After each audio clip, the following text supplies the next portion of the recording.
Grades don't matter. I've got a sharp eye for opportunities, so I deliberately chose the nursing department, full of girls. The whole school mocked me for being unambitious, but secretly, I was thrilled. Sooner or later, these girls would all be mine. But who could have guessed? One day, I transmigrated, along with my entire class of girls and the school's top 10 beauties. On a whole bus full of people, I was the only guy. And now, no one's getting away from me. As my senses returned, I was greeted by the sensation of two soft, warm pillows smothering my face. A sweet, milky scent mixed with a faint floral aroma invaded my nostrils, making me want to stay like this forever. Suddenly, a gentle tap landed on my shoulder, and a sultry, teasing voice whispered in my ear, "Jiang Chun, we both know you're awake."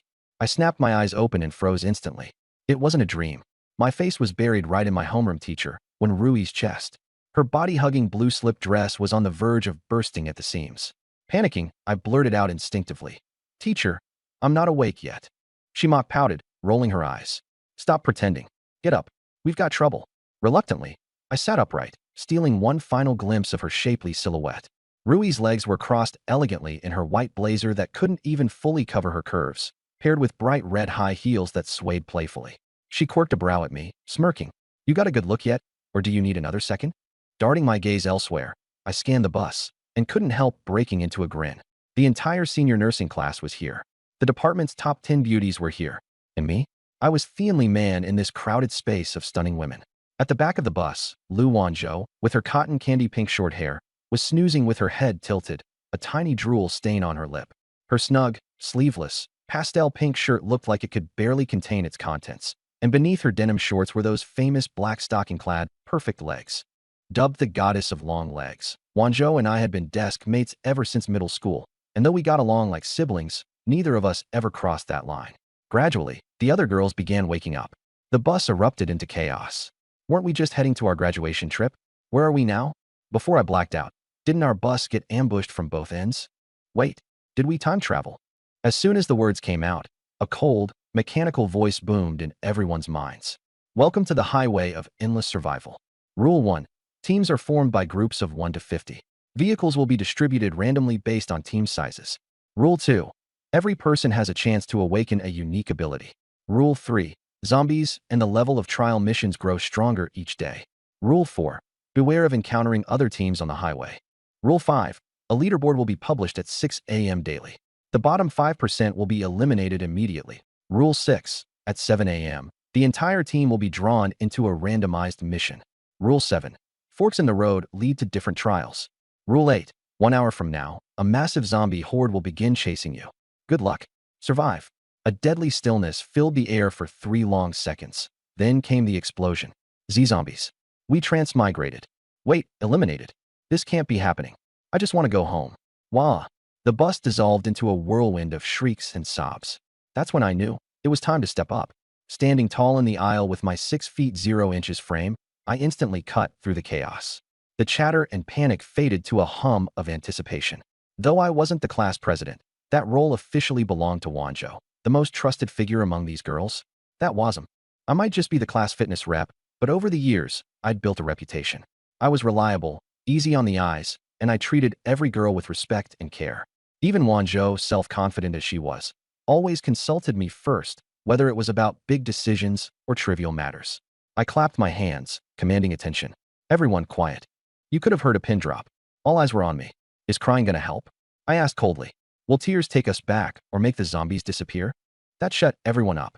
Since we're here, I continued, then let's focus on surviving. First off, anyone awaken an ability? Speak up. Without missing a beat, Wanzhou sprang to her feet.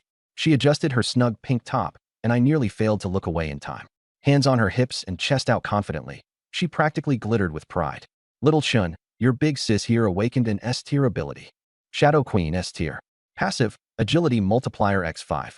Active, Consume Spirit Power to enter stealth mode. Next attack deals guaranteed critical damage. A collective gasp rippled through the bus. S-tier. Agility times 5. That's insane. She can go invisible? She's literally the perfect assassin. I was just about to chime in when suddenly, a system alert pinged in my head. You have awakened the SSS tier unique ability. Dual Cultivation Physique. Dual Cultivation Physique. Exclusive SSS tier skill. Gains +1 free attribute point for every minute of interaction with an opposite gender individual. While interacting, you have a chance to copy their highest attribute based on remaining sanity points. Gain the ability to replicate an individual's unique ability if their affection level reaches 100 points. My jaw practically fell open. SSS tier? Unique ability? Dual cultivation physique? Glancing around the bus, my mouth involuntarily curved into a smirk. An entire bus full of women. Even our gorgeous, mature teacher was here. I quickly bowed my head, staring intensely at the floor. Not because I was ashamed, hell no, but because I couldn't stop my grin from widening. This ability? It was tailor-made for me. Wanzhou, caught up in the praise, noticed I hadn't chimed in yet. Her eyes narrowed as she watched my suppressed glee. Whoa. With that face, Little Chin's definitely up to something. Marching over, she jabbed me right in the cheek. Hey, what sneaky thoughts are you cooking up now? Batting her hand away and rubbing my sore face, I smirked coyly. Me? Oh, nothing. Just that I also awakened an ability. An SSS Tier 1, actually. The bus immediately fell into dead silence. As I calmly explained my ability, deliberately emphasizing the interaction time and sanity points criteria, the girls' faces morphed from surprise to rosy blushes of barely contained embarrassment. Hang on. Interaction? Is it what I think? It's exactly what you think. Oh no. The fitness rep's totally gonna dual cultivate with all of us. Further back in the bus, Lan Xingyao, with her aquamarine hair tied loosely in a ponytail, sat with an expression of mild annoyance. Her white tank top clung tightly against her slender yet fit figure, paired with form-fitting denim shorts that only accentuated her curves. Next to her, another girl leaned in and whispered, Xingyao, how about you step out for a sec? You've been excavating the damn seat for hours. There's no gold buried there. Xingyao shrugged casually, smirking. My little sister's hogging the bathroom. What else am I supposed to do? The others turned their faces in utter bewilderment. Xingyao, what are you doing with your hands? Xingyao stretched, stifling a yawn. Me? Oh, just enjoying life. Then why's your face all red? And why are you staring up at the ceiling like that? Huh. The carriage fell into chaos. Lu Wanzhou quickly pulled her hand back, clasping them behind her, staring intently at the floor. Her ears burned red as if on fire, and she didn't dare look at me.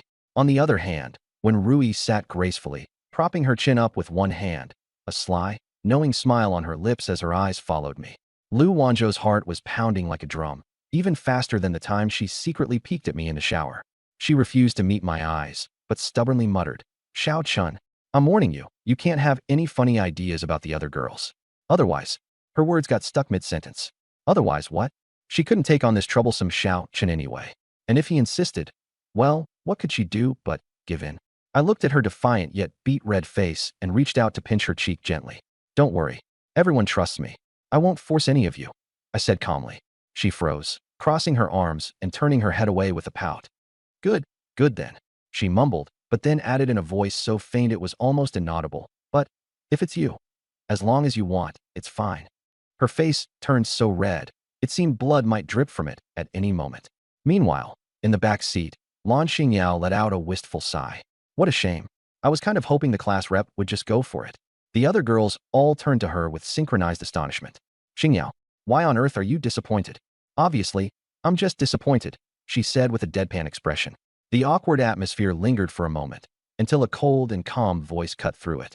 I've awakened as well. The entire vehicle turned to look. The school beauty, Ruan Ningxuang, slowly stood up. The traditional high-slit Chong Sam hugged her curved figure tightly, while a white thigh garter left a faint red mark on her leg. Known as the real-life goddess May, her serene gaze fell gently on me. S-level talent, Cold Plum. Cold Plum. 1. Activates a 50-meter radius field, increasing all teammates' attack power by the caster's max mental energy. 2. Mental Energy x3. The carriage erupted into chatter. Another S-level, and it's a team buff too. Ruan Ningxuang gave a subtle nod before sitting back down. I understood instantly. Ruan was intentionally defusing the tension for me. She and I were the smartest in the class, no need for many words. I nodded slightly in her direction. Her lips curved into a rare smile. I scanned the train carriage. Has anyone else awakened their ability? Class rep. The cheerful voice was teasing, with a playful undertone. I looked toward the sound. A girl with deep blue veiled hat and white jellyfish-shaped hair, Tang Yen, sat reclined with one leg crossed. The black thigh ring on her leg left a faint mark. I recognized it instantly. She was wearing a cosplay outfit from Bai Fufu. Tang Yen sprang up, removing her hat and pressing it elegantly to her chest before giving me a slight bow. Blessed by luck, S-level. Passive, luck plus 100. Another S-level. The girls were completely flabbergasted. What can luck even do? I asked, raising an eyebrow. Tang Yin blinked mischievously. When opening treasure chests, you're guaranteed good loot. When you're in a dangerous situation, coincidences will save you. Basically, I have good fortune all around. You remember, right? How I always get rare characters and gotchas without spending a penny. Double SSRs and their signature weapon in a single 10 pull. I nodded with approval. All right then, you're in charge of opening all treasure chests for the team from now on. Pleased with herself, Tang Yin cheerily sat back down, her feet swinging exuberantly. Treasure hunting, her favorite thing. I scanned the carriage once more. Anyone else? No one answered. I frowned. With so many S levels in our team, plus my SSS level talent, we were clearly an overpowered dream team. Yet, how could such a top-tier squad not have a healer? In the very back row, Bai Nuonyuo lay sideways, clutching a brown bear plushie while soundly asleep. She smacked her lips and mumbled something in her dreams. Snacks. Nuonyuo loves snacks. Hee, but if Jiangchen gives them, Nuonyuo won't eat them. Too precious. A girl next to her nudged her. Nuonyuo, wake up. Slowly sitting up, her left arm still clutching the plushie while rubbing her eyes with her right, Bai Nuonyuo asked groggily. Big sisters. Are we there yet? The next moment, system data rushed into her mind all at once. Her big round eyes grew wide, her little ahog twitched twice, and she froze completely. Oh no, she was overheating. The metaphorical smoke was coming out of her head, CPU overload. When no one spoke, and she didn't react further, I sighed lightly and turned toward the driver's seat. Jiangchen Gij. Me too. Bai Nuonyuo shot to her feet. Still holding her bear plushie tight in one arm, she raised her other hand high, her black twin braids bouncing, her pastel pink and lilac JK skirt fluttering, complete with lace socks and leather shoes. Adorable to the point of explosion. The shortest one in the class, she had to jump just to be seen. Even her little ahog swayed enthusiastically along with her. I turned back and gave her an acknowledging nod. In the next second, Bai Nuonyuo dashed over on her tiny legs and leapt straight into my arms, rubbing her little face against my chest. I chuckled lightly, patting her on the head. She tilted her head up, her bright eyes sparkling. My talent is, don't die. Don't die. S level. 1. Consumes mental energy to instantly heal any ally of all injuries with a single touch. 2. Once a day, consumes all stamina and mental energy to yell, don't die, and revive a teammate, as long as they haven't been dead for more than 30 minutes. The carriage went silent for 2 seconds. Then, exploded. Holy! She can revive. She can actually revive people. We have a healer now. And not just any healer, a resurrecting one. Several girls squealed with excitement and pulled Bai Nuonyuo straight out of my arms, taking turns hugging her. Nuonyuo, we're counting on you to take care of us from now on. Bai Nuonyuo blushed furiously as they lifted her up high, her wiggly ahog bouncing with glee. Big sisters. Why you're too strong, Nuonyuo can't breathe. Watching the girls' playful antics, I found the corners of my mouth tugging upward. Finally, a healer. One that could revive, no less. But before I could say anything, the cold mechanical system voice suddenly blared throughout the carriage. Team 43999, final leaderboard standings confirmed. Congratulations. Your team is ranked first. Reward, 1 SSS level skill book, now stored in your space inventory. In 5 minutes, the system will automatically designate the strongest and most respected player as the team leader. Destroy the opponent's vehicle or eliminate their team leader to claim all their inventory supplies. Everyone received the notification at once. Lu Wanzhou reacted first, her eyes lighting up with excitement. Wait, you mean we're first place? From her lazy slouch in the back, Lan Xingyao grinned smugly. Of course we are. The class rep has SSS level talent, with Wanzhou, Ningxuang Tang. Yin and Nuonyuo are both S-rank players. If we don't take first place, then who will? The girls nodded in agreement. Right? But who should we give this SSS tier skill book to? Before the words fully left her mouth, every head in the group turned toward me unanimously. Obviously, give it to the team captain. It has to go to Jiang Chun. He's the only guy on the team. We'll be depending on him in battles going forward. Hearing this, the corners of my mouth couldn't help but lift more and more. To be honest, I'd been thinking about how I could ask for the book myself just a moment ago. Turns out I didn't need to. These girls never even thought about giving it to someone else. I guess being good to them all these years really paid off. Just as I was feeling warm inside, out of the corner of my eye, I spotted Wenrui approaching from the passenger side. The rhythmic sound of her red high heels echoed as she walked. Her curvy figure was wrapped snugly in a tight blue bodycon dress, the slight curve of her stomach accentuated by defined abs. An absolute goddess-level existence. With every step she took, well, certain features followed with a bounce. My throat went dry, instinctively locking onto her like a heat-seeking missile. Wenrui was second to none in the entire school, Nobody dared to claim otherwise. Even the male teachers who had tried to pursue her were all turned down. Rumor had it she was waiting for a certain younger guy to graduate. And right now, she clearly noticed my gaze. But instead of avoiding it, she deliberately swayed her hips, as if showing off the ridiculously realistic physics of this world. For a second, I almost lost all composure. She chuckled softly and handed me a black backpack, holding it out in front of me. Jiang Chun. Her voice was gentle with a charming lilt, and her eyes curved into crescents as she smiled. Look, everyone has so much faith in you. Then, leaning down to whisper in my ear, she added, you are going to take responsibility, right? Her warm breath brushed against my ear, paired with a voice so sultry it could make anyone stumble. Compared to Wenrui, the girls in class didn't even feel like they were playing in the same league. Thoughts raced through my mind. If my aunt somehow got ice-guyed here too, I'd absolutely pull her into the party first thing. I looked down at the backpack. It felt as light as if it were empty. Raising my eyes again, I realized every girl in the car was staring at me. Lu Wanzhou, standing right beside me, tilted her chin up with her small fists clenched. You try saying no, I dare you.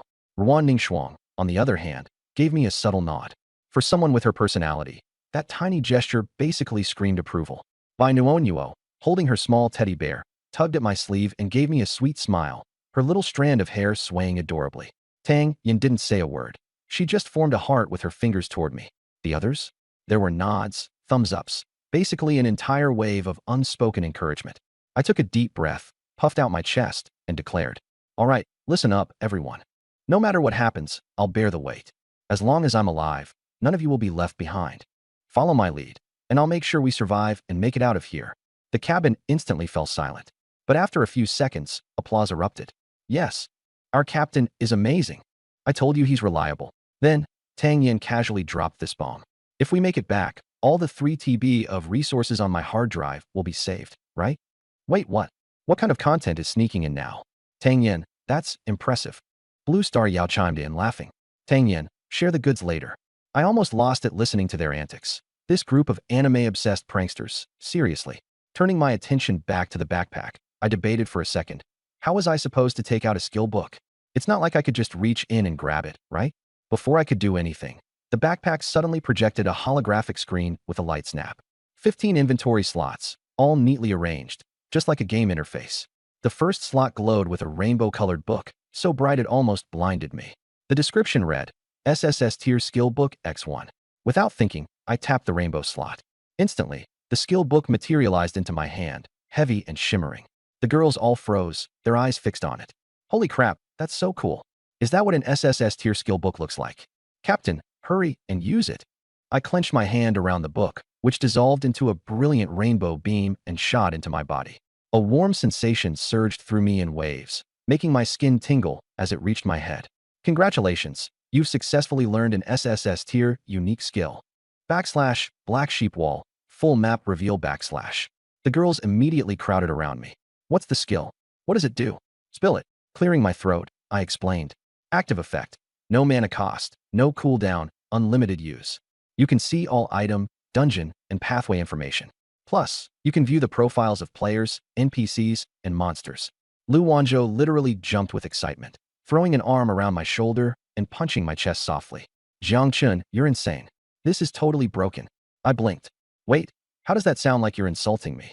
She scratched her nose sheepishly, pretending to look off into the distance. Classic Wanzhou getting a rise out of me again. Ruan Ningxuang gave her rare approval.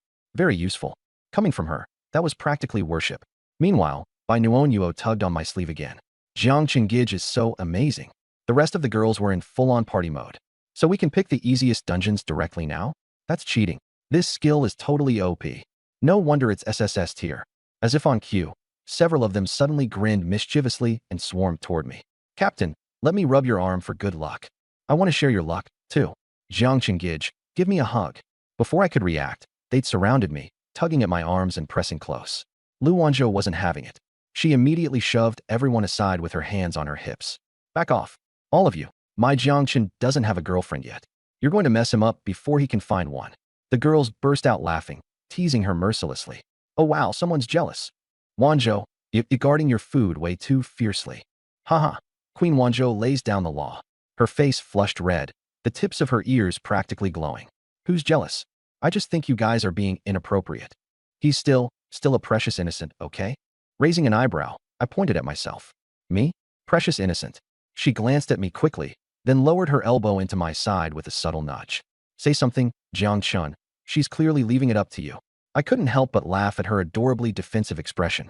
Raising a hand, I reached out and ruffled her soft pink hair. It was warm, fluffy, and ridiculously satisfying. No words, no explanation, just kept ruffling like this. Lu Wanzhou froze, her face instantly running scarlet all the way down to her neck. What the heck? Not only are you not explaining yourself, but you're ruffling my hair. Isn't that basically admitting it? She opened her mouth, then closed it. In the end, she quietly lowered her head, sitting there obediently as I continued. The girls next to her absolutely lost it. Deep fryer. Oh no, I'm stuffed full of dog food. Dog food equals a term used in Chinese internet slang to describe witnessing excessive displays of affection, often by couples. Crossing into the apocalypse and still being fed dog food? Thanks a lot. That look on Wanzhou's face. She's so happy she's practically glowing. Lu Wanzhou buried her head even lower, but the corners of her mouth refused to hide her grin. She mumbled softly, Xiao Chun is so sweet. I withdrew my hand, deciding not to tease her further. It was time to test out my new skill. Lowering my voice, I recited, Black Sheep Wall, full map reveal. In the next moment, everyone's stats panels unfolded before my eyes. Player, Jiang Chun. Talent, Dual Cultivation Sacred Body, SSS Tier, Unique. Skill, Full Map Reveal, SSS Tier, Unique. Attack, 12 Constitution, 11 Defense, 10 Agility, 12 Spirit, 8 Luck, 15. Appearance, 99. I rubbed my chin thoughtfully. Good thing my aunt used to drag me to the gym so much before I crossed over. She always said guys need muscles to protect the girls, though honestly, she enjoyed, accidentally, copping a feel during those sessions more than anyone else. What can I say, it worked. Attack, Constitution, and Agility are all above average. I'm not just a glass cannon. I shifted my gaze to the girls' stats panels. Most of their core attributes range between 5 and 8. Lu Wanzhou's agility was 13, no wonder. This girl's been running every day like it's a competition. Ruan Ningxuang's spirit was 16, twice as high as mine. First in the class, makes sense. Tang Yan's luck was 100 maxed out. I blinked, caught off guard. This girl must be the ultimate gacha legend, always pulling rare items without ever spending a dime. On top of that, she's a cosplayer extraordinaire with skin so fair it practically reflects light. Universally acknowledged as the most popular school belle among the guys. Her appearance stat was even more jaw-dropping. The lowest among the girls in our grade was 82. Bai Nuonyuo, 91. Lu Wanzhou, 92. The Lan sisters, both at 92. Wen Rui, 93. Tang Yin, 94. Ruan Ningxuang, 97. First place in appearance. Scrolling further, I noticed the girls' panels had an additional column that mine didn't. Affinity, 80 plus indicates romantic interest. Tang Yin, 88. Bai Nuonyuo, 88. The Lan sisters, 88 each. Lu Wanzhou, 90. Ruan Ningxuang, 92. Wen Rui, 96. My eyelid twitched. So basically, all of you have been secretly crushing on me? But here's the kicker. Why does Ms. Wen's affinity score top the list? No wonder when I accidentally bumped into her earlier, she just blushed and didn't even get mad. Any other teacher in her position would have slapped me and sent me straight to detention. I glanced toward Ms. Wen Rui. She was leaning down, gently comforting a frightened, crying girl, lightly patting her back. Don't cry, sweetie. Both I and the class rep are here for you. Her blue slip dress hugged her figure tightly, its silhouette revealing just enough to ignite curiosity. As I discreetly admired her, my brain whirled with calculations. With such a high affinity score, making progress shouldn't be too hard. But the timing has to be right. I can't come on too strong. After all, I just pledged not to force myself on anyone, and I can't have my reputation tanking by immediately turning around and saying, so, Ms. One, want to get to know each other better in private? While I was internally strategizing, the system chimed in again. System notification. The spatial inventory controller has been determined. Only the controller may use the inventory, but can share access with teammates. The girls didn't even bat an eye. If it's not the class rep, this system must be rigged. In the last row, Lan Xingyao lounged lazily against her chair, her slim-fitting jeans stretched over long legs. Her white spaghetti-strap top seemed to strain under the weight of an unspoken burden. The nearby girls glared daggers at her. This daringly dressed stock queen and her equally bold wardrobe could be considered a certified visual landmine. Click. The restroom door creaked open. Out staggered a girl who looked almost identical to her, supporting herself against the wall with shaky footsteps and a flushed face. Her name was Lan Xingwan, the younger sister. Despite their resemblance and similar outfits, their personalities couldn't be more different. The elder sister was loud and flamboyant, while the younger was shy and reserved, only daring to steal quick glances at me with her head down. When Xingyao noticed her sister exiting the restroom, she smirked mischievously and leaned in close, lowering her voice. Hey, little sis. We're in an apocalyptic world now. No phones, no photos of the class rep. So why were you in there for so long, huh? Xingwan's cheeks flushed crimson as she stole a quick glance in my direction, biting her lip and muttering through gritted teeth. Sis. I just wasn't feeling well. Xingyao propped her leg onto her sister's as if claiming dominion. Oh, a tummy ache kept you so long your legs went numb? Sis, it's a toilet, not a throne. Xingwan slapped her hand over her sister's mouth, panicked. Stop. Please, just stop talking already. Xingyao grinned triumphantly, zipping her lips in a mock gesture of silence. Right then, another notification popped up. Personal panels and public channels have now been activated. The girls swarmed to view their stats panels. My attack is only 7. Constitution's a measly 5. I'm so weak. Why can't I see your panels? You need to share them first. Lu Wanzhou quickly glanced over hers. Talent, Shadow Queen S tier. Attack, 7 Constitution, 8 Defense, 6 Agility, 12 Spirit, 8 Luck, 6. She sidled up to me, pouting. Xiaochen, let your Lu Jijie take a little peek at your panel. I placed a firm hand on her face and gently nudged her away. Go focus on your own stats panel. Before she could try to push her luck again, I flicked her forehead for good measure. She covered her forehead and pouted mockingly. Stingy. The other girls soon surrounded me too. Class rep, don't be stingy. Share your panel with us, please. Lan Xingyao chuckled mischievously, teasing. Come on, class rep, we're not going to bite you or anything. I sighed, resigned. Fine, you win. Look all you want. I shared my panel with the entire bus. And predictably, the girls went wild. Whoa, class rep's attack is 12. Constitution's 11? Mine's only 5. Even agility's a 12. Bet you've got a killer physique. Do you have abs? Without missing a beat, Lu Wanzhou blurted out. He does. 8-pack abs. The others immediately locked onto her. No way, Wanzhou. You've seen them already? Lan Xingyao leaned back against her seat, smirking. Constitution 11. That must mean excellent stamina and agility 12. Quick with your moves, huh? Ha ha ha. Lan Xingwan instantly got the implication, her face lighting up bright red. She grabbed her sister and tried shoving her back toward the restroom. You better go take a cold shower, sis. Xingyao feigned shock. Oh my, what's this? A blessing in disguise. Xingwan covered her face, groaning. That's it, my sister's beyond saving. Surrounded by a group of stunning girls showering me with praise, I couldn't help the grin creeping onto my face, no matter how hard I tried. Who could keep a straight face? Anyone else in my position would be over the moon too. But then I realized something weird. The girls' entire focus was on my core stats. No one mentioned my unique abilities or other aspects. Hello, my appearance is 99. Did nobody notice? I decided to test the waters. Can you guys see my special attribute? The girls looked puzzled. Special attribute? What are you talking about? I only see the core attribute. Turns out, it seems I'm the only one who can see this. The girls noticed a small speaker button at the bottom right of their panels. They clicked it. The public chat channel popped open. Survivors were shown in the top right corner. 999,812/1 million. Holy crap, a million people? Already down by 188. The public chat messages scrolled rapidly. My team's got 4 C-level talents. Perfect start. C-level, and you're bragging? I'm B-level. A team with one guy surrounded by beautiful girls doesn't exist, right? Haha, no way that's real. Meanwhile, I was scanning the public chat, the smirk on my face growing wider. D-levels were everywhere. C-levels were enough to fill a table, B-levels were scarce, and A-levels were borderline extinct. As for my team, I had 4 S-level abilities, and by Nuonuo, who could heal and revive, as our support. And me? SSS level talent paired with an SSS level skill. Oh, and I'm the only guy in a bus full of 40 gorgeous girls, including the top 10 campus queens. Now this was what you call an unbeatable opening round. I narrowed my eyes. The public chat was a double-edged sword. You could spy on others, but easily expose yourself too. Clapping my hands, I spoke in a firm tone. Rule number 1. The girls immediately quieted down. When Rui's eyes shone with admiration, she knew she hadn't pinned her hopes on the wrong person. I swept a commanding glance over the group. No one posts messages in the public chat without my permission. The girls nodded obediently. Got it, class rep. Promise we'll just lurk without jumping in. At that moment, a tiny raised hand started waving furiously. Bai Nuonuo stood on her tiptoes, raising her hand high, her little face turning scarlet in urgency. If I hadn't looked down, I wouldn't have noticed her.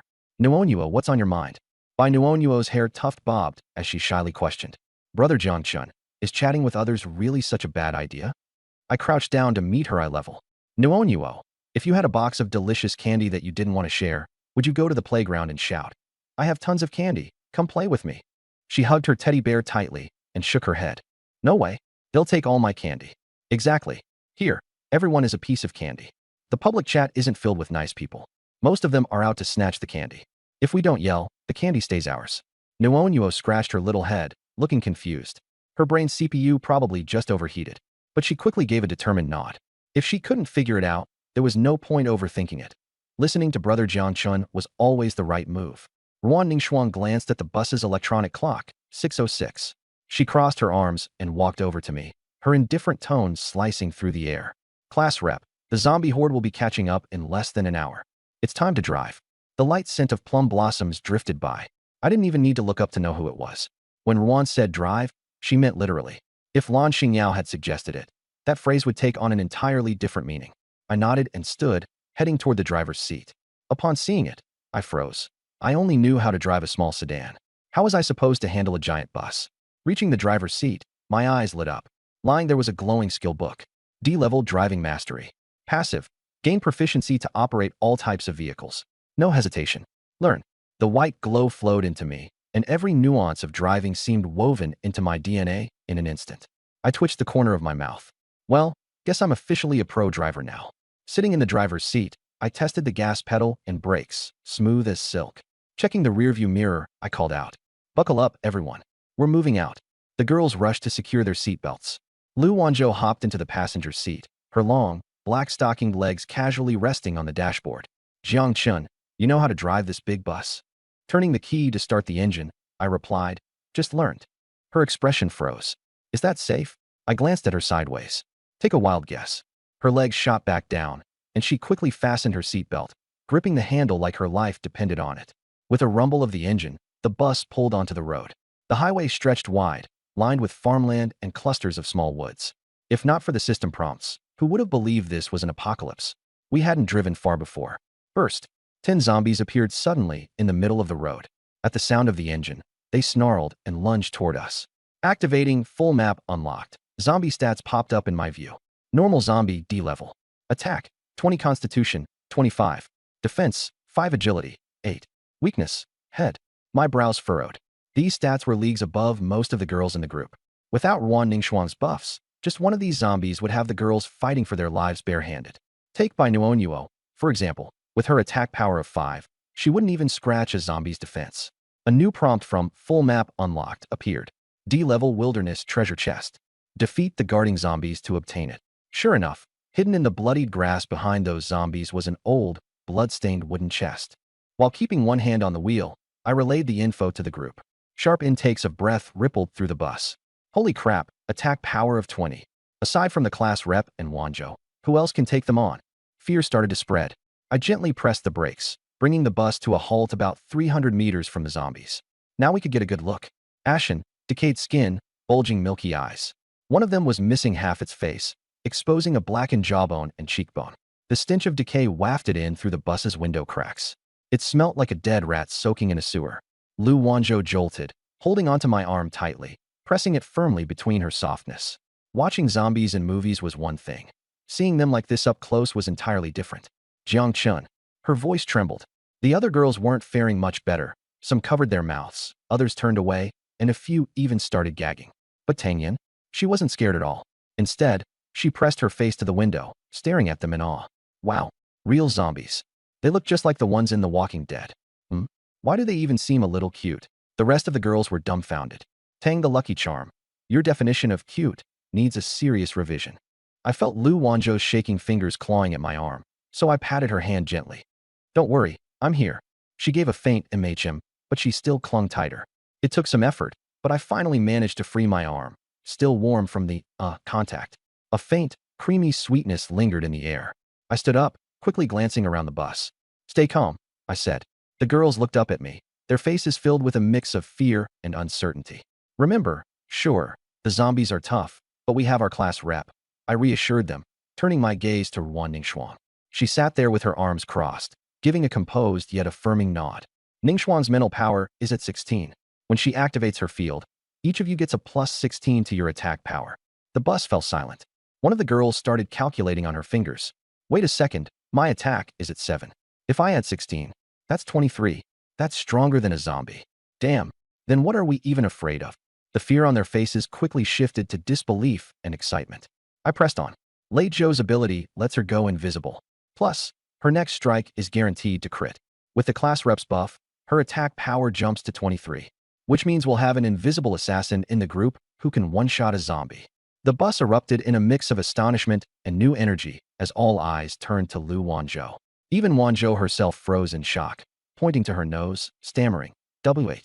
Am I really that powerful?" I flicked her forehead playfully. With an S-tier ability, what did you think? Well, except for the hole not being the sharpest tool in the shed thing. Who are you calling stupid? She clutched her forehead, her face flushing red, though a smile betrayed how pleased she was. The girls couldn't hold back their whistles and cheers. Wanzhou is totally OP. Invisibility and massive damage. She's broken. She's even more OP than Blue Star Yao. Not the same. Wanzhou is OP because of her strength. Blue Star Yao is OP because she's, well, crazy. Blue Star Yao sprawled across her seat with a smirk, sighing wistfully. Being called crazy by a cute girl, love it. Lu Wanzhou was showered with praise, and though she tried to act nonchalant, her chin lifted high as she smugly declared, "Of course. Your big sister Lu is always amazing." Then, she cast an expectant glance at me, clearly waiting for me to chime in. "Go on, Xiao-chun, compliment me." Feigning indifference, I ignored her. "That D-ranked loot chest is ours, but it's also an excellent shot to get some real combat training. If we don't practice now, how will we handle bigger threats later?" The group nodded in agreement. I started giving out instructions. "I'll take the front lines. Lei Zhou, you'll flank and look for assassinate opportunities." Wanzhou immediately puffed out her chest. "Assassin tactics? Got it. Xiao-chun, you can count on me." I resisted the urge to roll my eyes. "Class rep, you'll activate your field to boost everyone's strength. The rest of you, stick behind me. If any zombies are left barely alive, finish them off." Got it. Got it. Finally, I turned to Ms. Wen Rui, our teacher. "Ms. Wen, please stay here and protect the bus with a few others, just in case." She nodded. "You can count on me." With everything laid out, the tense atmosphere shifted, excitement and lively chatter spreading amongst the girls. With the captain, Lei Zhou, and Ning Shuang's buff, even Nua Nua can solo a zombie. Zombies? They're just trash mobs at this point. Just then, Bai Nuonuo stood up from her seat, clutching a little brown teddy bear in one hand. She raised her other skyward, her soft hair bouncing adorably. "Big brother Jiangchun, Nua Nua can heal. If anyone gets hurt, I'll make them all better." The girls melted. Nua Nua is so precious. So cute. If there's a healer on the team, I feel so much better already. Several of the girls swarmed around Bai Nuonuo, patting her head and playfully hugging her. Blushing, with just her tiny tuft of hair peeking out from between their arms, Nua Nua softly protested. "Girls, don't pat my head, or I won't grow tall." I couldn't help but smile, feeling a pang of envy watching Nua Nua enjoy the attention. Still, having a healer in the party? Life-saving, especially one that could residential people. Turning my attention to the outside, my face grew serious. The zombies, 10 of them, were now less than 200 meters from the bus. All right, enough goofing around. I clapped my hands for attention. "Tang Yin, Nua Nua, you're staying on the bus. The rest of you with me." Tang Yin pouted. "What? Why? I want to kick some zombie butt too." Patiently, I explained. "You've got great luck, and we're going to need that to open the D-rank chest later. Besides, staying back means you're protecting Nua Nua too." Tang Yin thought for a moment and nodded, hugging Bai Nuonuo tightly. "All right. Well, Nua Nua, let me just give you some good luck first." Not wanting Tang Yin to feel uncomfortable, Nua Nua helpfully went on her tiptoes to make things easier. Tang Yin finished her luck transfer with an exaggerated motion, only letting go after she was satisfied. Nua Nua blinked her big doe eyes, then suddenly trotted over to me. Throwing her small arms around me, she mimicked what Tang Yin had done, pressing her face into my chest and rubbing her chin against me. Looking up at me with teary eyes, she whispered, "Big brother Jiangchun, please be careful. I gave you all the luck that Tang Yin shared. I don't want you to get hurt. Just promise me you'll bring all the girls back safe." I froze for a second before nodding silently, gently patting her on the shoulder. Not saying much, I turned and headed toward the driver's seat. As I walked past Wanzhou, she had her usual smug grin, ready to crack some joke. But when she caught the serious set of my face, her smile faltered. She stood there, stunned. That look, I'd only given her that look once before. It was back in high school, after an evening class. She pulled me out to the track field to stargaze, and while we walked, she had asked, "Xiao-chun, do you think we'll end up in the same class at college?" I had only asked her one thing. "Would you like that?" She laughed and replied, "Of course I would." Before she even finished her sentence, though, she realized something felt off. My expression turned unreadable, my voice silent. I merely patted her shoulder, turned, and walked off. In the end, we got what we wanted. The same university, the same major, the same class. But after that night, anytime you saw a light on our campus, you'd find me there, book in hand. Now, back in the present moment, I opened the bus door. The engine was still running. I left it in neutral, parking brake on. If things turned south, I could hop back in at a moment's notice. Facing the open stretch of road, the bus positioned for a clean getaway with one press on the gas pedal. A bus full of girls depended on me to keep them safe. The only guy here. If I said we'd make it out of this, I meant it, whatever it cost me. I paused at the doorway, glancing back. Aside from Tang Yin and Bai Nuonyuo, every girl aboard had risen to their feet.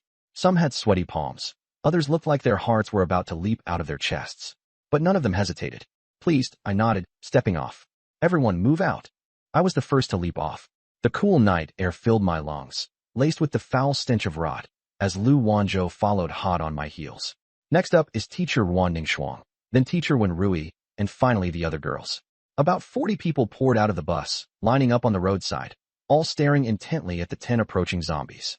The distance between us was less than 100 meters. Those 10 zombies paused noticeably in their steps as they saw the group getting off the bus. Their dull, murky eyes darted around nervously. If zombies could talk, they might have asked, hey folks, would it still be okay if we turned around and left now? But alas, zombies can't speak. Smelling the scent of flesh and blood, their rotten mouths opened wide as they stumbled toward the bus. I clenched my fists, my eyes locked on them. Next to me, Lu Wanzhou's knuckles turned white from how tightly she was gripping her fists. I didn't look at her and instead asked casually, "Remember how we took down those upperclassmen back in middle school?" Lu Wanzhou cracked her knuckles, her sharp, wildcat-like eyes glinting. "Of course. You tank, I sneak attack. They had a tough time." I smirked and raised my right fist. Same plan as always. With a practiced motion, she bumped fists with me. Same plan. Our fists barely touched before we split apart. During those 3 years of middle school, the upperclassmen feared us like the plague. "Let's go." Before the words had fully left my mouth, the two of us charged forward simultaneously. By now, the zombies were just 10 meters away, and the foul stench hit us head on. I aimed directly for the one in the center, while Lu Wanzhou curved around in an arc, her long black stocking-clad legs moving like a blur. Standing at the bus door, Wan Ningxuang closed her eyes and slowly raised her pale, delicate right hand. In a soft, commanding tone, she uttered, "Domain, activate." With a snap of her fingers, the entire area within a 50-meter radius transformed. White snowflakes and light pink plum petals drifted gently through the air. A cold, sweet fragrance of wintersweet enveloped everyone. I felt a chilling sensation seep into my skin, only to vanish as quickly as it came. Glancing at my status panel, I blinked hard. My attack power shot up from 12 to 28. "Wow, Ningxuang's domain has some serious power," I murmured. The girls noticed too. "Holy crap, my attack power just spiked." "No way. The class rep's domain is insane." Whatever fear had gripped them was replaced with eager anticipation. Lan Xingyao stomped one of her feet with pride. "With these jade feet boosted by 16 points, stomping zombies is gonna feel incredible." Meanwhile, Tang Yin pouted from the window and muttered, "If the class rep has a domain like this, does that mean she might have something crazy like Infinity Void too?" I ignored their chatter, my eyes locked on the 10 zombies. Suddenly, I squinted. Every single one of the zombies was headed straight for Lu Wanzhou. My face darkened. There's no way she could handle all 10 on her own. Taking a deep breath, I sprinted forward a few steps and let out a loud, guttural roar. "Hey, you filthy beasts. Your opponent is me." My yell echoed across the road, loud and clear. All 10 zombies turned their heads simultaneously, their murky eyes locking onto me. With restless growls, they dashed in my direction. Lu Wanzhou froze, her heart momentarily warming.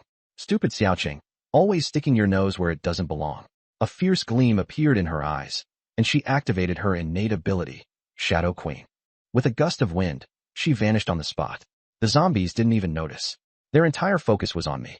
Lu Wanzhou darted around the edges of the group, her black-stockinged legs moving swiftly. Anyone who dared harm Xiaoqing would have to deal with her first. I went head-to-head with the closest zombie.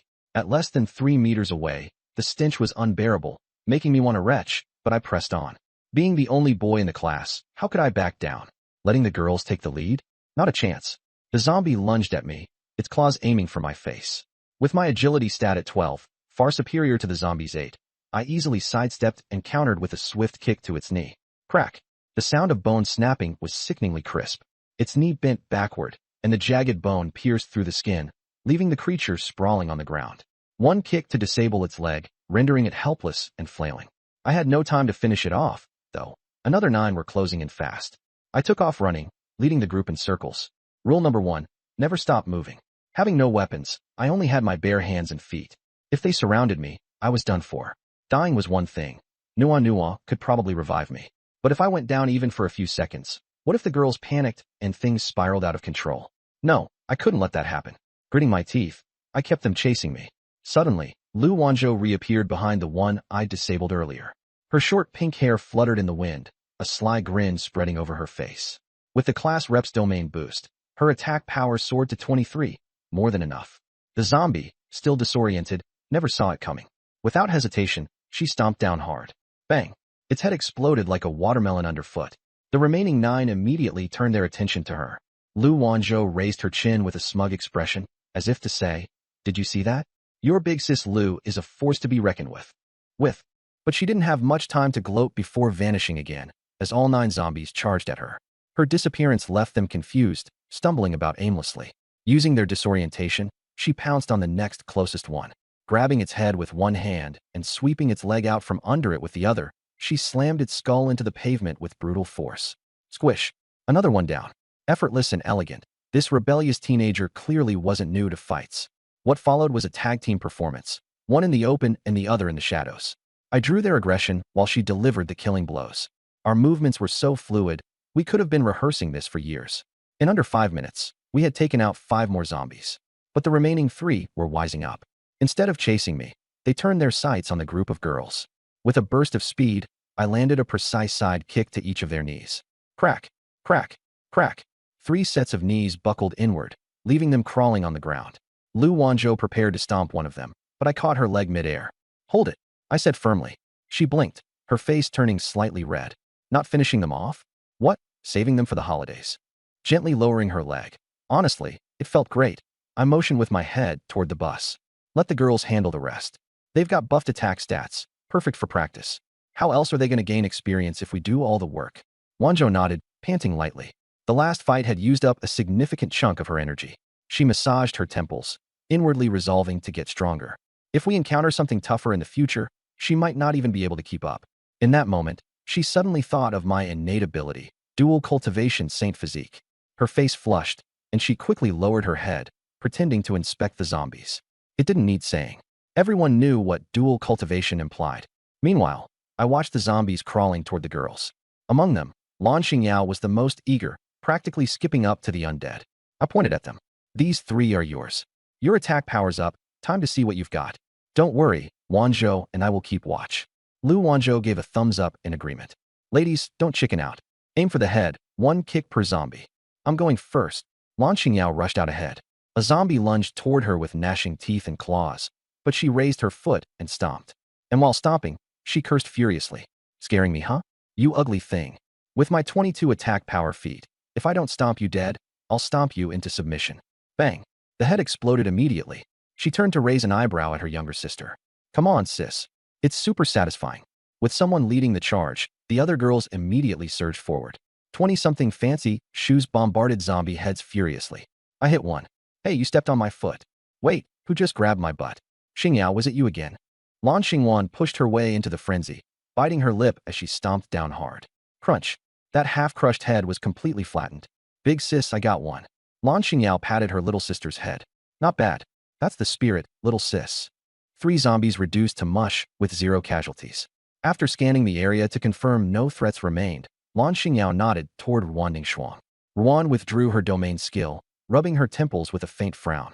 She was clearly drained. It had taken a toll. Her gaze flicked to me and hesitated. Her lips pressed together as a thought crossed her mind. Would her spirit energy recover faster if she interacted with me using that talent?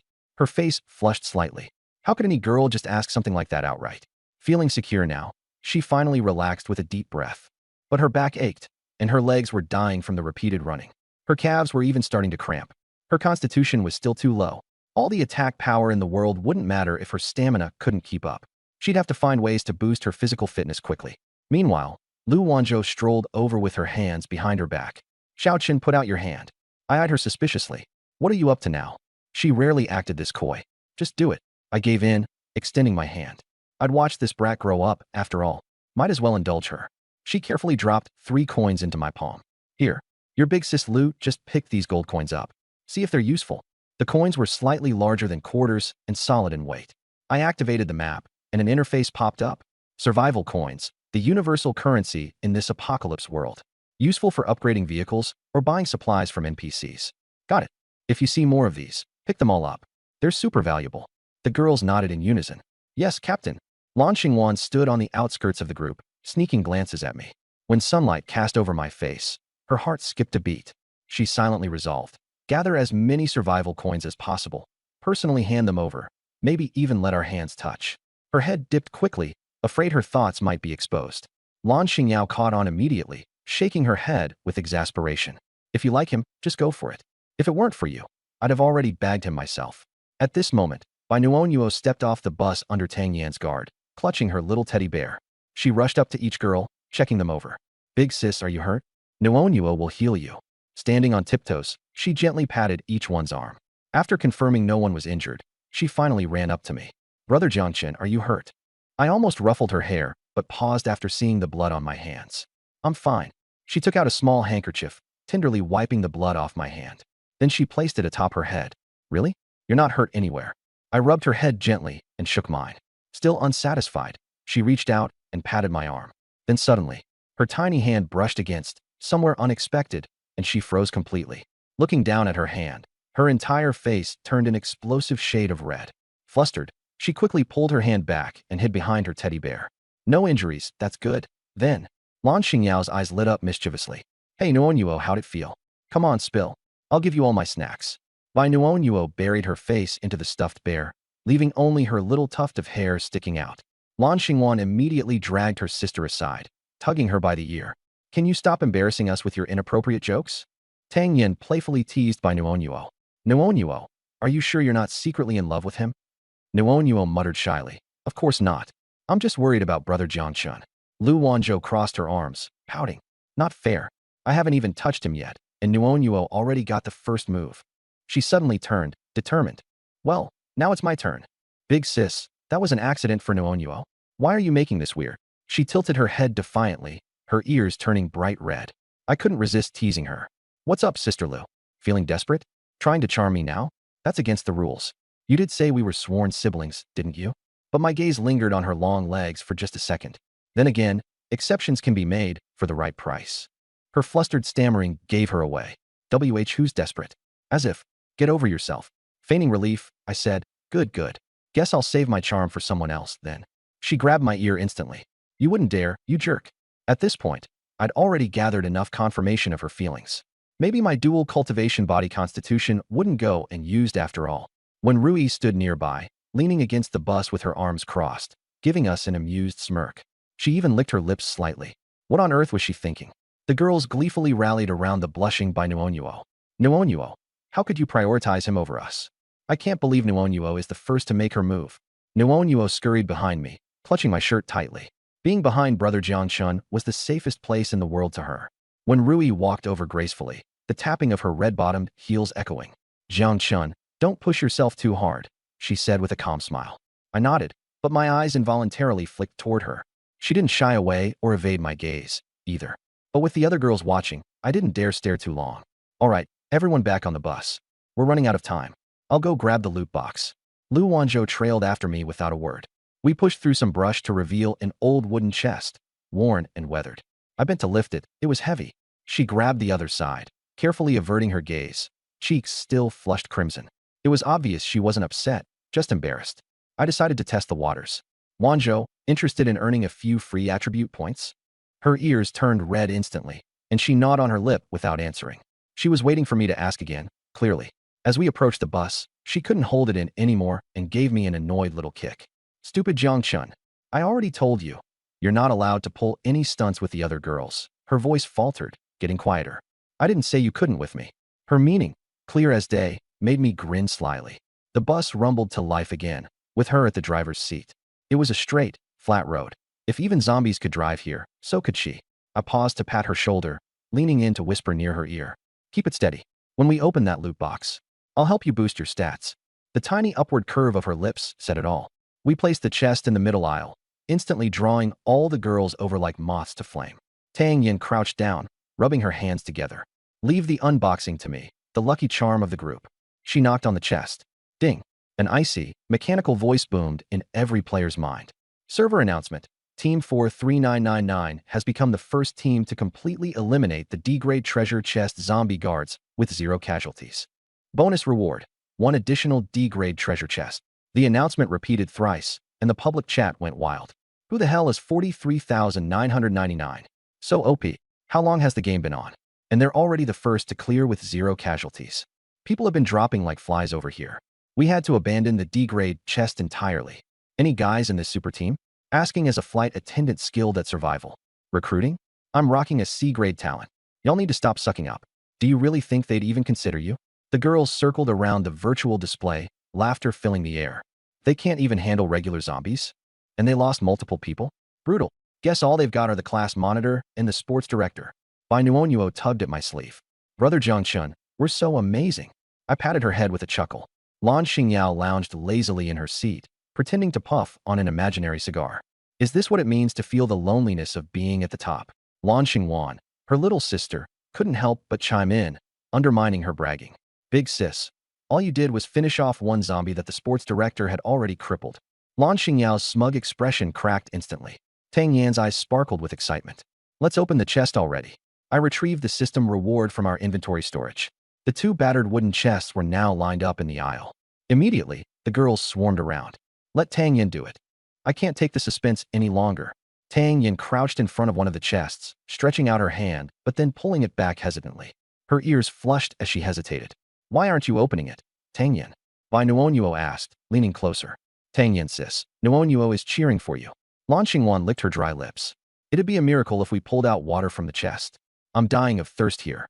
I raised an eyebrow as I glanced at her. This girl hadn't even run that far, and she was already sweating buckets? She caught my gaze and blushed furiously, hurriedly covering her older sister's mouth. It's not what you think, sports director. I'm just nervous, she stammered. I nodded and turned back to Tang Yin. She was nervously fiddling with her fingers, her face as red as a tomato. Come on, Lucky Koi, do your thing. Tang Yin hesitated even more. Sports director, I have this ritual I need to perform before opening boxes. Otherwise, it won't work. What kind of ritual? She worked up her courage, her face turning even redder. When I pulled gacha before transmigrating, I could only get good pulls if I kissed your photo first. The train car erupted in chaos. What? Kissing a picture? Of the sports director? Up in the driver's seat, Wanzhou suddenly jolted, causing the train to lurch a bit. Bai Nuonuo's Ahog popped up straight. Kissing brother Zhangchun brings good luck? Nuonuo wants to try too. Lan Xingyao was laughing so hard she was slapping her thighs. Opening treasure chests? Please, this is just an excuse to smooch the sports director.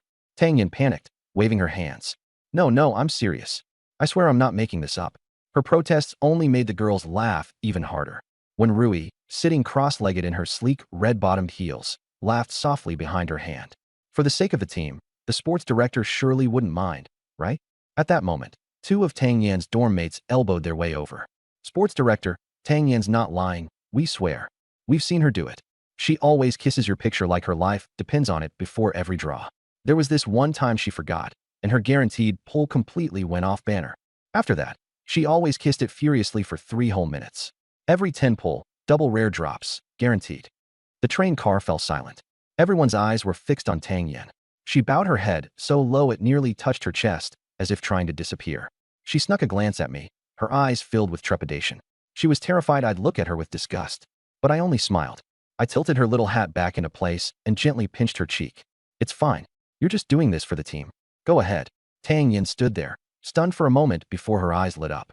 Tang Yan's favorability plus 8889. Taking a deep breath, she stood on tiptoes and planted a kiss on my cheek with a smack. The girls collectively lost it. She really kissed him. I want to do it too. Lan Xingyao slung an arm around her sister. See this? This is the power of being bold. Lan Xingwan peeked out from behind her hands, her face full of envy. When Rui chuckled softly. A kiss? That's cute. But the things this boy actually liked? These little girls couldn't give him that. But I could. I turned my face, the soft imprint of lips still on my cheek. I glanced toward the driver's seat. Wanzhou gripped the steering wheel tightly, her lips pouting so much you could balance a bottle of oil on them. She looked like a kitten that had just had her milk stolen. I smirked. Someone looks jealous? Should I make it up to you later? Wanzhou's ears turned beet red. Who's jealous? I don't care. She turned her head, pretending to check the rearview mirrors. But on an empty road, there wasn't a single car to be seen. The girls howled. Ugh, this PDA is criminal. Wanzhou's blush spread further, but a tiny smile crept onto her lips.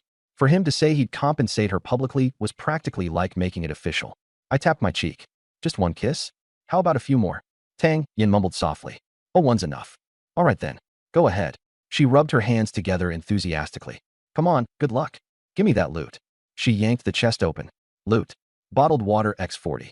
Compressed biscuits X40. Survival coins X5. Metal baseball bat X10. The girls collectively gasped. 5 survival coins.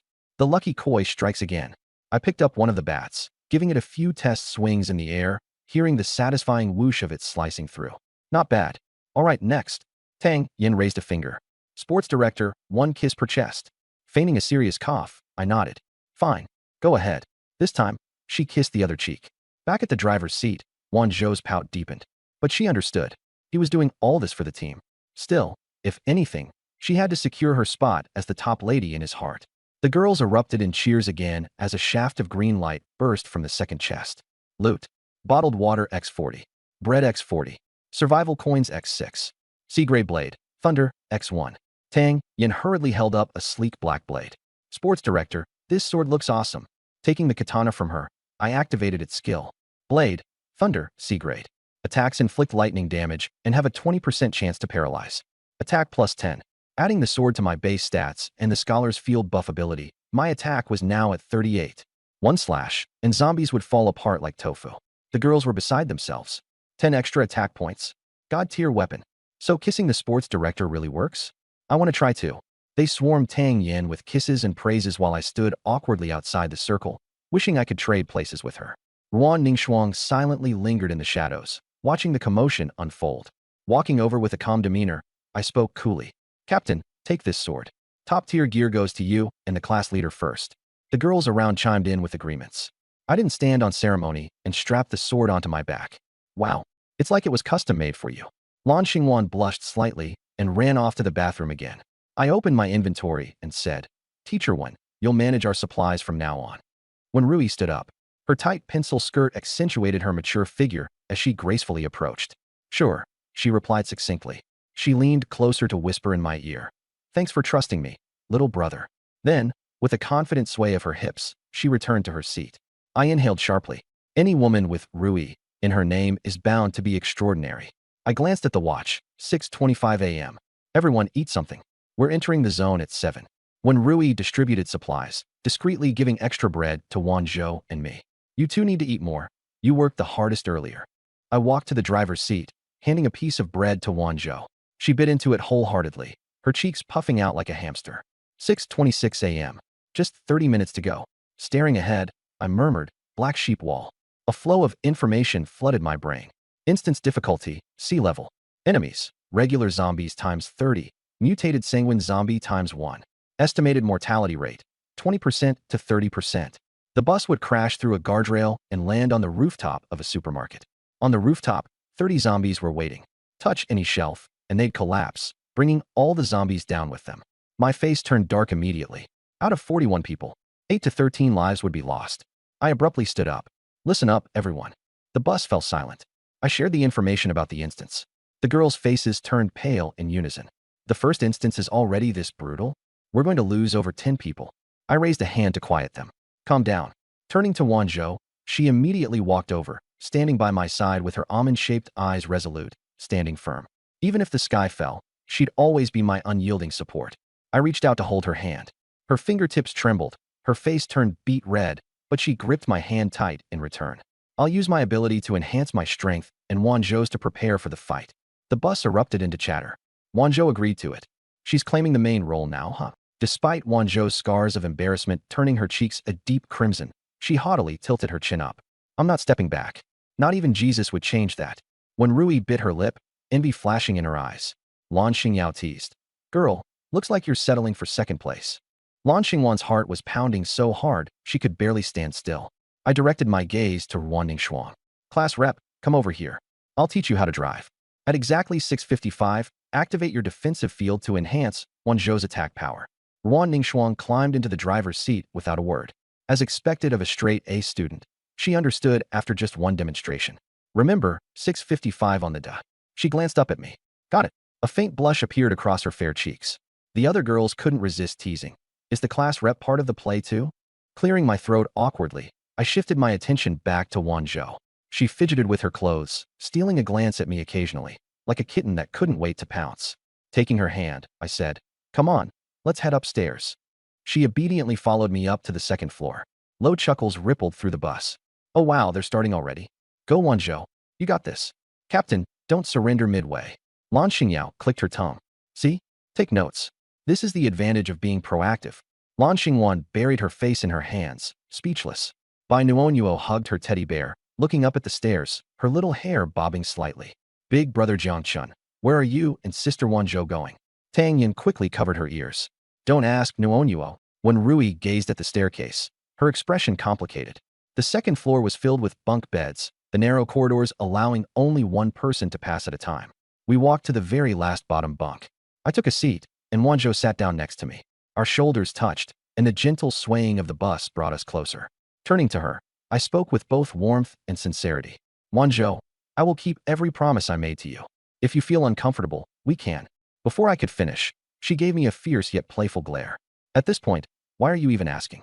Jiangchun, you're slow as a log. Stop wasting time. We've only got half an hour. Get moving. Without hesitation, she took the initiative. Feigning surprise, I teased. In such a rush? Didn't you say we were bros? I'm doing this for the team, she retorted stubbornly. Then, her expression turned serious. Jiangchun, I want to be your sharpest blade. With that, she leaned into me, playfully shaking her small fists. If you dare tell my parents, I'll.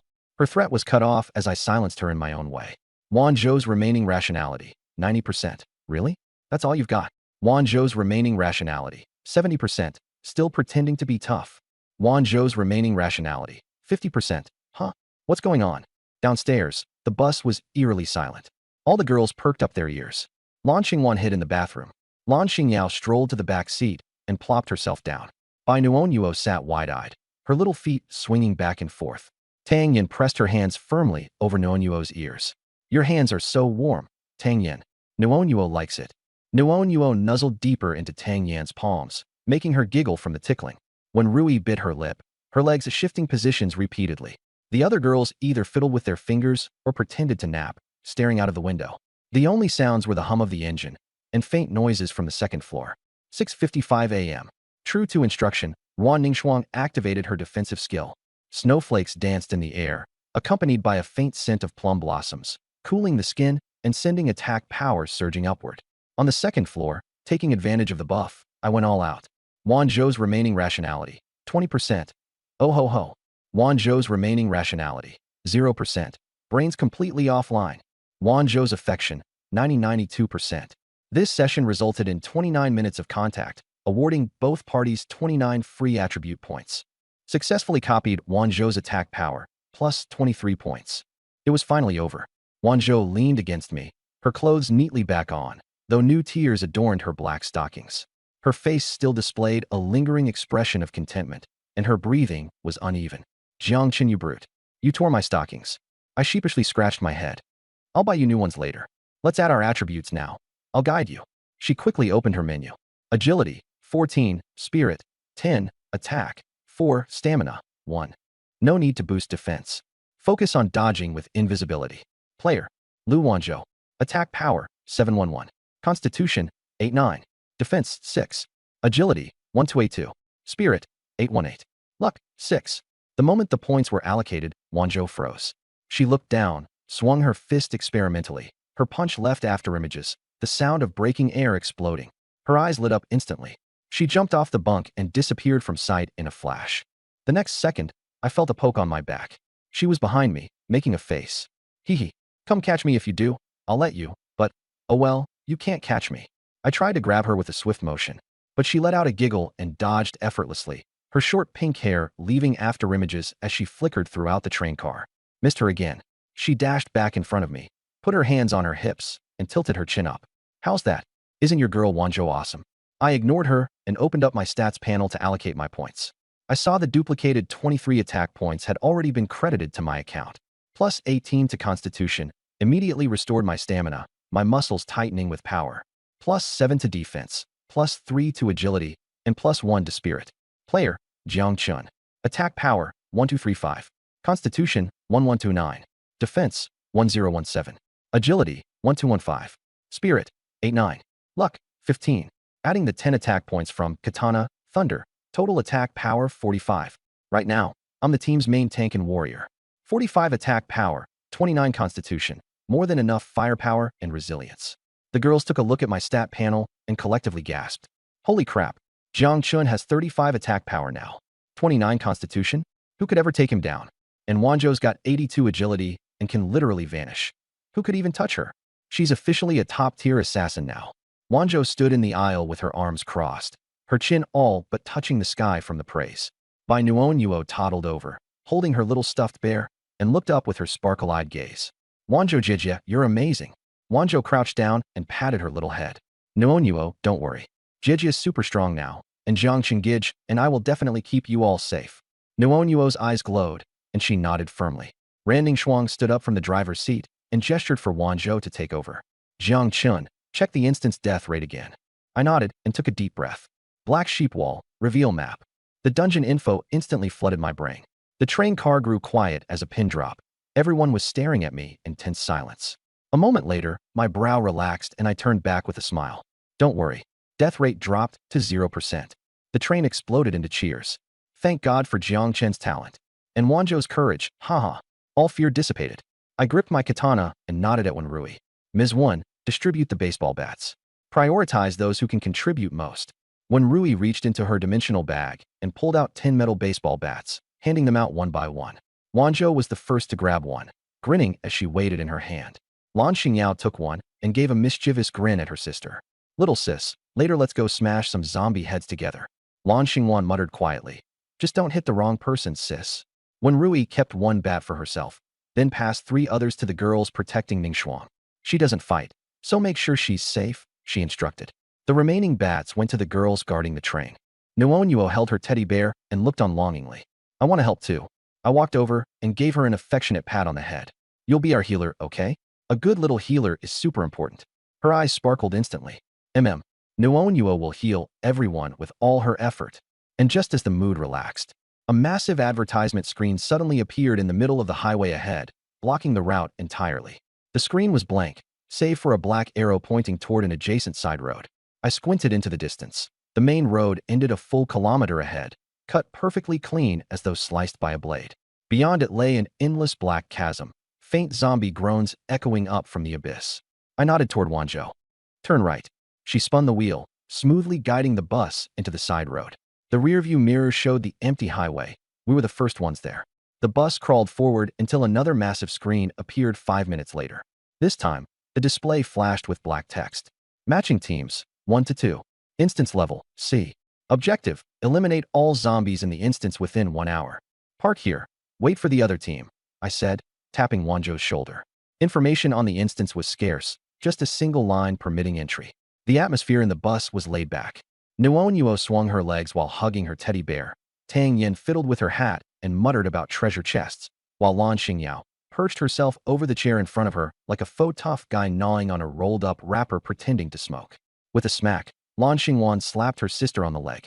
Sit properly. Don't make the girls up front awkward. Xingyao flinched and immediately straightened up with an apologetic smile. The girls seated behind couldn't hold back their laughter. Only Xingwan could handle that brat. Then, 3 minutes later, a battered minivan chugged into view, stopping 30 meters away. Its exhaust pipe belched black smoke. The car was plastered with blood and claw marks, and the windows had been meticulously papered over. My brow arched as I activated Reveal Map. Damaged minivan, durability, 50/100. They weren't doing so hot against the zombies. I let the scan go deeper into the car. The next moment, everyone's panels popped into view. Player, Zheng Xiaobi. Talent, monstrous strength, B tier. Spirit, 13. The other 5 people, 4 men and 1 woman, had painfully low stats. But the lone female player? Her spirit stat was a mere 1, and bright red text glared across her panel. Mental breakdown. I frowned. Zheng Xiaobi. Why does this name ring a bell? I shared the panel info with the rest of the bus. Take a look. Does anyone recognize this person? The girls squinted at the name, trying to recall. Lan Xingyao suddenly yanked out her makeshift cigarette. Zheng Xiaobi? That scumbag from the arts college. When Rui had been lounging against her seat back indifferently, but her warm and gentle expression turned frigid the instant she saw his name. Zheng Xiaobi, dean of the arts college. She enunciated each word with icy contempt. Notorious for his slimeball tactics, well known for preying on female students. Previously, a woman reported him with her real name and even went to the police, but his connections crushed it completely. She paused, her voice turning colder. To be honest, he chased me for 2 years. After I rejected him, he made my life miserable at school. He threatened that if I didn't comply, he'd make sure I lost my job. I was planning to resign and leave once you all graduated. The entire bus exploded into chatter. What the hell? Oh, I remember now. That's the bastard people were roasting in the confessions forum. That post barely lasted 2 hours before it got deleted. The girl who posted it ended up getting a guaranteed grad school spot. Everyone said it was hush money. Ugh, someone like him deserves to be called a teacher. Lan Xingyao gritted her teeth. That perverted scum. If I ever have the chance, I'll kick him where it hurts. Seriously, I feel like punching him right now. I raised my hand, motioning for calm, and the bus quieted down. I shared the profiles of the other individuals involved. Lan Xingyao was the first to explode in anger. Holy SHD.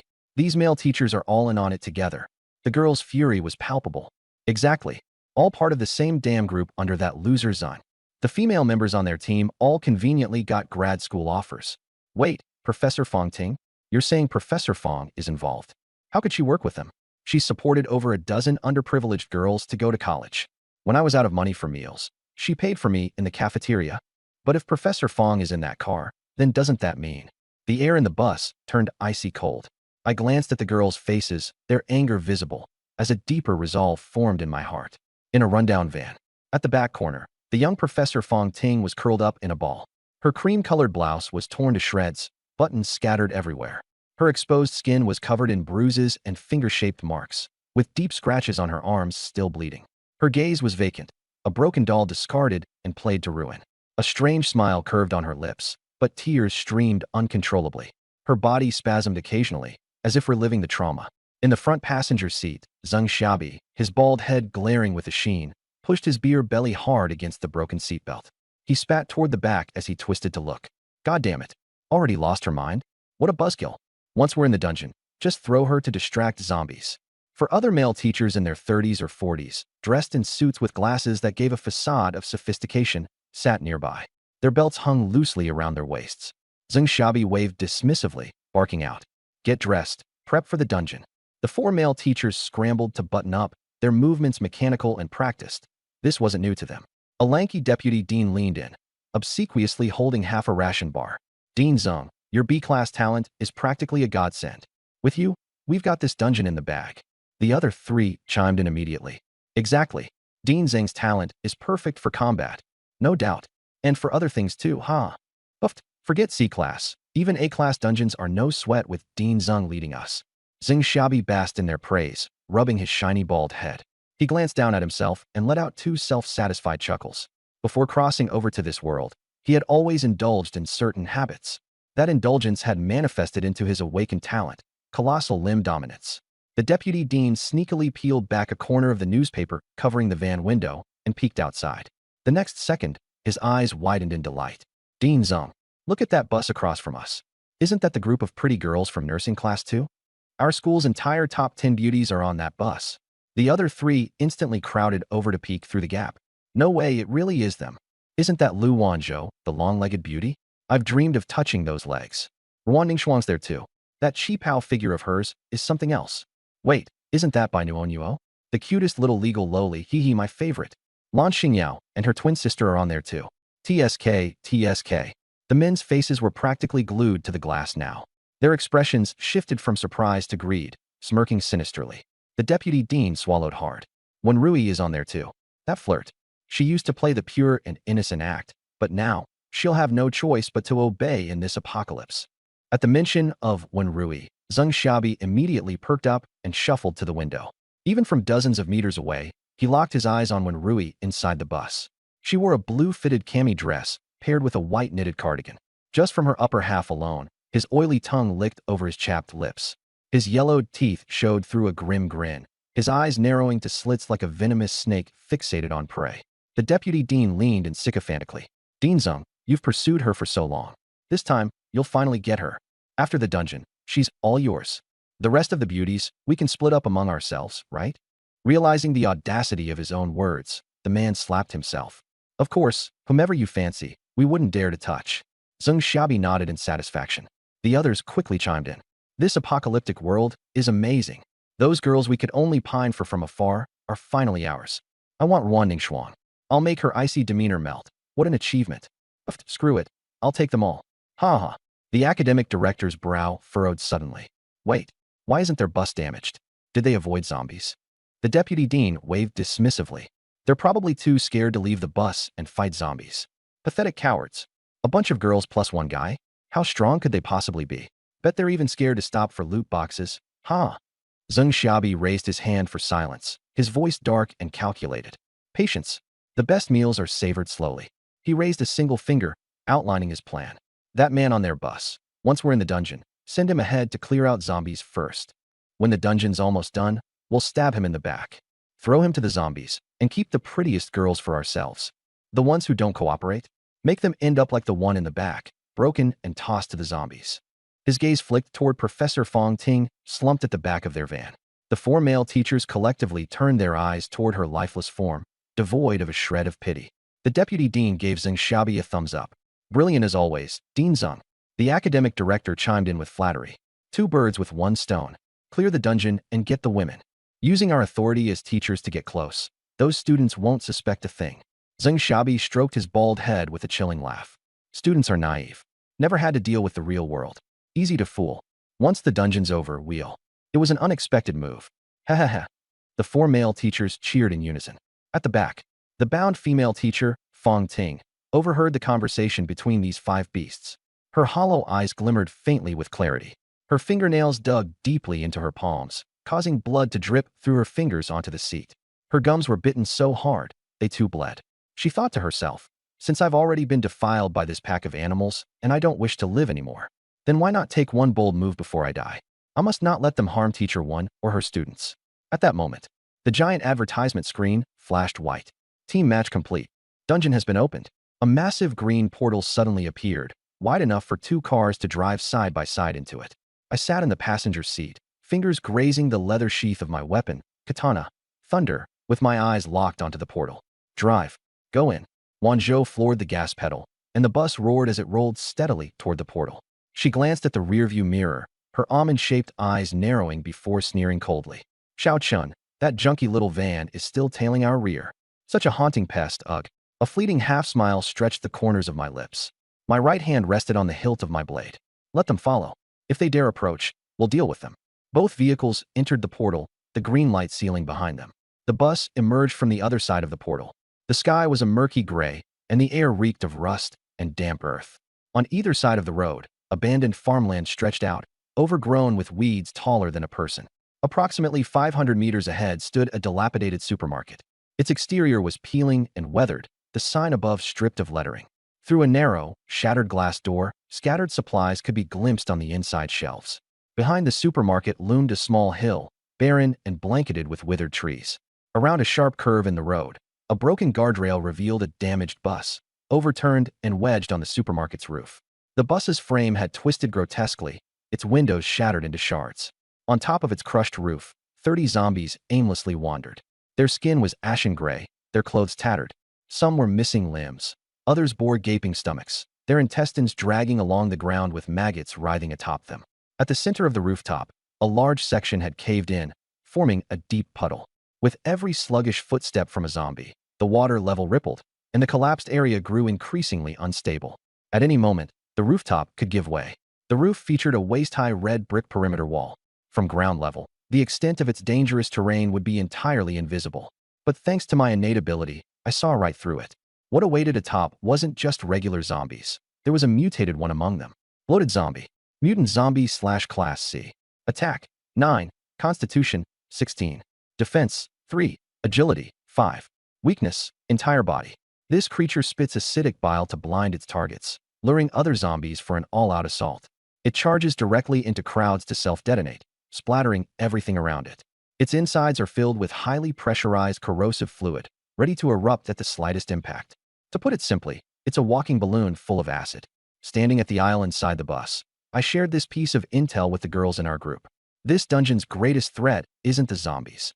It's the entire supermarket itself, a trap using supplies as bait.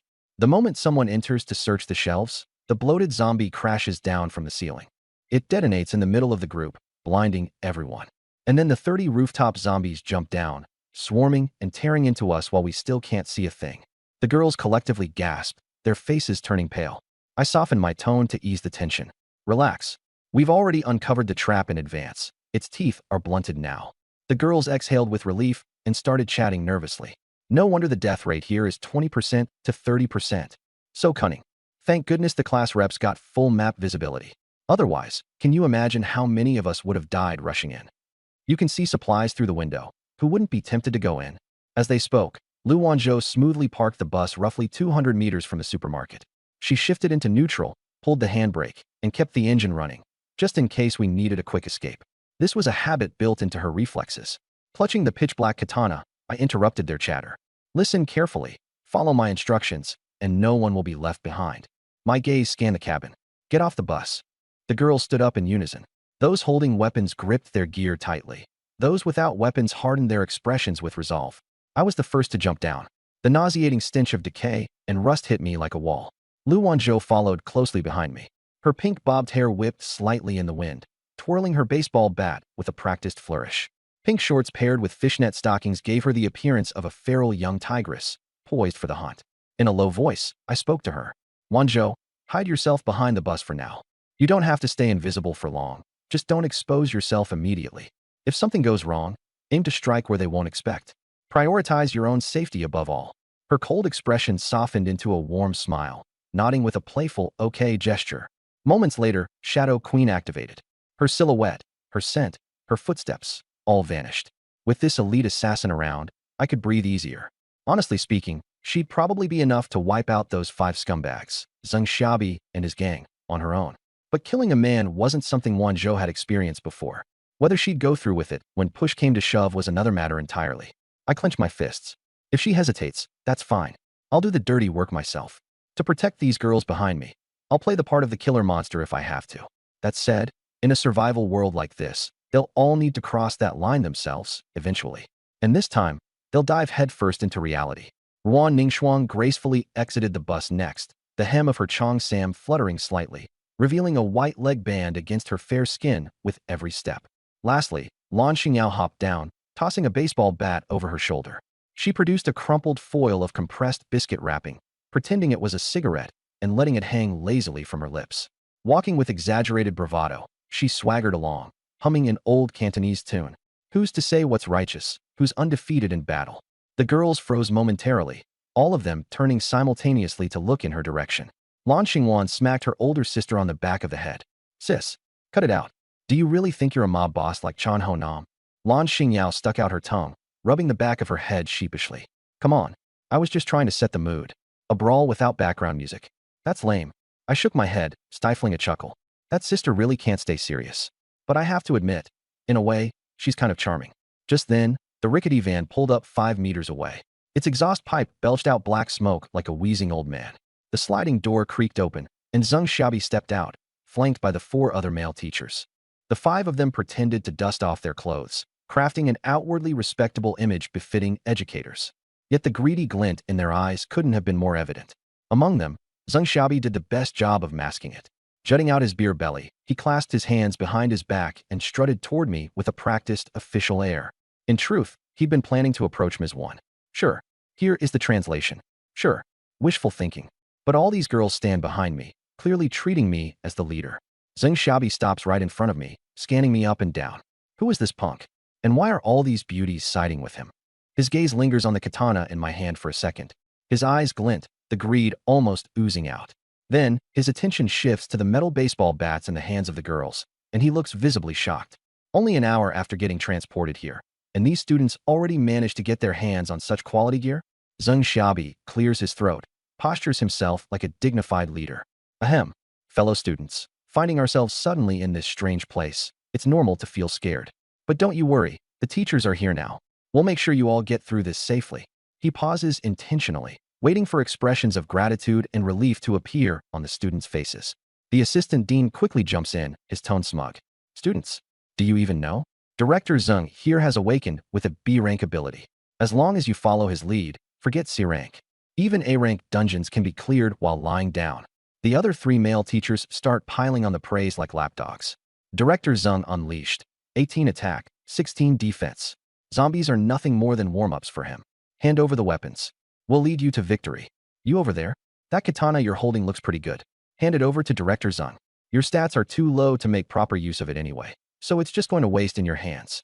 Miss One, come here and join us. Miss One, hurry up. Director Zeng's power is unparalleled. He's absolutely the one who can lead us to victory. The 4 male teachers practically fall over each other, kissing up to Zeng Xiaobi, lifting him to the heavens while stomping me into the dirt. Hands clasped behind his back, belly bulging out, and chin held high. Zeng Xiaobi looks like he's just waiting for this group of greenhorn students to kneel and thank him profusely. And yet, the students instead look at him with unmistakable disgust, as though they'd caught sight of a cockroach. Lan Xingyao, fake cigarette dangling from her lips, leans close to her sister and murmurs mockingly, ridiculous.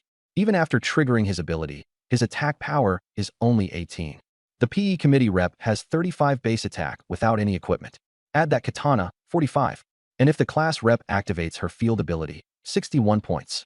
Just one punch would send this fat fool flying, probably poop his pants in the process.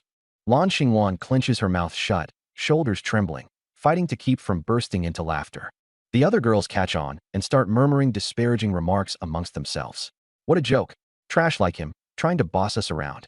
This creep, pressuring female students into deals, and he dares to call himself a teacher? What a disgrace. Gross. Zeng Xiaobi's smirk falters, the corners of his mouth twitching as their disdain becomes more evident. Years of being a dean, and no one had ever dared to deny him this kind of respect. Worse, the homeroom teacher, Wen Rui, was standing silently right behind me, looking at him with nothing short of contempt. The assistant dean is the first to snap. He steps forward, voice shrill like a eunuch's. Nursing class 2. Do you students have no respect for your teachers? Director Zeng is generously offering help, and you can't even say thank you? The dean of academics adjusts his glasses and joins in, barking, hurry up, hand over the weapons, or we'll make sure every single one of you gets disciplined once we're back. Academic penalties, grade deductions, it'll all go on your permanent record. Seeing me remain silent, the assistant dean boldly strides over and reaches straight for my katana. As a teacher, I am requisitioning your sword temporarily. Don't worry, in return we'll adjust your grades, maybe even ensure you get a scholarship. I give him a sharp glare, radiating murderous intent. He nearly stumbles backward, retreating half a step. When force doesn't seem to work, the teachers quickly shift focus and turn their attacks on Wen Rui. Miss Wen, is this how you teach your students? They're completely out of control. If this goes on, we'll see to it that everyone in nursing class 2 is reprimanded. Academic probation for all, parents informed, and everyone delayed in graduating. The edge of Zeng Xiaobi's lips curls into a smirk. This tactic had served him well for over a decade. It was tried and true. Summon the threat of parental involvement and delayed graduation, and even the toughest students would bend the knee. Even the prettiest girls would eventually find their way into his bed. So now, hands still clasped behind his back, belly still out, he waits, ready for the students to fold. 10 seconds pass. Nothing. No one speaks. The girls remain in formation, looking at him like he's an idiot. Not a single one of them is afraid. Zeng Xiaobi's smile finally freezes, confusion spreading across his face. Something isn't right. Why aren't these students scared? I slowly raise katana. Thunder, smirking coldly. All this drama, just because you want to rob us of our weapons? You're seriously going to try and pull the same tired school exam grade threats out of your rear ends here? Oh, and by the way, no one here accepts you as a teacher. Not anymore. The instant my words land, the girls erupt. Who said you were our teachers? You creeps pressuring female students. It'd be more accurate to call you disgusting perverts than teachers. Using grades and graduation as leverage to try and control us? Trash. Absolutely vile. Zeng Xiaobi's face turns red, veins popping out of his forehead. His deep breaths fail to suppress the growing rage inside of him. All these years as an administrator, no one had ever dared to humiliate him like this. He points at me, his finger trembling, voice thick with fury. What's your name? When we get out of here, I'll make sure you'll never graduate, not even if you live to 80. The other male teachers chime in angrily, collectively losing their cool.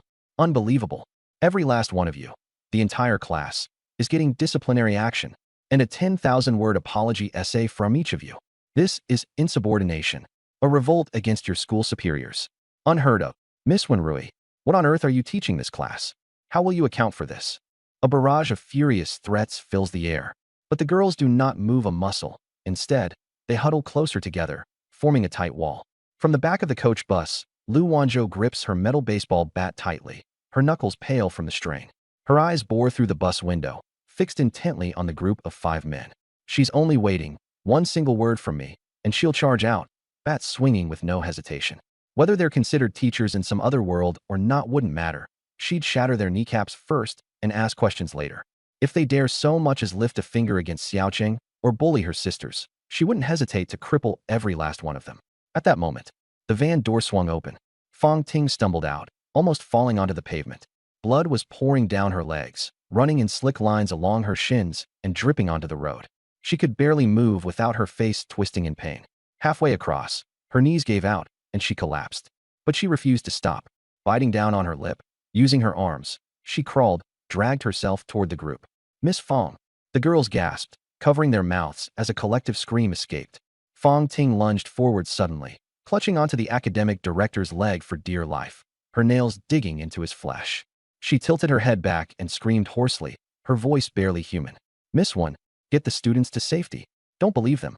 If you pass the dungeon, they'll defile all of you. She was crying uncontrollably, her face streaked with blood and tears. They're not human. Those 5 bastards, they. Her voice broke off, unable to finish. Instead, she snarled and, with every ounce of strength left in her body, sank her teeth deep into the academic director's calf. Even through his trousers, she clamped down with everything she had and didn't let go. Here's the English adaptation that follows American cinematic and narrative style. The sound of ripping flesh echoed in the air, R.I.P. An entire chunk of flesh, pants and blood-soaked, was violently torn off. Fang Ting spat it out onto the ground with a sharp, disdainful tui. Blood sprayed like a fountain, coating her face in crimson. Aark, you crazy bitch. You bit me. The dean screamed, collapsing to the ground, thrashing wildly. His legs flailed, whipping against Fang Ting's shoulders with powerful kicks. Bam. Thud. Each kick shot brutal pain through her, yet she wouldn't let go. No, she was laughing, a deranged, unhinged laugh that sent shivers through the room. Compared to the horrors she'd endured in that hellish van ride, this was nothing. Her glaring eyes locked onto the man like a rabid, cornered dog ready to fight to its last breath. If it meant giving Ms. One and the students a sliver of a chance to escape, she was willing to give her life. Sh. Filthy bitch trash, the dean spat venomously, punctuating his words with another brutal kick to her face. Blood sprayed from her mouth, her head snapping to the side. Still, her grip didn't loosen. Her nails, now jagged and foul from the ordeal, dug deep past his suit pants and into his punctured, bleeding wound. The dean's scream was animalistic, and he writhed in excruciating torment. Sun Xia suddenly gave the vice principal a look, her face darkening. Catching on, the vice principal's sneer stretched thin as he warily approached the scene, tension radiating off him. The other girls stood frozen in shock. Their horrified gazes darted to Fang Ting's shredded clothes, the furious handprints bruised around her neck, and the blossoming brutal bruises and cuts adorning her frame. Their eyes trailed down to her bleeding leg, the kind of injury they, as nursing students, knew all too well was the result of horrific abuse. The tension cracked when Lan Xingyao spat her cigarette on the ground, her clenched jaw popping audibly. Those sons of bitches. Those absolute monsters. Finally snapping out of it, the other girls reacted, some with tears welling up, others rushing to grab whatever was nearby. One girl seized a metal baseball bat and leveled it towards Sun Xia. Whoa. Misunderstanding. Sun Xia immediately adopted a fake smile, backing away cautiously. Someone like him wasn't about to waste his energy fighting angry students with zombies awaiting just outside. He raised his hands placatingly. Don't trust Fang Ting. She's been bitten by zombies. She's delusional. We're teachers. We wouldn't do anything inappropriate. His weak excuses fell flat on deaf ears as the intensity in the girl's eyes burned straight through every word, slicing him apart like razors. I couldn't peel my eyes away from Fang Ting, the realization settling like lead weights in my stomach. Her status screen had displayed mental collapse in striking red text earlier, and now I fully understood why. In barely a single hour, these 5 animals had reduced her to this state. My grip on my knife tightened until my knuckles went white, rage simmering below the surface. Fong Ting clung to the leg she'd mauled as the dean flailed helplessly, trying and failing to crawl away from her unyielding grasp. Despite the muffled sobs threatening to choke her, Fong Ting's pleading eyes locked onto Ms. Wan. Ms. Wan, please, take the students. Go, she begged, desperate. That bastard son isn't just talk. You won't stand a chance. You have to leave. Each failed attempt from the dean to move caused him to shriek in agony. The vice principal reached Fong Ting, towering above her, looking down with hatred etched deep into his face. You wretched little bitch, he growled darkly. Dare to ruin my plans. He raised his foot, aiming directly for Fong Ting's temple. This kick would be fatal. Fong Ting knew this. She clenched her jaw, her body bracing for the inevitable. It was fine. She wasn't afraid anymore. Death would be a release from this hell she'd descended into. But at that exact moment, Wanzhou, I roared, my voice cutting through the chaos like a blade. And before his foot could connect, a flash of pink ripped through the scene. Lu Wanzhou's baseball bat crashed down on the vice principal's knee with a sharp crack. Critical hit. The joint shattered instantaneously. His kneecaps splintered into shards, and momentum sent his lower leg snapping upwards at an unnatural 90-degree angle. Before the pain could even register, his body collapsed, tumbling helplessly. Wanzhou didn't pause. She melted back into invisibility as soon as she'd struck, reappearing in a burst of motion to his side and swinging again. Critical hit. Left side ribcage. Broken. Spine. Snapped. The vice principal was flung horizontally, smacking against the pavement with a stomach-clenching thud and skidding several feet away. He blinked in shock, struggling futilely to comprehend what had just happened. All he could process was the numbness overtaking his body, followed swiftly by searing pain. Meanwhile, the dean's screams ripped through the air again, this time harder, louder. Another flash of pink tore past him. Crack. Crack. Both knees obliterated. Blood and mangled tissue painted the ground as his legs contorted grotesquely. He wailed, his body convulsing as his shattered kneecaps separated from the rest of his legs, a horrific sight. 2 seconds, I muttered under my breath, a slow, wicked smirk tugging at my lips. That was all it took. In under 2 seconds, 2 of the bastards were reduced to incapacitated heaps of screaming, bloodied messes stomping the thin line between agony and unconsciousness. The girls were speechless, wide-eyed, and pale. They knew Lu Wanzhou had done it, and yet her movements were so lightning fast that no one fully registered what had actually happened. Pink blurs swiped past 4 times, and suddenly, the vice principal and the dean were finished. Worse, she'd disappeared again, simply vanished. I grinned wider. This girl, even deadlier than I thought. Still going, Wanzhou? I asked in a low voice, narrowing my gaze briefly onto the rooftop of the nearby supermarket. Zombies up there were becoming restless now. They howled louder, driven into blind rage by the smell of fresh blood. Wanzhou's voice drifted toward me, just soft, slightly hoarse. Xiaochun, we keep them alive. Yes or no? Clenching my blade, I gave a slow nod. Break them, but don't kill them. I need them for something. That was when reality hit Sun Xia. His body trembled visibly as his gaze darted wildly across the scene. His colleagues, broken and bleeding. Vice principal, out. Dean, wailing in a pool of his own blood. And now, he was next. Cold sweat poured like a waterfall. His bulky frame quivered, blubbering like jelly teetering on the edge of collapse. Foolishly, he tried activating his ability, but no dice. Pink flashed again. Assistant-level brutality incoming, smiley face. Sorry, but I can't assist with that. Churned at the sight, but I forced myself to stay calm because there was no time for hesitation. Here's how the scene was translated into English. I'm going to die. 30 zombies on the rooftop of the supermarket, plus a bloater. Aren't you the one who enjoys playing with other people's lives for fun? Today, you'll know what it's like to have your own life turned into a game for amusement. The blood drained from Zhang Xiaobi's face, leaving it pale as paper. No, I'm the principal. You're just a student. My fist came crashing down, smashing his nose. Blood spurted everywhere. You dare speak of the academy? You dare call yourself a teacher? Fong Ting stopped in her tracks, staring at me in shock. She heard everything. Then came her chilling, despairing laughter as she charged forward. Seizing the vice principal by his collar, she dragged him towards the supermarket. The remaining 3 men screamed in terror, but Fong Ting grabbed each by the hair and hauled them inside one by one. Watching his 4 colleagues being dragged into the supermarket, Zhang Xiaobi was paralyzed with fear. His voice trembled as he begged. Teacher Fong, I've wronged you. Let me out. But Fong Ting ignored him. Standing at the supermarket door, she turned to look at the tear-streaked faces of the girls outside. Her gaze swept across Wenrui before settling on me. Me. Wenrui made a move to pull her back, but I held her shoulder, shaking my head gently. Teacher Fong has broken mentally. She doesn't want to live anymore. She just wants to drag these animals to hell with her. One, let her go. This is her final wish. When Rui's tears finally fell, she covered her mouth as her shoulders shook uncontrollably. I fixed my eyes on Fong Ting inside the supermarket. Everyone, watch closely. This is Teacher Fong Ting. She's giving us one final lesson with her life. It was as if Fong Ting understood.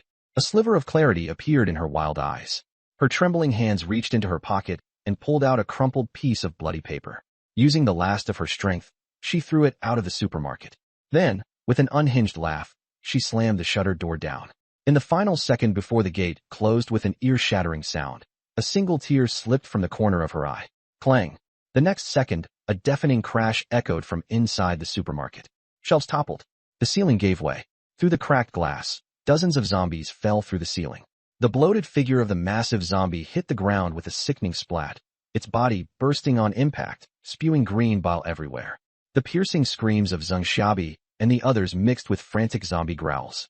It made my skin crawl. In a matter of minutes, the human screams faded. Silence fell, punctuated only by the sounds of zombies tearing and chewing on flesh. A cold notification echoed in all of our minds. Team 1, 2, 3, 4, 5. All members eliminated. Supplies are now unclaimed property. But not a single person rejoiced. The notification confirmed it. Teacher Fong Ting was truly gone. The teacher who would pay for students' meals when they couldn't afford food. The big sister figure who quietly supported impoverished girls so they could stay in school. She was gone forever, swallowed by the supermarket that devoured lives. When Rui clenched her fists so tightly her nails dug into her palms, I took a deep breath, forcing my gaze to harden. The supplies could wait. First, we had to clear the dungeon. Bending down, I picked up the blood-soaked leg of the vice principal. The bloater is dead. 30 zombies remain. I'll use these legs to draw them out and bottleneck them at the door for us to kill one by one. I'll take point. You all cover the flanks and finish them off. Leave 5 for practice. The girls wiped away their tears, steeling themselves. Gone were the traces of naivety from their faces. Now, there was only resolve and cold determination. Teacher Fong Ting's lesson had burned away their last thread of hope in this apocalypse. As I moved toward the door, Wanzhou caught the hem of my shirt. She was dangerously low on mental energy and dizzy, but her resolve didn't waver. Chun, I'm going with you. Wherever you go, that's where I belong. I gently pushed her messy hair out of her face. Don't use your talents for now.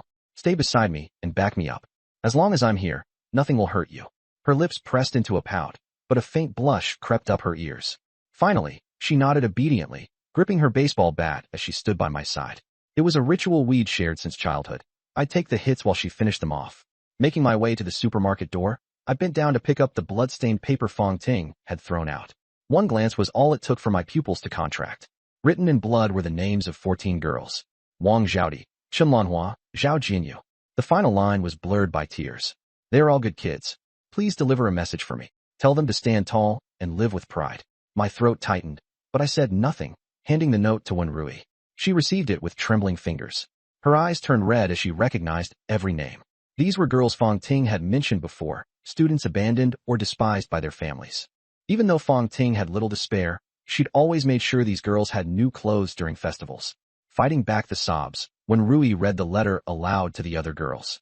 Each name was a stab to their hearts. These 14 sisters didn't even have proper names. Soft whimpers broke the silence. Lan Xingyao stood mute, with only admiration in her eyes. Her sister Lan Xingwan buried herself into her arms, her shoulders shaking uncontrollably. I handed Wenrui the note again. Keep it safe. If you meet them, make sure they hear Teacher Fong's words. She nodded firmly, tucking the letter close to her heart. Wenrui favorability, 96-97. I turned back toward the door, gripping my blade tightly as my expression went cold. No more time for tears. Is everyone ready? We're starting the fight now. The girls quickly pushed their emotions to the side. All that remained was fierce determination. I nodded at Wan Ningxuang, who caught my signal. Her slit Cheongsam rose with her graceful motion. Gently, she raised her leg, stepping forward softly. The sound was delicate. Tap. Ripples spread out from her, and a gentle breeze swirled through her hair and dress. With a twist of her fingers, she lowered them as the wind danced around her. Domain expand. An icy gust spread within 50 meters. Snowflakes and pink blossoms cascaded together. Frozen plum blossom domain triggered. All allies plus 16 bonus attack power. A surge of power coursed through my body, raising my attack to 61. Gripping the sheath tightly in one hand, I pressed the other firmly on the shutter door handle. With a pull, I rolled it open partway. just enough to control how many zombies could shuffle out. A repugnant stench immediately assaulted my senses. Hell awaited inside. Inside, my emotions were surging, but I forcefully suppressed them. Behind me, a girl was already retching. I spoke coldly. Don't throw up. Open your eyes and watch. It'll only get worse from here. The zombies all turned their heads at once, emitting low growls. Two of the closest ones dropped their meat chunks and lunged at us, followed by the rest in a chaotic charge. Without hesitation, I tossed two severed legs toward the doorway.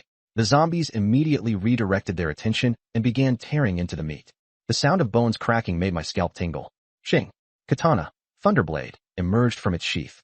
I activated its ability, causing purple lightning to dance along the blade's edge, distorting the very air around it. Flash! Schlack! Two zombies had half their skulls cleanly sliced off as purple lightning surged through their bodies. Paralysis triggered. Their corpses twitched for 3 seconds before collapsing stiffly, blocking the main entrance. The zombies behind them stumbled over the fallen corpses, turning the doorway into a chaotic bottleneck, forcing them to crawl out one by one.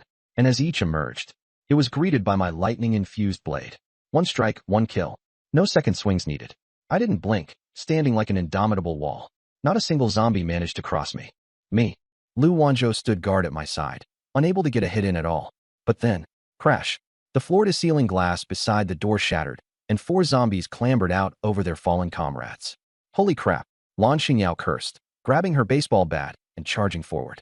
She leapt up, swung wide, and, bam, a zombie's head exploded like a watermelon. She shook off the blood on her bat, turned to me, and raised an eyebrow. Team captain, this side's me and my sister's show. Let us handle it. We're itching for action. Lan Xingwan also sprang into action, smashing her bat into a zombie lunging at her sister. Crack!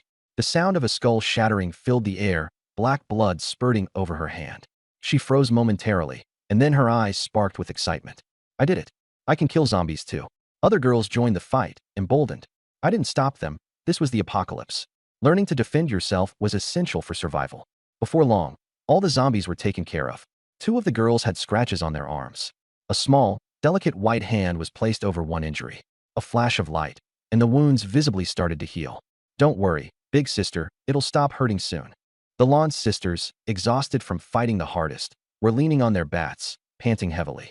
Even Lu Wanzhou, her stamina nearly depleted, refused to sit down to rest. As for me, with a physique rating of 29 and 16 zombie kills under my belt, I was totally unfazed. I motioned for Wan Ningxuang to lift her domain ability. Snowflakes and plum blossoms stopped falling as she pressed on her temple, looking a little dizzy. I walked through the aftermath, katana in hand, to deliver clean kills to the still twitching zombies. One by one. Once the cleanup was done, I entered the supermarket. Full map unlocked, lit up the area for me. Noticing 2 zombies clinging to steel beams on the ceiling, I didn't even look up, just swung my blade in reverse. Slash slash. 2 zombie heads dropped to the floor, the moment the last one fell. C-Class Co-op Dungeon complete.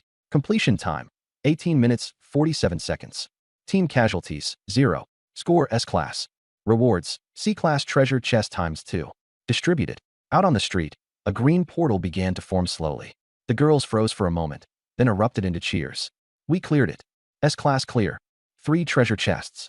Tang Xiaojin's good luck charm must be working overtime. Tang Yin spun a dazed by Nuonyuo in a celebratory hug, leaving the little one dizzy and her trademark cowlick drooping comically. I stepped out of the supermarket, casually munching on some chips and holding 2 bottles of soda.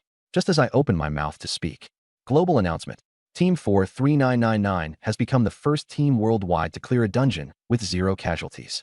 Extra reward. D-Class module treasure chest ×1. The announcement repeated 3 times. The public chat exploded. Holy crap. For 3999 again. They got the first kill and first clear. With 0 casualties? Bro, I lost 5 or 6 teammates just doing a D-Class dungeon. Within the dungeon, the girls were celebrating wildly. Lan Xingyao hopped off the ground, grabbing her sister and shaking her excitedly. Sis, we made it to a global announcement. The next moment, Bai Nuonyuo gave a delighted squeak and ran straight into my arms, her little cowlick standing at full attention. Brother Jiang, you're amazing. Nuonyuo's amazing too. I ruffled her hair and flicked the stubborn cowlick, watching it wobble with a satisfying bounce. Not far away, Wan Ningxuang's lips curved slightly upward. When Rui glanced at me, biting her lip almost reflexively, I raised the bag of chips in my hand. There's still plenty of snacks in the supermarket. Bai Nuonyuo's eyes sparkled stars, and she clung to my arm, shaking it. Snacks. Noonyuo wants snacks. I handed her my chips and one of the sodas.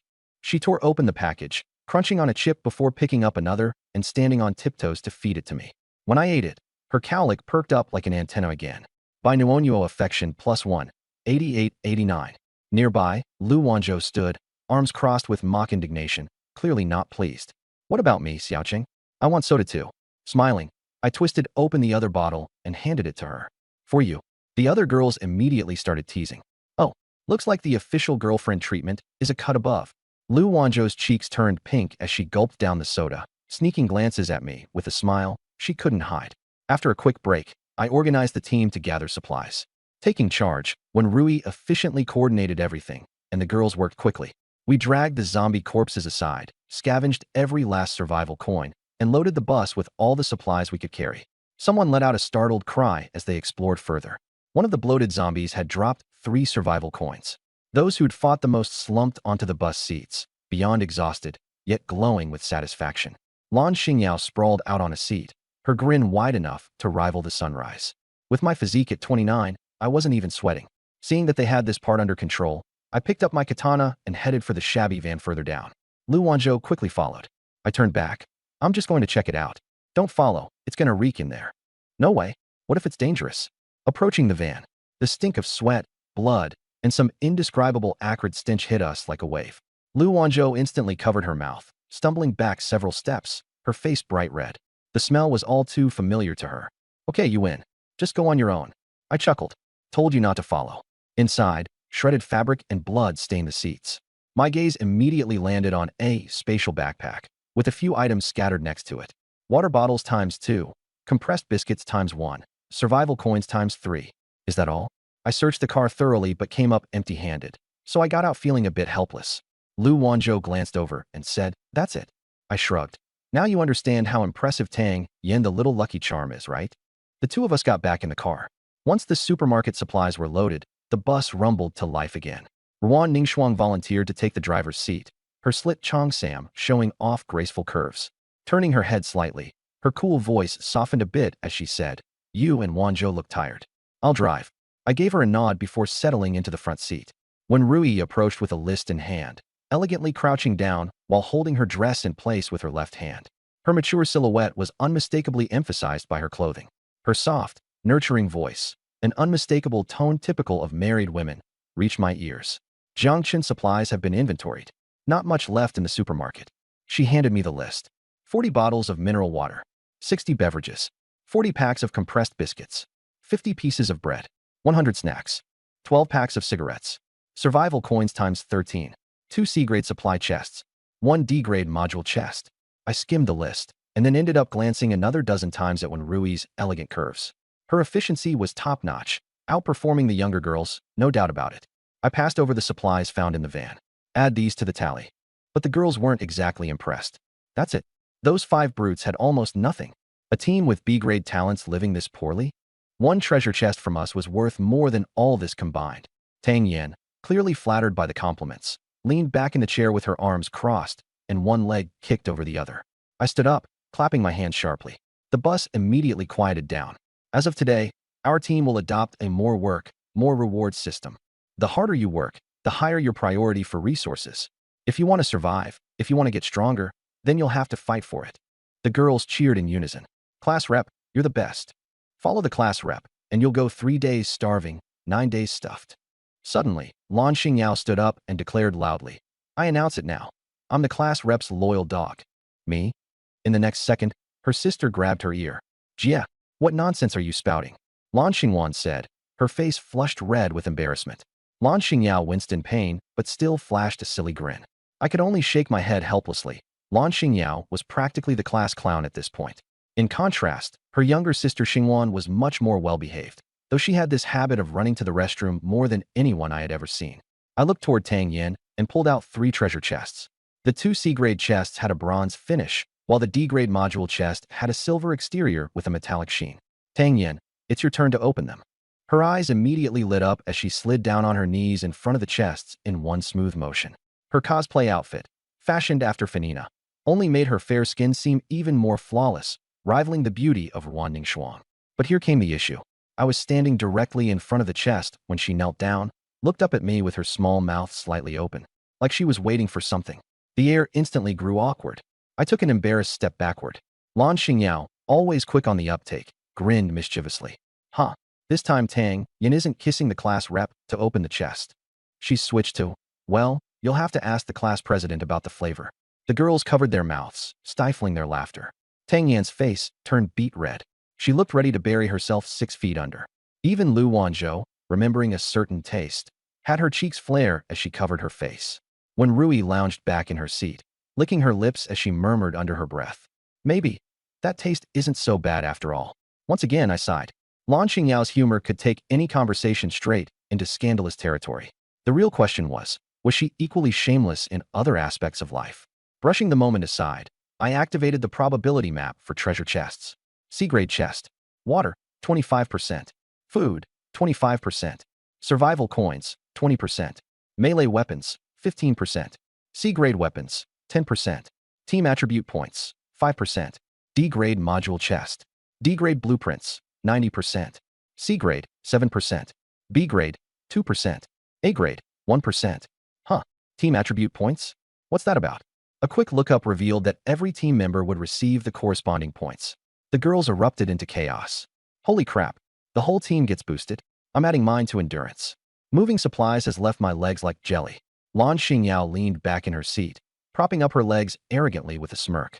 Ladies, keep in mind, consulting with the class rep might speed up your growth curve. Her sister Xingwan immediately grabbed her mouth again. However, her cheeky remark did spark an idea for some of the girls. Even Ruan Ningxuang, and when Rui exchanged a glance and then looked my way, deep in thought. Tang Yin, still blushing, rubbed her hands together and shyly glanced at me. Class rep, before opening the chest, there's a ritual to perform, right? You know what I mean. The girls were losing it. Seriously, you're gonna kiss him again? What a sneaky move. Using this as an excuse to cop a feel, huh? Lan Xingyao sighed. Really? So she's back to kissing instead of eating, huh? Guess I got my hopes up for nothing. Her sister gave her a whack on the back of the head. What's with the disappointment, sis? I twitched the corner of my mouth in exasperation. Well, not like I was losing out. I leaned down until Tang Yin could plant a quick peck on my cheek before she retreated, covering her flaming face with her hands. Lu Wanzhou puffed her cheeks and stood hands on hips. I want one too. You're not even opening a chest. So what's the point? I don't care. You must let me have one. Feigning helplessness while inwardly relishing the attention, I offered the other cheek, and she promptly leaned in to give me an exaggerated kiss on it, proudly shooting Tang Yin a victorious glance afterward. The queen's getting jealous, huh? Imagine having 2 beauties fighting over who gets to kiss you. So unfair. Tang Yin opened the first C-grade chest. Mineral water times 80. Compressed biscuits times 80. Bread times 80. Snacks times 20. Survival coins times 10. Crowbars times 5. Team attribute points times 2. I nodded in approval. For a chest with only a 5% drop chance for attribute points, this was pretty lucky. Tang Yin tilted her head toward me again, and I leaned in for another quick kiss. Lu Wanzhou wasted no time following with her own, escalating the routine. The second chest revealed. Mineral water times 80. Compressed biscuits times 80. Beverages times 40. Survival coins times 10. Crowbars times 5. Team attribute points times 2. System notification, you have gained 4 team attribute points. Chaos erupted in the bus. Whoa, it happened again. For points for the whole team. Tang Yin, the lucky charm, is incredible. Kissing the class rep works? Someone let me try. Lu Wanzhou spread her arms protectively. What do you guys think you're doing? Jiang Chen's daily kiss quota is full. Little Bai Nuonyuo came running over, clutching her stuffed bear. Big brother Jiang Chen, I want to add attack strength so I can help fight those zombies. Kneeling down, I ruffled her soft hair. Nuonyuo, sweetie, you're a healer. Add to your spirit stat so you can provide more healing. Leave the zombie fighting to your big sisters, okay? She nodded solemnly. Okay, I'll listen to big brother Jiang Chen. Lan Xingyao plopped back in her chair. Stamina. I need stamina. I'm worn out from all the lifting. She turned to face her sister. Hey sis, what are you adding? Lan Xingwan softly muttered. I'll add points to Constitution. Her cheeks turned bright red right after. If she added to Constitution, wouldn't she be able to withstand the sports committee's attacks? Lan Xingyao slyly leaned toward her ear with a mischievous grin. Adding points to Constitution is great. In the future, if something happens with the sports committee guy, you'll be able to handle it. Lan Xingwan smacked her leg in embarrassment. Sis. Lu Wanzhou leaned close to my ear, her voice soft. I'm adding agility. I flicked her forehead with a grin. Don't let me catch you. If I do, you'll be in some serious trouble. Lu Wanzhou stuck out her tongue and made a playful face. Hee hee. I scanned the group in the bus. All right, that's enough messing around. Let's talk about allocation suggestions. Unless you've got a special reason, prioritize adding to Constitution. Constitution is the foundation of survival, after all. If you don't have enough stamina, you won't even be able to land your attacks, no matter how strong they are. The girls all nodded and obediently started allocating their stats to Constitution. I gestured toward the D-tier module chest. Let's open it up. Tang Yin shyly glanced at me. I immediately understood and leaned over. Smooch. Right after, Lu Wanzhou jumped in, doubling down on the intensity. With a loud pop sound that echoed through the entire bus. The class monitor's kisses are always louder than Tang Yan's, huh? That's how you maintain the dignity of the main wife. Lan Xingyao laughed. Class monitor, are you addicted to kissing now? Lu Wanzhou shot her a glare, immediately wrapping her arms around mine and leaning in closer. Tang Yin opened the D-tier treasure chest. A flash of gold light. A-tier water condenser blueprint X1. A D-tier chest with an A-tier blueprint? Jackpot. Tang Yin held the blueprint up with both hands and handed it to me, her soft, jellyfish-like hair swaying as if begging for praise. Sports rep, look at this. Grinning, I took the blueprint and opened the map fully. A-tier water condenser. Consumes 1 survival coin. Produces 200 bottles of drinking water daily, 500 milliliters per bottle. Production cost, 16 survival coins. 200 bottles of water a day. With 41 people, drinking 3 to 4 bottles a day each would still leave enough to save half to trade for more coins. This is huge. The girls crowded around in amazement. Oh my god, 200 bottles of water a day. We'll never have to worry about water again. A D-tier chest giving us an A-tier blueprint? Tang Yin, you're our lucky charm. Even the usually calm Bai Nuonyuo's eyes sparkled. Does this mean Nuonyuo can drink as many sodas as she wants now? I ruffled her hair. Sure, but don't overdo it or you'll get a stomachache. Bai Nuonyuo bounced on the spot, her little strand of cowlick hair standing straight up in her excitement. Okay, I'll stick to just 1 a day. I couldn't help but pinch her chubby little cheeks. This kid is so cute. I'm seriously starting to want a daughter someday. I immediately spent 16 survival coins to craft the water condenser and set it up in a corner on the 2nd floor where it wouldn't be in the way. The silvery white, suitcase-sized metal box had slots for coins and a dispenser. I slipped in a survival coin, clink. A low humming started, and bottle after bottle of water began rolling out. The girls surrounded it, exclaiming in amazement. Whoa, it's actually producing water. No need to ration it anymore. Bai Nuonyuo pressed her face against the side of the machine, her round eyes wide with awe. So much water. Lan Xingyao couldn't help herself, chiming in with her usual innuendo-laden smirk. Looks like no one here will ever be thirsty again. The other girls rolled their eyes collectively. They'd long built an immunity to her quips. I grabbed a bottle, fully opened the map to inspect it for any anomalies, and then took a cautious sip. Surprisingly, it was quite sweet, better than your average bottled water. When Rui approached, probably wanting a taste as well, just as I was about to grab another bottle for her, she reached out and deliberately took the one I had already drunk from, her fingertips brushing lightly against my hand. Twisting the cap open, her ruby-red lips aligned precisely with the spot I drank from as she raised the bottle to take a small sip. A crystal-like bead of water trailed down her pale neck, disappearing into her blue sundress. She licked her lips lightly and gazed up at me with a teasing glint in her eye. Sweet. That look, let's just say it left very little to the imagination. I was stunned for a moment. When Rui sure knows her game, her married woman charm dial was turned up to the max. The other girls burst into cheeky laughter. Miss Wen's technique is unreal. Best at flirting, no competition. When Rui's cheeks blushed slightly, but she calmly tucked the bottle away like it was some kind of rare treasure. Lan Xingyao sidled over, grinning. Miss Wen, let me have a sip too? When Rui waved dismissively. The teacher's thirsty. I'll grab you a fresh one. Lan Xingyao pouted. TCH, stingy. The girls collapsed into laughter again. I shook my head, somewhat exasperated. When Rui's flirting was reaching levels that were downright absurd now. With my backpack slung on my shoulder, I headed downstairs to upgrade the bus. Meanwhile, Ruan Ningxuang had been eavesdropping from the driver's seat below. When she overheard when Rui drinking from my bottle, her grip on the steering wheel tightened visibly. Her face flushed quietly, and the toes inside her high heels curled ever so slightly. As I descended the stairs, Ruan Ningxuang immediately straightened, her gaze fixed on the road ahead as if nothing had happened. Strange. She wasn't even upstairs. What's she so flustered about? She glanced at me nervously out of the corner of her eye and stammered. Zhejiang Chun, do you need something? I looked at her and then toward the driver's seat. Ningxuang, can you step aside for a bit? I need to upgrade the bus. Without a word, she parked, engaged the handbrake, and stood up to make room. I couldn't help but notice the imprint she left on the leather seat, slightly indented and carrying a soft hint of gardenia. Seeing the faint mark, Ruan Ningxuang turned bright red.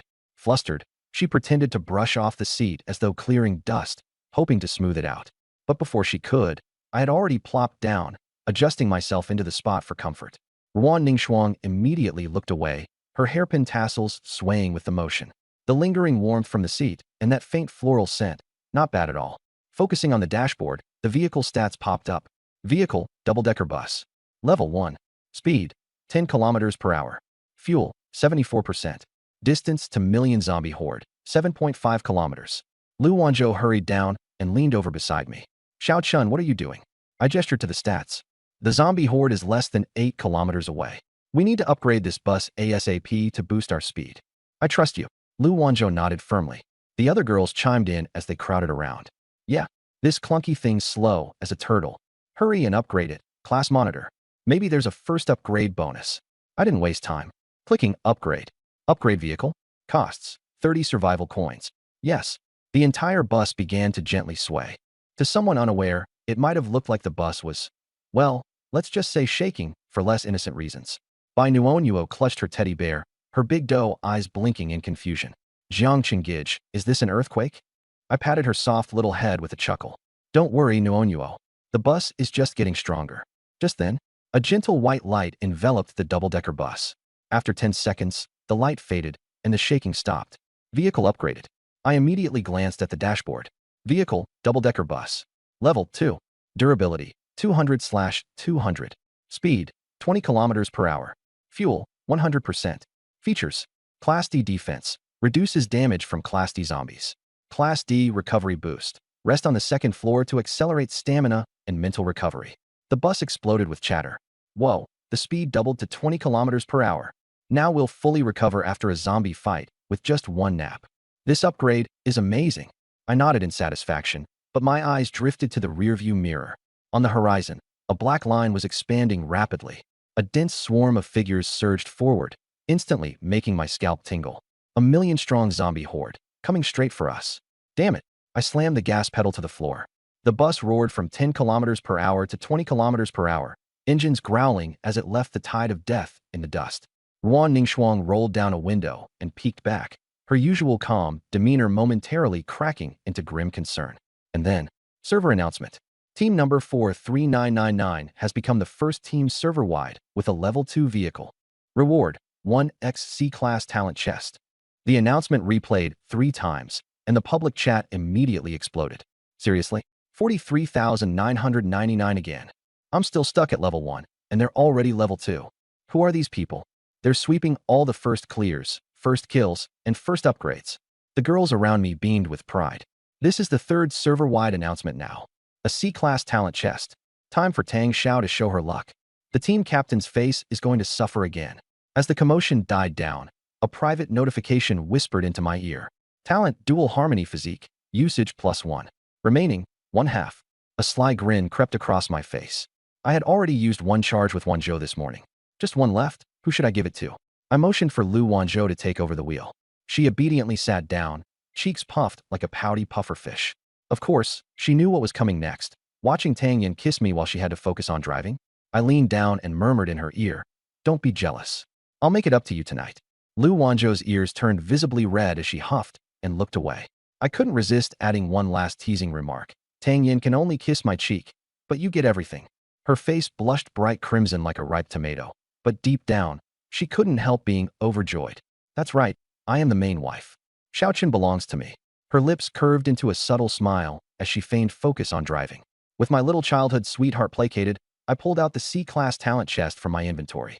Bronze in color, etched with mysterious runes. Wham! I slammed it onto the center aisle. The girls swarmed around instantly, and Tang Yin was already kneeling in place, rubbing her hands together with sparkling eyes. I read aloud the chest's details. C-Class Awakening Scroll, 90%, B-Class, 7%, A-Class, 2%, S-Class, 1%. Suddenly, Lan Xingyao chimed in with an oddly serious tone. I've got it. Tang Zhao's lucky aura reverses probabilities. The lower the chance, the higher the odds. She finished with a proud grin, as if she'd just unraveled the mysteries of the universe. I'm a genius. The bus fell silent. Everyone stared at her with expressions somewhere between pity and disbelief. Her sister, Lan Xingwan, simply face-bombed and switched seats. Lan Xingyao scratched her head awkwardly. All right, pretend I never said that. The other girls broke into excited murmurs. 1% chance of an S-class. Can Tang Yin really pull it off? Well, most people couldn't, but this is Tang Yin, the ultimate luck goddess. Bai Nuonyuo ran over, clutching her teddy bear, and cheered her on. Big sis Tang Yin, you've got this. Nuonyuo believes in you. Tang Yin patted her head with a big smile, then turned to look at me. Her face immediately went beet red. I instantly understood and leaned closer. Tang Yin swiftly kissed me on the cheek before I could react. At the wheel, Lu Wanzhou was pouting so hard her lips could carry cargo. But she quickly recovered, a smug grin spreading across her face as she remembered tonight's promised compensation. Tang Yin took a deep breath and opened the chest. A blinding red light erupted, flooding the entire bus. The girls froze in shock. From the bottom of the chest, Tang Yin pulled out a thick, glowing red book and proudly offered it to me. I scanned it with an ability check, my eyes lighting up instantly. S-Class Talent Awakening Scroll. Effect. Used to awaken an S-Class or higher talent. I read the effect aloud, and the bus broke into an uproar. Holy crap, an S-Class Awakening Scroll. She actually pulled a 1% chance. This is peak luck goddess behavior. Bai Nuonyuo's little cowlick stood straight in excitement as she clapped her hands furiously. Big sis Tang Yin is amazing. Tang Yin blushed, soaking in the praise, then removed her blue hat and bent forward in an elegant bow, perfectly mimicking Fufu's iconic curtain call. One word popped into my head. Graceful. The girls immediately tackled Tang Yin in a group hug. Their cheers echoed with laughter. Tang Yin, you're incredible. Give me some of that luck, pretty please.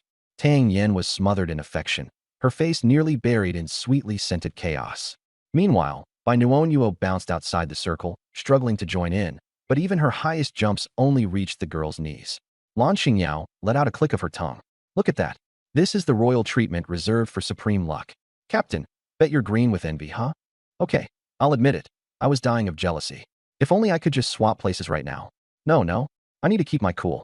I stared at the awakening book in my hand and started thinking, who should I give it to? Lu Wanzhou, Wan Ningxuang, Bai Nuonyuo, and Tang Yin all already had talents, so they were out. Among the remaining girls, Teacher Wen Rui had contributed the most, comforting the girls, charging ahead to fight zombies, carrying the most supplies. And Teacher Wen already had 97 favorability toward me. Soon I'd be able to copy her talent. I looked up at Wen Rui. Teacher Wen was smiling as she watched the girls fooling around. She had already taken off her white knit cardigan, revealing a light blue bodycon suspender dress. Elegantly crossing her long legs, her jade toes hooked around a pair of red-soled high heels, swaying back and forth. I didn't dare imagine how good it would feel to get stepped on by that foot. I walked straight over to Wen Rui. The girls instantly fell silent. I handed the book to her. Teacher Wen, this is for you. Wen Rui froze. Her jade toes loosened, and the red-soled high heel clacked onto the floor. Not a single girl objected. Class rep did the right thing. Teacher Wen treats us so well. She's always the first one charging in against the zombies and carries the most supplies. Lan Xingyao even raised her fair little feet. I support this with both feet. Wen Rui's eyes turned a little red. She wasn't the type to be coy. Since Jiang Chun was giving it to her, she had to accept it. She held the S-Rank Talent Awakening book in both hands, her fingertips trembling with excitement. How much she wished she could have a powerful talent too. Then she could protect this group of students. Wen Rui took a deep breath and used it immediately. The book turned into a red glow and merged into her body. She closed her eyes, feeling that warm current surge through her body. The girls crowded over curiously. Teacher Wen, what talent did you awaken? Wen Rui slowly opened her eyes.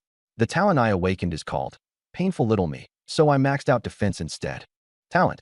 Painful Little Me, so I maxed out defense instead, S-Rank. 1. Passive, defense bonus X52. Active, consume mental power to grant a shield to yourself and teammates within 50 meters. 3.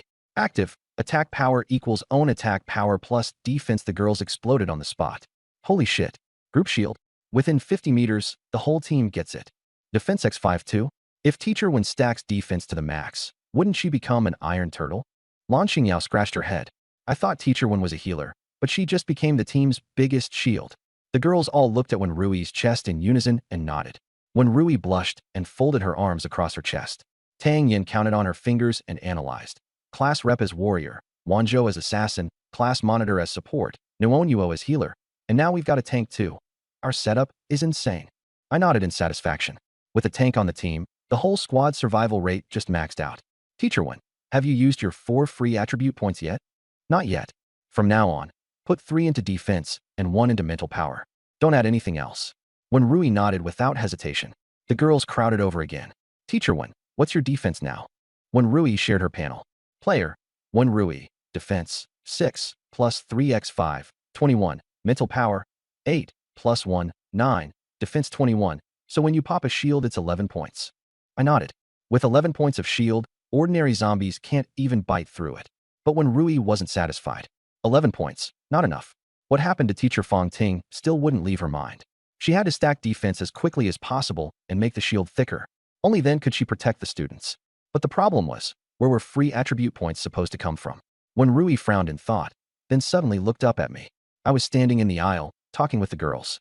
Sunlight fell across my profile, making my features look clean and the lines of my body upright and firm. What moved her the most was this. This boy, younger than her, was shouldering all the storms like a mountain. That sense of security was impossible to resist. When Rui's face, full of the mature wife vibe, gradually flushed red, she bit her lip. The bus had already reached level 2. Did Jiang Chen still have one chance left for the dual cultivation sacred body? As long as she communicated with him, she could get free attribute points. Once that thought surfaced, it could no longer be suppressed. When Rui took a deep breath, she was the class teacher. As long as she could bring the students back to their original world without leaving a single one behind, what did it matter if she sacrificed a little herself? Besides, she already had feelings for Jiang Chen. When Rui bent down and slipped on her red-bottom high heels over her jade-like feet, tap, tap, tap, the high heels clicked against the floor, and the blue hip-hugging skirt swayed gently with her steps. All the girls in the carriage fell silent. I also saw when Rui walking toward me. What surprised me was that her face was actually filled with shyness. My pupils contracted. I instantly guessed why teacher 1 was looking for me. My heart surged with wild joy. When Rui walked up to me, she gathered her courage, but once it came to this point, she couldn't help feeling shy. Her right hand tightly gripped her left upper arm. This grip made the imposing figure wrapped in the tight dress even more eye-catching. But when Rui was after all not some inexperienced little girl, she said directly, Jiang Chen teacher wants more free attribute points. Please help teacher. The carriage instantly fell dead silent. All the girls were stunned. I was stunned too. That direct. And there are still 39 girls here. Lan Xingyao nudged her sister beside her with her elbow. Little sis. See that? This is called the early bird gets the worm. You've got to buck up. Lan Xingwan blushed and lowered her head. But this time, she didn't retort to her sister. Instead, she secretly lifted her eyes to look at me. She began seriously thinking about her sister's words, very seriously. Seeing how awkward the atmosphere was, when Rui leaned close to my ear, her voice soft and sultry. Jiang Chen, after saying that, she turned and left. Tap, tap, tap. Her red-bottom high heels struck the stairs, and the blue hip-hugging skirt stretched even tighter. I swallowed hard, staring fixedly at teacher 1's departing back as she went upstairs. The carriage instantly erupted. Wow, teacher's amazing. So jealous. I'm just afraid the squad leader's physique is too strong, and teacher 1 won't be able to handle it. Who could handle that figure? Lan Xingyao patted her sister. See that? Teacher 1's efficiency. You should learn from her.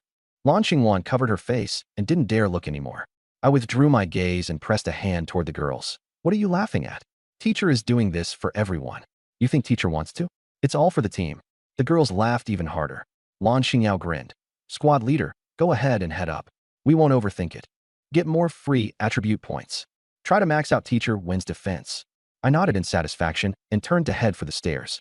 But after taking 2 steps, I suddenly stopped. Lu Wanzhou. That girl was sitting in the driver's seat, gripping the steering wheel with both hands. Her lips were pouting so hard they could hang a bottle, and her eyes were fixed straight ahead, refusing to look at me. Just as I was about to go over, Lu Wanzhou caught sight of me looking her way in the rearview mirror and immediately put away those little thoughts of hers.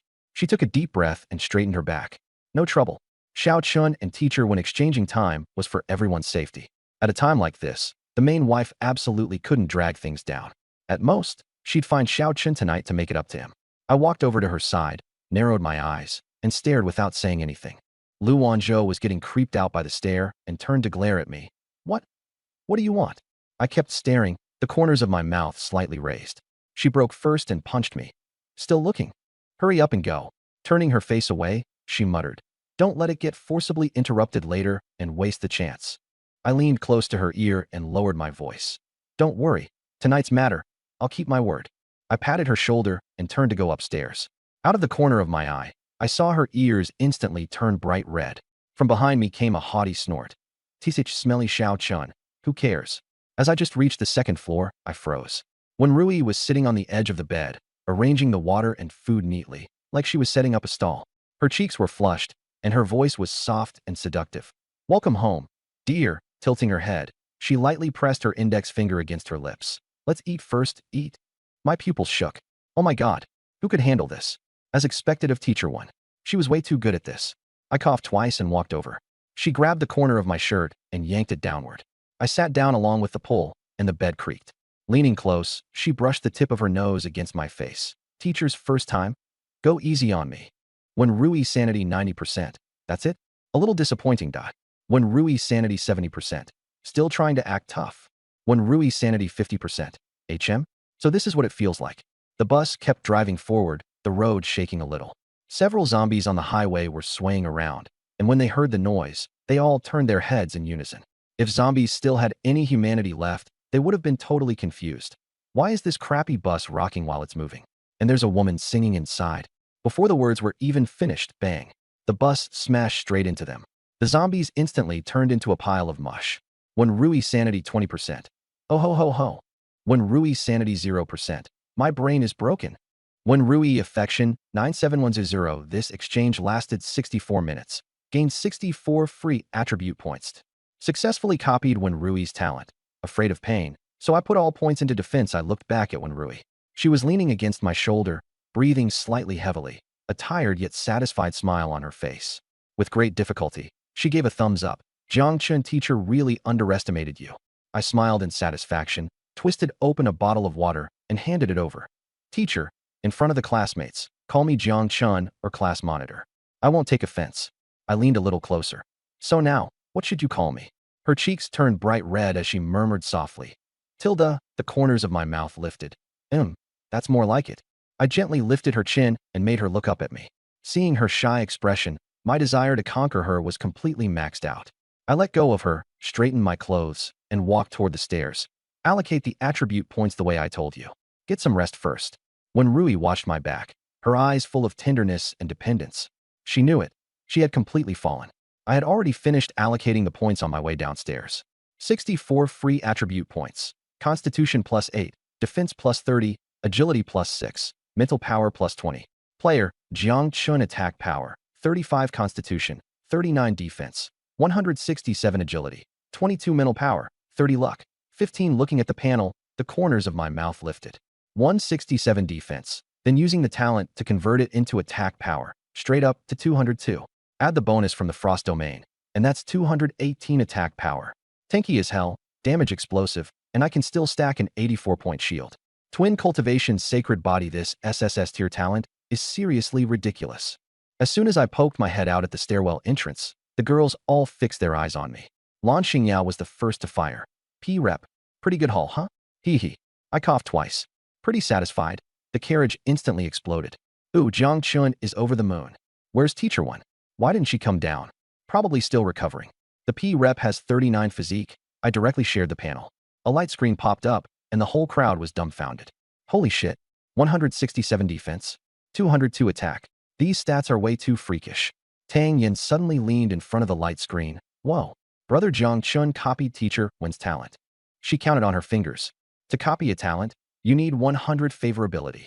Then teacher Wen's favorability toward Jiang Chun is maxed out. The carriage fell instantly silent. All the girls looked at me in unison.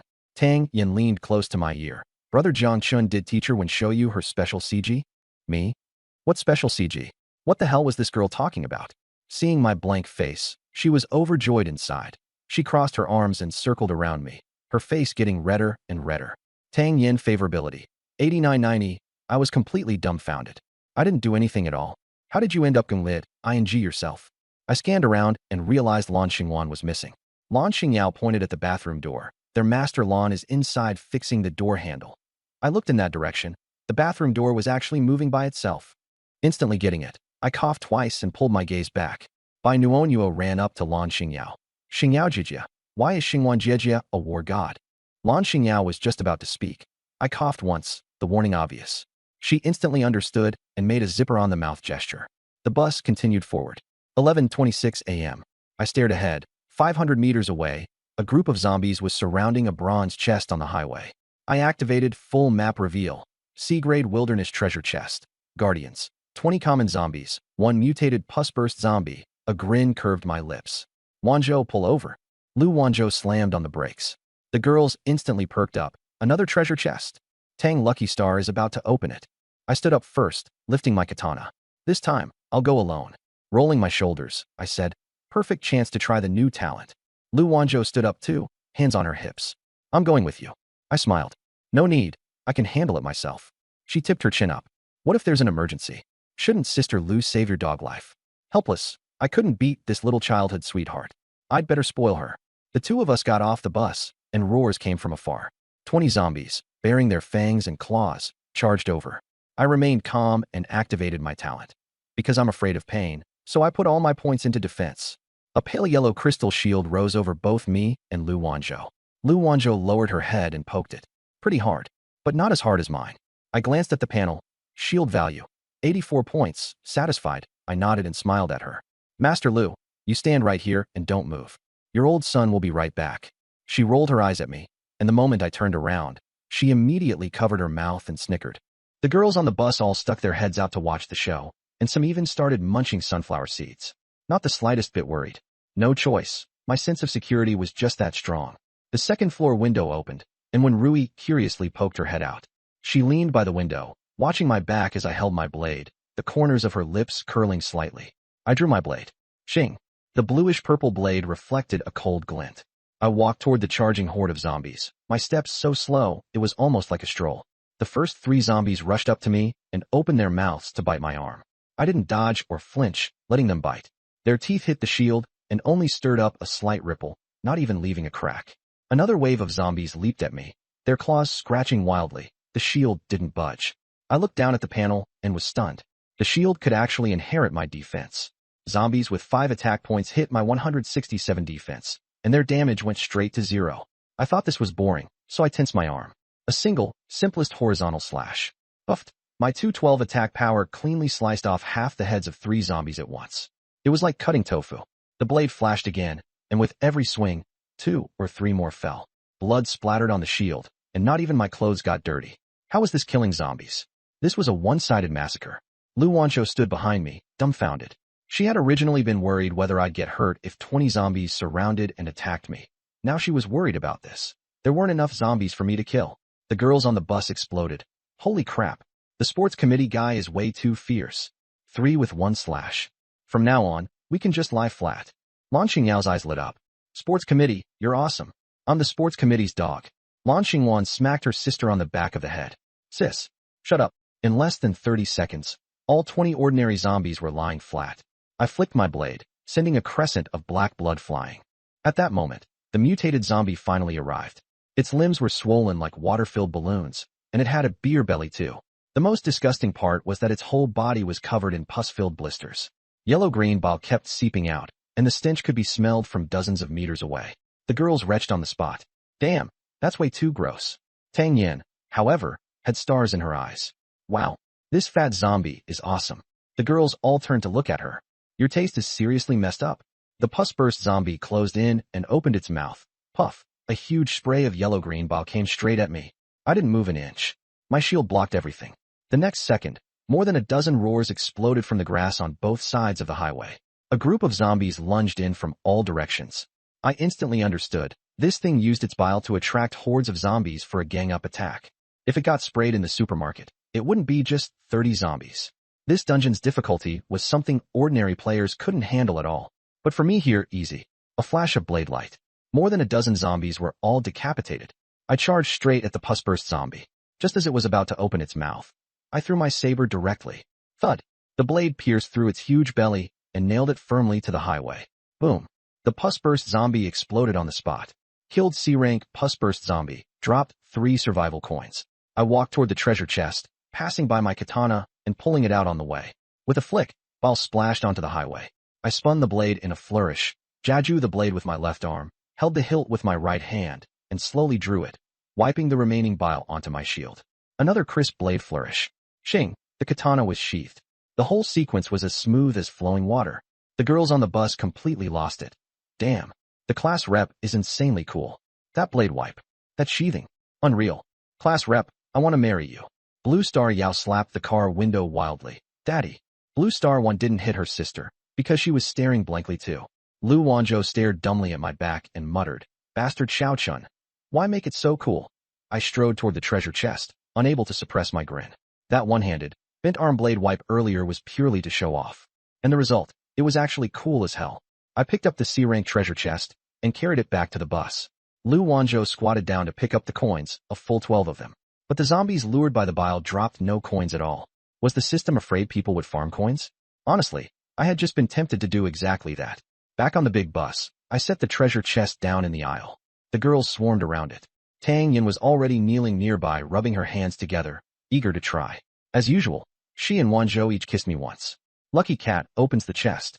Green light flashed. Compressed biscuits X40, bottled water X40, survival coins X10, armor-piercing dagger X1.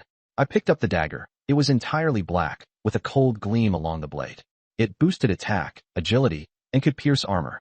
Most importantly, it used no mental energy for armor piercing. It was practically tailor-made for a top-tier assassin. I handed it straight to Lu Wanzhou. For you. She froze for a second, then smiled so hard her eyes curved into crescents. She casually swung it twice, and the blade turned into afterimages. This thing's way more thrilling than a baseball bat. The girls started heckling. Invisibility plus critical hit plus armor piercing. Who can handle that? Blue Star Yao casually tossed out. The class rep can handle it. The girls? Lu Wanzhou threw an arm around my shoulder and pounded my chest with her little fist. Truly a good sister. When there's something good, you really do give it. I raised an eyebrow. My fastest. Blade. How could it not have a blade? If you want it, I'll definitely give it to you. The girls exploded. Here comes the dog food again. Never ending. Blue Star Yao jumped left and right, playing both roles by herself. You gave it. She wants it. She wants it, and you just give it? She absolutely wants it. And you absolutely give it? Everyone burst out laughing. Just then, when Ruai made her way down from the second floor, her steps unsteady. The girls giggled secretly. Brother Jiang Chun is really strong. She pretended not to hear, and I quickly helped her. The supplies are all counted. Enough for 2 or 3 days. Hard work. She glared at me, but her eyes practically glistened with a silky allure. Teacher, you're not tired. You're even more tired. Cough. Change the subject. It's noon. Everyone eat a little first. We may have to get off the bus and fight in a bit. Ruan Ningxuang took the steering wheel, and the highway stretched straight ahead. The girls gnawed on compressed biscuits. On the public channel, countless teams were thirsty and hungry. Compared with them, this car was heaven. Not long after, 2 forks appeared on both sides of the highway. I recited the command, Black Sheep Wall. An A-grade dungeon popped up on the left, which is times 30, death rate 50% to 60%. That meant more than 20 people would die. Direct pass. Looking to the right, a B-grade dungeon, multi-team competition, death rate 0%. 6 teams each send 4 people into the city to search for supplies. The higher the rank, the better the treasure chest. The last place team gets a zombie tied directly. The corner of my mouth lifted. 0% death rate. Let's do it. Perfect timing to see what the other teams are made of. The girls gathered around, and after hearing it all, they said, right side. It has to be the right side. I turned the wheel and took the right fork. The atmosphere immediately changed. The sky was gray and hazy, the air stifling and humid. The farmland and woods were gone, leaving only barren land. Crows skimmed over the roof of the car, all flying toward the front. The girls were so pressured they didn't dare make a sound. Not long after driving, a dilapidated school bus appeared ahead. The entire body was covered in claw marks and bloodstains, and there was bile smeared on it too. Map fully open, durability only 18, with just 1 person in the car. Still a girl. 92 in looks, school beauty level. The big bus soon drew level. Through the shattered window, the bus interior was a mess. Blood had been smeared everywhere. It was obvious zombies had broken in. The girl in the driver's seat, Wu Maiduo. Short black hair tied into a thin ponytail, a dark red headband wrapped around her forehead. A baby face covered in dust and blood, wearing a tattered dress. Cute and soft, yet with a sharp, badass edge. The girls crowded to the window. How many people in that team died? She looks like the neighboring school's Wu School Beauty. Isn't she the spear arts champion? Just then, Wu Maiduo suddenly turned her head. Her gaze locked straight onto me. We looked at each other. Her eyes were swollen like walnuts from crying. She had clearly just had a breakdown. But her gaze was frighteningly calm. Even though the other side had numbers and the vehicle was twice as fast, there wasn't the slightest trace of fear in her eyes. Like a dead pool of water. My heart skipped a beat. This woman was no ordinary person. Her mental fortitude was absurdly strong. Her stats weren't as good as mine. But that aura around her. She had crawled out of a mountain of corpses. Inside the broken school bus, Wu Maiduo was also sizing me up. The big bus roared past. I nodded at her. She froze for a moment, then responded stiffly. At this level, she couldn't afford to offend me. She understood that. The big bus sped away in a cloud of dust. Her right hand clenched tightly around that folding spear gun. The spear tip had blood grooves, and even the red tassel was soaked through with blood. She stared at the receding bus, her pupils shrinking violently. Level 2 vehicle, faster than hers. To be able to upgrade at this time point. Team 43999. Her mind buzzed. That terrifying team that had triggered 3 full server announcements in a row. Only one man, and the rest were all girls? Just how strong was this man exactly? She took a deep breath and turned to look at the passenger seat. A glass jar with a few scattered candies inside. A sticky note was pasted on the jar, with crooked handwriting that said, "My duo Jia Jia, Sheng Ri Kuai Lu." The writing was childish, with tons of misspellings. The red pen had drawn hearts all over it. Inside the pile of hearts, there was even a simple doodle of Ultraman. Wu Maiduo stared at that Ultraman, then gave a bitter smile. This time, it's going to be troublesome. But teacher promised you all, I'll definitely live on. 5 hours earlier, the yellow school bus had just passed through the portal and crashed into the instance. Wu Maiduo gripped the steering wheel. More than 30 third-grade elementary school students were crammed behind her. She was a senior college student from the neighboring university, majoring in spear combat, and had won many championships in the Lioha spear. The part-time PE teacher for this group of children. Originally, their homeroom teacher was supposed to take them on a spring outing, but the homeroom teacher suddenly got hospitalized. The kids insisted on having Sister Maiduo take them. Who could have imagined? The bus had barely set off when a fuel tanker came straight at them. When she opened her eyes again, she had transmigrated to this hellish place. The school bus stopped in front of a white screen. Behind the screen was a shabby little convenience store. 3 zombies were wandering at the entrance. Instance difficulty, C rank, survive 1 hour, countdown, 59:59. Wu Maiduo stood up from the driver's seat. The elementary school students behind her all looked over in unison. They knew Sister Maiduo was about to go fight monsters again. 38 mouths were waiting to drink water and eat. As long as she was still alive, she absolutely could not let them starve or die of thirst. Maidwajijia. The chubby class monitor, Zhang Zishuan, ran over. His plump little hand grabbed hers. Are you going to fight monsters again? Wu Maiduo crouched down and pinched his little cheek. Yeah, sister's going to fight monsters. Let's leave our Ultraman in the bus to protect the other kids, okay? Zhang Zishuan nodded hard. Though young, he understood. Every time Sister Maiduo went out, it might be the last time. Maidwajijia. A little girl with twin buns, also ran over. She wore a shabby pink dress and tattered little sandals. The vice class monitor, Songanan. In her right hand, she held a sharpened broomstick, and in her left, a glass jar. Standing on tiptoe, she raised the wooden stick in front of her. Maidwajijia for you. Wu Maiduo took it and weighed it in her hand. She wanted to twirl a spear flower, but seeing the adorable little one beside her, she forcibly held back. Songanan pouted. Can you help us get more candy? If it's too hard, then forget it. Behind her, a group of elementary school students all raised their hands in unison. I want candy too. Thank you for your trouble. Wu Maiduo flicked Songanan's forehead. You little glutton. Eat too much and you'll turn into a chubby girl. Songanan slapped Zhang Zishuan's little belly. Duong. Duong. The flesh jiggled twice. Anan isn't afraid of getting fat. Even if I get fatter, I won't be fatter than Fat Xian. Zhang Zishuan was so mad his cheeks could have stuffed 2 eggs. But Songanan put her hands on her hips and rolled her eyes at him. The little chubby boy immediately deflated. Wu Maiduo stood up and thumped her chest. The candy's on me. Leave it to your sister. The elementary school students covered their mouths and cheered. They kept all the sounds in their throats, their tiny bodies trembling with excitement. Because they knew making noise would attract monsters. Wu Maiduo felt both soft and sore inside. She had transmigrated to this damn world, and this group of children was still thinking about candy. These left-behind kids were so sensible, it was heartbreaking. When she first transmigrated, she trembled from fear of the zombies. She only said one sentence. Crying will attract monsters. The children immediately clenched their teeth and swallowed their tears back. Wu Maiduo was an orphan. When she was 4 years old, a magnitude 8 earthquake struck. Her parents were teachers at the elementary school. To protect the students, they were buried forever in the school building. Because of that, she resolved to become a teacher. During her senior year internship, she returned to her hometown, which had been rebuilt after the disaster. That elementary school was exactly where her parents had sacrificed their lives. She became the PE intern teacher for this group of left-behind children. When Song In saw her days off, she waved a little hand in front of her eyes. Wu Maiduo came back to herself, patted the little head, and turned toward the bus door. Before getting off, she looked back. Do you know about the wolf coming? After the teacher leaves. Besides the teacher, no matter who knocks, you are not allowed to open the door. The children nodded in unison. She looked at the chubby class monitor and hooked out her pinky. Zixuan, pinky promise with the teacher. You, this Ultraman, must protect everyone. Zhang Zixuan immediately struck an air of exaggerated pride. TCH. Only little kids do pinky promises. The next second, he pulled out a faded, chipped Tiga mask from behind his back, slapped onto his face, and he made a babyish pose shooting Ultraman beams. I am Ultraman Tiga. Bayubiyu. Song In jumped up and smacked the back of his head. You little idiot. What a dummy you are. The children in the bus covered their mouths and snickered. Wu Maiduo got out of the bus with satisfaction and locked the door behind her. Holding the wooden spear, she flipped her wrist and performed a beautiful spear flourish. The stench-filled wind lifted her short hair. The three zombies in front of the door smelled the scent of flesh. In an instant, they charged toward her.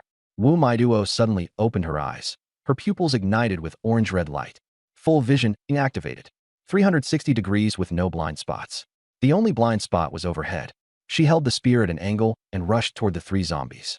She had to draw the battlefield farther away. She absolutely could not let anything happen to the school bus. As soon as Wu Maiduo left, the children immediately gathered around Song In and Zhang Zixuan. Song In held up the candy jar high and lowered her voice. Today is Sister Maiduo's birthday. We originally prepared 999 candies, but we couldn't bring them all. She wrinkled her little brows. But what should we write on the note? Zhang Zixuan thought for a moment. Write happy birthday and draw hearts. The children immediately chimed in. I'll draw 2. I'll draw 3. When my grandpa had a fever that time, she carried him to see a doctor. Class monitor, why aren't you drawing? Zhang Zixuan put on an aloof, proud expression. Humph. Boring. I'm Ultraman. I have to guard the entrance. Song In shoved the jar straight in front of him. Drawl, seeing that it was Song In, Zhang Zixuan instantly wilted. He pouted and took the jar. He didn't draw hearts. Instead, he drew an Ultraman head. Ugly cute, in its own way. Song In wrinkled her nose in disgust. So ugly, Sister Maiduo won't like it. Zhang Zixuan put his hands on his hips. What do you know? That's Tiga. He's very handsome. Okay. Wu Maiduo had already dealt with the three zombies at the entrance. Only after confirming the surroundings were safe did she step into the convenience store. But just as she went in, one C-rank pus-burst zombie circled out from behind. Following the scent of flesh and blood, it headed toward the school bus. What was even worse, on the roof of the convenience store, there was a second one. The convenience store reeked of blood and rot. Blood pooled across the floor, and severed limbs were strewn about.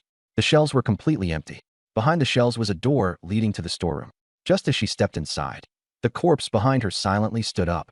In the center of the storeroom, a bronze chest sat on the floor. C-grade treasure chest. Wu Maiduo's eyes lit up, and she hurried forward. The moment she was about to crouch down and open it, footsteps sounded behind her. Her gaze sharpened. Gripping the staff with both hands, she suddenly twisted her waist, rear thrust. Her body didn't turn, but the spear came first. The tip of the wooden staff stabbed into the zombie's eye socket.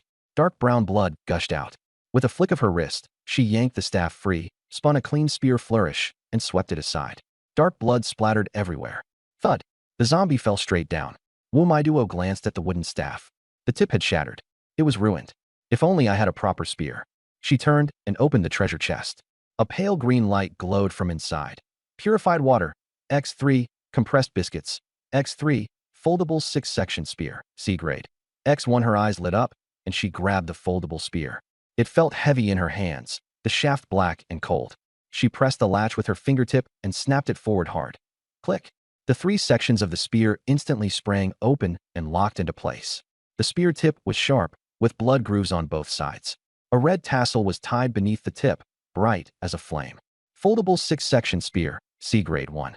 Passive, attack +5, constitution +5-2. Active, consumes mental energy, attacks deal group lightning damage. Wu Maiduo swung it a few times. It felt incredibly natural in her hands. With this spear, she could finally bring out her real skill. The next second, her ears twitched. A child's crying came from outside. Wu Maiduo's face instantly went pale. She gripped the long spear and rushed out of the storeroom. The moment she reached the entrance of the convenience store, she froze on the spot. The school bus was smeared with yellow-green bile, covered in claw marks and bloodstains. At least a dozen zombies were surrounding it. Through the shattered window, a zombie had already climbed halfway inside and was dragging a child out. A little girl's arm was caught by a zombie. With her other hand, she was clutching the seat tightly, crying out, "No, Sister Maiduo." Another zombie had sunk its teeth into the child's arm. Blood was streaming down her arm. More than 10 children had already been dragged off the bus. They were surrounded by zombies.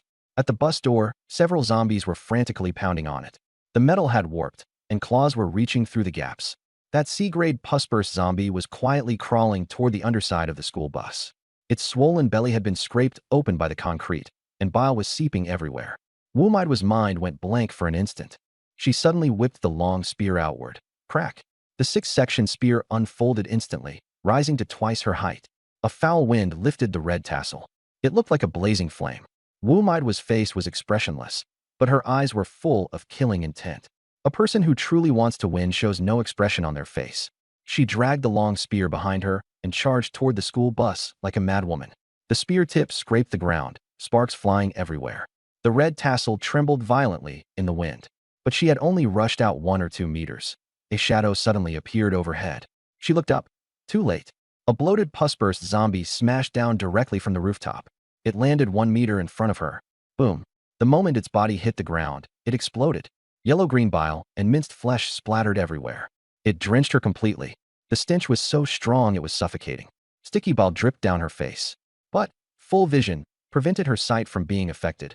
However, that talent had a blind spot. She couldn't see above her head. The next second, the scene before her made her heart sink. Zombie roars erupted from all directions. On the convenience store rooftop, 7 or 8 zombies jumped down like dumplings into boiling water. From the roadside grass, more than 10 burst out. Front, back, left, and right. Everywhere was filled with zombies. She was trapped. The students were over there waiting for her to save them. Wu Maiduo clenched her teeth. She had to break out immediately. Orange-red light surged wildly in her eyes. She overdraw her mental power to push full vision to its absolute limit. Her right hand twisted the spear shaft, activating the active effect of the Lioha spear. Crimson lightning instantly coiled around the spearhead, crackling and popping. The air filled with the stench of burning. Orange-red pupils, lightning-wreathed spear. At this moment, Wu Maiduo was like a female war goddess. The first zombie lunged in from the side. She didn't even look at it, just flipped her wrist. Using the force from her waist, the Lioha spear thrust out in a flash. Puffed. The spearhead accurately pierced the zombie's head. Crimson lightning exploded instantly. It chained to the 2 zombies beside it. Their skin turned black in an instant, and even their movements slowed. Wu Maiduo took a deep breath. The light in her pupils grew brighter. With a shake of her wrist, she drew the spear back. Her feet never stopped. While turning, she spun spear flowers above her head. Power surged through her waist, and she swept horizontally. The spear tip with the red tassel tore through the air. The heads of 3 zombies flew into the sky in an instant. Black blood splattered. Crimson lightning burst along the spear shaft. Even the 3 zombies nearby twitched from the electricity. Wu Maiduo's eyes were bloodshot with killing intent. She charged toward the school bus like a madwoman. She had to save her students. The long spear danced with fierce momentum, the red tassel blazing like fire. Every strike blew out ahead, and zombies fell all over the ground. No matter how fast she killed, more zombies poured in even faster. Her arms ached, and her spear thrust slowed.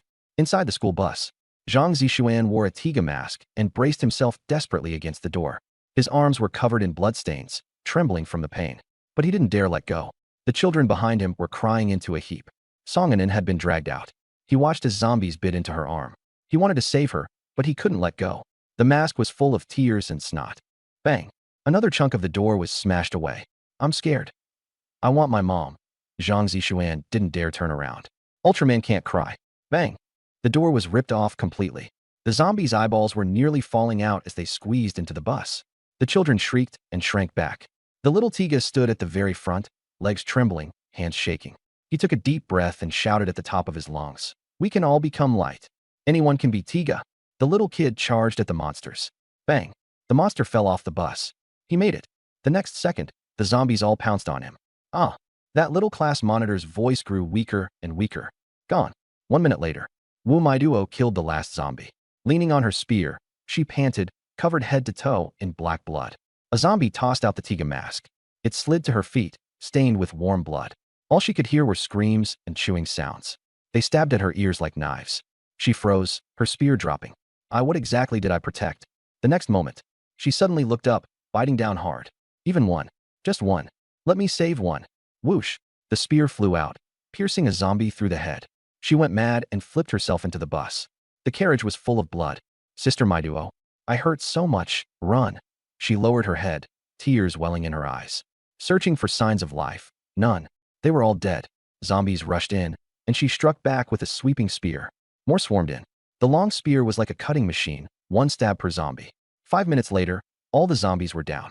Her mental energy was exhausted. A child's crying came from beneath the bus. Don't come over. Sister Maiduo. It was Songanin. A zombie was trying to crawl under the bus, but its belly got stuck. She dragged it out with one hand and pierced its brain with one thrust. She crouched down to look under the bus. Anen, its sister. Come out. The little girl put in her arms, biting her lip and not daring to cry. She was afraid of attracting the monsters. Finally, one was saved. The next second, her hands were sticky. Looking down, they were covered in blood. Both her arms and calves were covered in bite wounds, deep to the bone. The red school uniform had hidden the blood. The last shred of hope shattered. Bitten, there was only one outcome. No. Anen. Tears crashed down. She cried so hard it felt like her heart was being torn apart. She had never cried this loudly before. Songanin's face was deathly pale as she forced out a soft smile. She let go of her right hand, revealing a glass jar. The sticky note beside it was crookedly written. My Doya. Birthday quail next to it were hearts and a cute but ugly Ultraman doodle. Sis, don't cry. This is our birthday present. Anen promised to protect it. Anen did it. She had always thought the children were collecting candy because they were greedy. She never imagined they were celebrating her birthday. Songanin wiped away her tears. Sorry. I couldn't gather 999 pieces. Can you live on for us and help us finish it? Okay. Wu Maiduo couldn't speak, only nodded desperately. Eat the candy. After you eat it, it won't hurt anymore. Her hand fell limp. A small face still wore a smile, eyes fixed on her sister. She was only 8 years old. A childish roar came from inside the school bus. The students had turned into zombies. Small heads poked out from the bus windows, bloody little hands reaching toward her. Some still had tears on their faces. She gently laid Songanin down and stood up with the spear for support. Her short hair covered her face, hiding her expression. This female war goddess, who killed zombies without blinking. Her hand gripping the spear was shaking uncontrollably. 12:15 noon. The large bus kept moving forward. A blue portal appeared ahead. White screen. Team matchmaking. 1 out of 6. B-rank instance send 4 people to kill zombies. Time limit. 4 hours the last one teleports to horde mode. I glanced at the instance information and shook my head. Too little info. It didn't even list what type of zombies there were. Compared to my map fully unlocked? Trash. I patted Frost Soul on the shoulder. Drive in. She nodded and stole a glance at me. Hey, I caught you. A flash of blue light, and we passed through the portal. The highway was still that same highway, but in the distance, a ruined city. The buildings were crooked and askew, with shell craters blasted all over the walls. Several buildings were still billowing black smoke, like it had been run through with a plow. Black specks circled in the sky, their cries chilling. I activated map fully unlocked and swept the area, crows and vultures. They swooped down, carrying off white pigeons. The whole city was steeped in deathly stillness. Blue Star Yao pressed herself against the car window, her front end flattened out. Her younger sister disdainfully smacked her shoulder. Holy crap, a B-rank instance? The map's huge. Tang Yin pulled Nua Nua onto her lap. Probably the zombies took it over, the military bombed it, and the city got blown up without wiping out the zombies. Nua Nua curled up in Tang Yan's arms, her little ahog drooping. Nua Nua, it doesn't like it here. When Ruai handed her a candy, Nua Nua opened her mouth. After eating the candy, the ahog sprang up with a pop and slapped Tang Yin in the face. As the vehicle approached the city, I could see it clearly. Between the city and the highway was a canyon hundreds of meters wide. There was only a broken elevated bridge connecting them. The bridge was covered in crows. As soon as we drew near, they all flapped up in a black cloud. The system had said before that survival coins could be traded with NPCs. There had to be NPCs in this city. We were the first to reach the bridge entrance. On the ground, 6 parking spots had I shared Golden Glasses' panel. Player. Long Retian talent. Smirking makes you stronger. B rank. Attack. 9 constitution. 8 defense. 8 agility. 7. The girls laughed. So that's it? I could do it too if I went. These stats aren't even as good as Marshall School Flowers. Long Retian. The student council president from the school next door. My cousin said he deliberately blocked Wu Maiduo's scholarship, forcing her to beg him. Disgusting. I revealed the talent effect too. Smirk for 5 seconds, and attack. Constitution and agility each increase by 10, lasting 5 minutes. The girls cracked up. Smirking and you get stronger? What a dumb talent. The smirking Dragon King. Ha ha. Tang Yan's eyes lit up. So he needs 5 seconds to smirk, right? Then why don't we just tear his mouth apart while he's smirking? The carriage went silent. Everyone looked at her. Tang Yan looked innocent. Did I say something wrong? Lan Xingyao slapped her little sister's thigh. Brilliant. As soon as he starts smirking, we'll shout. Hurry up and tear his mouth apart. Ha ha. Outside the carriage, that crowd had surrounded Long Ritian 3 layers deep. The girls pressed against him, calling out, Senior Long, in the sweetest voices. I glanced over. None of them were even close to 70 in looks. Compared to the girls in my carriage, not even the same level. Long Ritian was thoroughly enjoying himself, hands clasped behind his back, chin slightly raised. But his eyes kept darting all over the girls' bodies. Bluntly put, he was lusting after them. This bunch was a little better than the group around Xiaobi and the others. At least they still had some bottom line. But anyone who survived by currying favor with the strong wouldn't last long in this world. If you want to live, you can only rely on yourself. That's why I was determined to get stronger. Only by reaching the summit could I protect everyone around me. Wanzhou curled her lip. Long Ritian's so greasy, and he still deserves them sticking to him. Lan Xingyao crossed her legs. His eyes are practically glued to the girls' chests, and he's doing it right in front of someone else's boyfriend. After saying that, she looked at me, her cheeks flushing. How can he compare to our class rep? Just then someone outside shouted. Isn't that Marshall Schoolflower? The boy's eyes lit up. That face is insane. She's the spear champion. The girls immediately turned their fire outward. What's the use of being pretty? Cowering in that broken car, all alone. What Schoolflower? Just an orphan who killed her own parents. Her teammates were probably killed by her bad luck too. Long Ritian led 4 followers toward Wu Maiduo's car. He slicked back his oily hair and forced out an affectionate smile. Duo, it's dangerous being alone. Come over to Senior's side. I'll protect you. Wu Maiduo didn't even look at him. She just kept wiping her spear with a rag, stroke by stroke. She treated him like air. A crow swooped by. Grokok, grokok, as if mocking his one-sided infatuation. Long Ritian's smile stiffened. Duo, don't be stubborn. Your broken car's about to fall apart. Senior's doing this for your own good. Wu Maiduo finally spoke, coldly, with just one word. Scram. Before she transmigrated, this bastard had made life miserable for her. Cutting her scholarship, canceling her competition eligibility, all just to force her to bow her head. Long Ritian's face froze. He was a B-rank talent user, and she dared tell him to scram in public? Wu Maiduo, I'm helping you out of kindness, and this is your attitude? Wu Maiduo's hand paused as she wiped the spear. The spear was already clean. Before she transmigrated, without a father or mother backing her up, she could only endure. Now the students were all dead, and she had no more concerns left. If this fly kept buzzing, she didn't mind stabbing him to death with a spear. Wu Maiduo looked up, killing intent in her eyes. Scram. Long Ritian's hair stood on end. This bitch really wanted to kill him? Then he remembered Wu Maiduo was a spear champion. If they really fought, he might not win. Grinding his teeth, he threw out a parting line. Fine. You're amazing. Don't come begging me when something happens. The moment he turned around, the mask came off. He lowered his voice and said to his followers, Fuck. Back when society still had laws, I didn't dare touch her. Now that there's no law, I don't believe I can't deal with this bitch. Once we enter the dungeon, follow the plan and force her into a dead end. One follower flashed a lewd grin. Boss Long, after you're done, can the brothers have a taste? Have a taste. Long Ritian's mouth stretched all the way to his ears. We're all brothers. Take your time and enjoy yourselves. I parked in the space next to them and watched coldly. Although I couldn't hear exactly what they were plotting, if they couldn't win them over, they'd resort to threats. These people were nothing good. Tang Yan curled her lip. So disgusting. Wanzhou flexed her wrists. I feel like hitting someone. The girls erupted in anger. You can't get them, so you threaten them? And you call yourself student council president. Human-faced beast. You only have this little bit of ability to bully girls. Compared with Jiang Chun, you're nothing but shit. I tapped the armrest with my fingertips. There were quite a few girls on my side, and they were even prettier. If that beast Long Ritian dared get any dirty ideas, I didn't mind teaching him what despair felt like. The girls from the neighboring school swarmed over. Wu Maiduo gave them no face, and they were overjoyed. The chance to latch onto a big shot had arrived. Brother Long is awesome. B-rank talent. Wu Maiduo, that little bitch doesn't know what's good for her. Long Ji can do whatever he wants. Several girls, boneless as noodles, were practically drilling themselves into Long Ritian's arms. The boys beside them were red-eyed with jealousy, but none of them dared to say a word. They could only huddle together and curse in whispers. Sluts. acting all pure just now, but the moment they saw B-rank talent, they dropped to their knees. Long Ritian was floating on air, adjusting his glasses.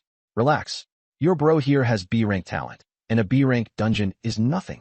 Pick the 4 strongest and team up with me. Everyone follows my command. Someone asked quietly. Brother Long, the rules say the last place has to enter the corpse tide mode. Long Ritian glanced toward my big coach bus. Don't worry, I'll prioritize my own people.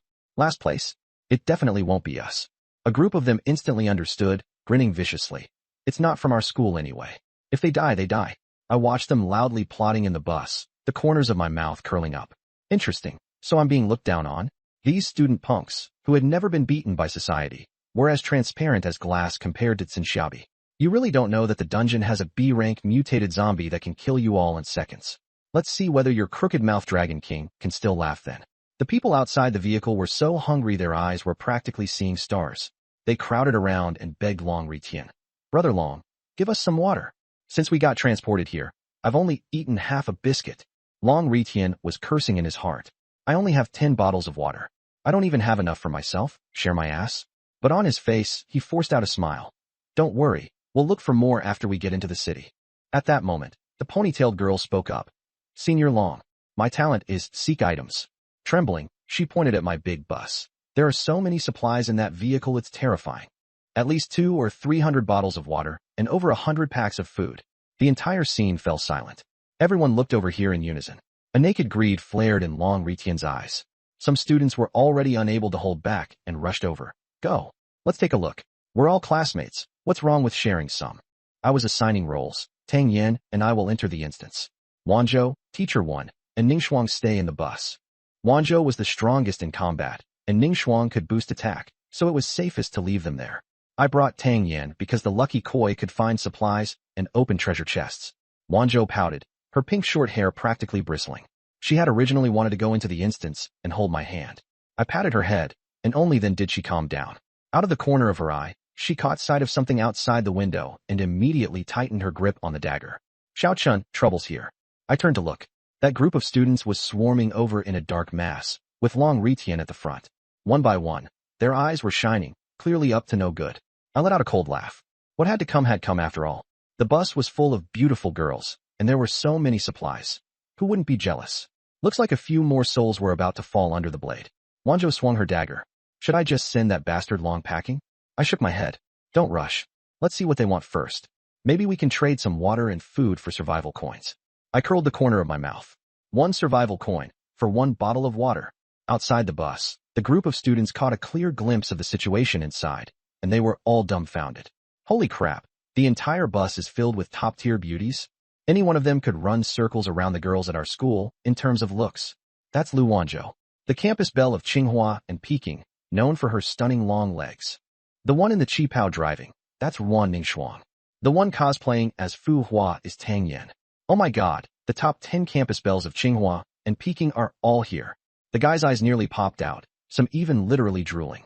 The girls were equally astonished. How are their skins so flawless, and their figures so stunning? Sisters, I'll be your loyal puppy. What was even more shocking to them? The massive bus I was driving didn't have a single scratch on it. Meanwhile, their car? It looked like it got hooped into a scrapyard. At the very front of the group stood Long Ritian, staring dead-on at the beauties inside with laser focus. He wiped the corner of his mouth. Was that drool? One of his flunkies leaned in. Brother Long, any one of these ladies from that bus is leagues better than anyone at our school. Long Ritian smirked deviously. I've changed my mind. No way we're letting this group tag along at the end. With treasures like these going straight into the zombie horde? What a damn waste. They might as well benefit us instead.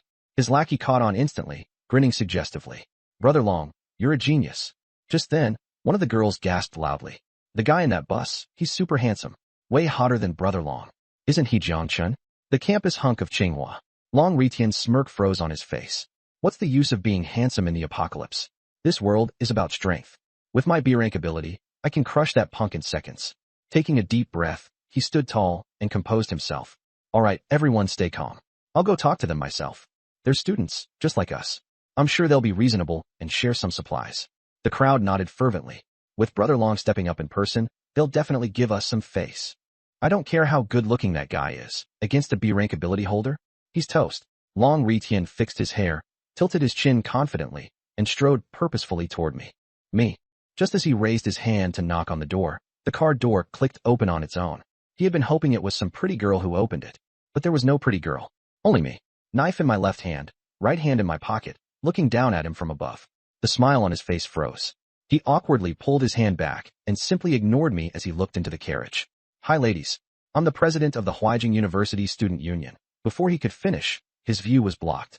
Somehow, I had already gotten off the bus and was standing right in front of him. I was over 6 feet tall, a full head taller than him. He had to tilt his head up just to see my face clearly. I said nothing, did nothing. But the oppressive aura made his heart pound wildly, and he instinctively took 2 steps back. The surrounding students were stunned too. I hadn't even drawn my knife. Yet they just felt it. This person was terrifyingly strong.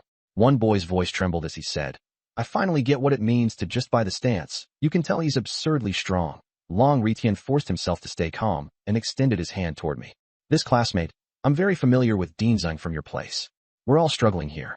Sharing a bit of supplies with us shouldn't be a problem, right? I didn't even look at the hand hanging in midair. At that moment, the window slid open, and Wanzhou poked her head out. Xiaoqing, she tossed a bottle of water over. I didn't even look at it. My right hand came out of my pocket and flicked casually upward. The bottle arced through the air and landed steadily in my hand. Showing off without a trace was the deadliest kind. I twirled the water bottle between my fingers, my tone flat. 1 bottle of water, 1 survival coin. 1 pack of biscuits, 1 survival coin. The students nearby instantly exploded. 1 bottle of water for 1 survival coin. Why don't you just rob us? There's so much stuff, can't you just share some directly? Long Ritian's face couldn't keep up appearances anymore. He had introduced himself and even brought up Dean Zeng, yet I gave him no face at all. But what he didn't know was, if he hadn't mentioned Zeng Xiaobi, we'd only have disliked him at most. Instead, he had practically admitted he was very familiar with Zeng Xiaobi. Birds of a feather flocked together. What kind of decent person could be close with Zeng Xiaobi? Before he could even finish, I turned around and left. Buy it or don't. It's not me who's going to die of thirst or starve. The students immediately erupted. What kind of attitude is that? So what if they have more supplies? Just then, a cool female voice rang out. Give me 3 bottles of water. I paused with 1 foot already on the bus step. I watched her. Her eyes were red-rimmed, and though she lowered her head at once, I still caught it. I had a plan in mind.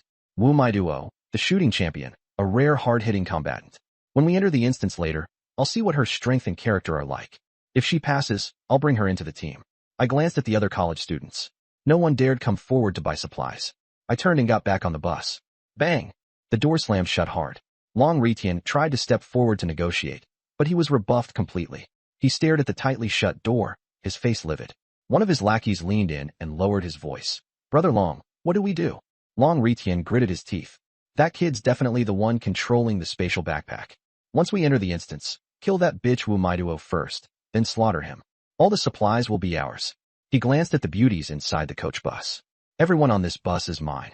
The 4 lackeys grinned evilly and nodded. Outside the bus, the Huajing students were glaring at one another. They hadn't expected Tsinghua and Peking University to be this heartless. If they said they wouldn't sell, they really wouldn't. Just shut the door, and that was that. A male student ran up to Long Ritian and clasped his hands together. Brother Long, can you spare some water? I'm about to die of thirst. The others also gathered around. Senior Brother Long, share a bit. We're all from the same school. Just 1 sip is fine. Didn't you say collective interests come first? Long Ritian's expression darkened. He cursed himself for speaking too quickly. He swept his gaze over these juniors staring at him with pleading eyes, and sneered inwardly. Just flattering me a moment ago, and now you want me to be your sucker? He cleared his throat and forced out an awkward smile. Don't rush. I don't have much supplies either. He sighed and put on a helpless look. It's not that I don't want to help, it's that I really can't. This is an B-level instance.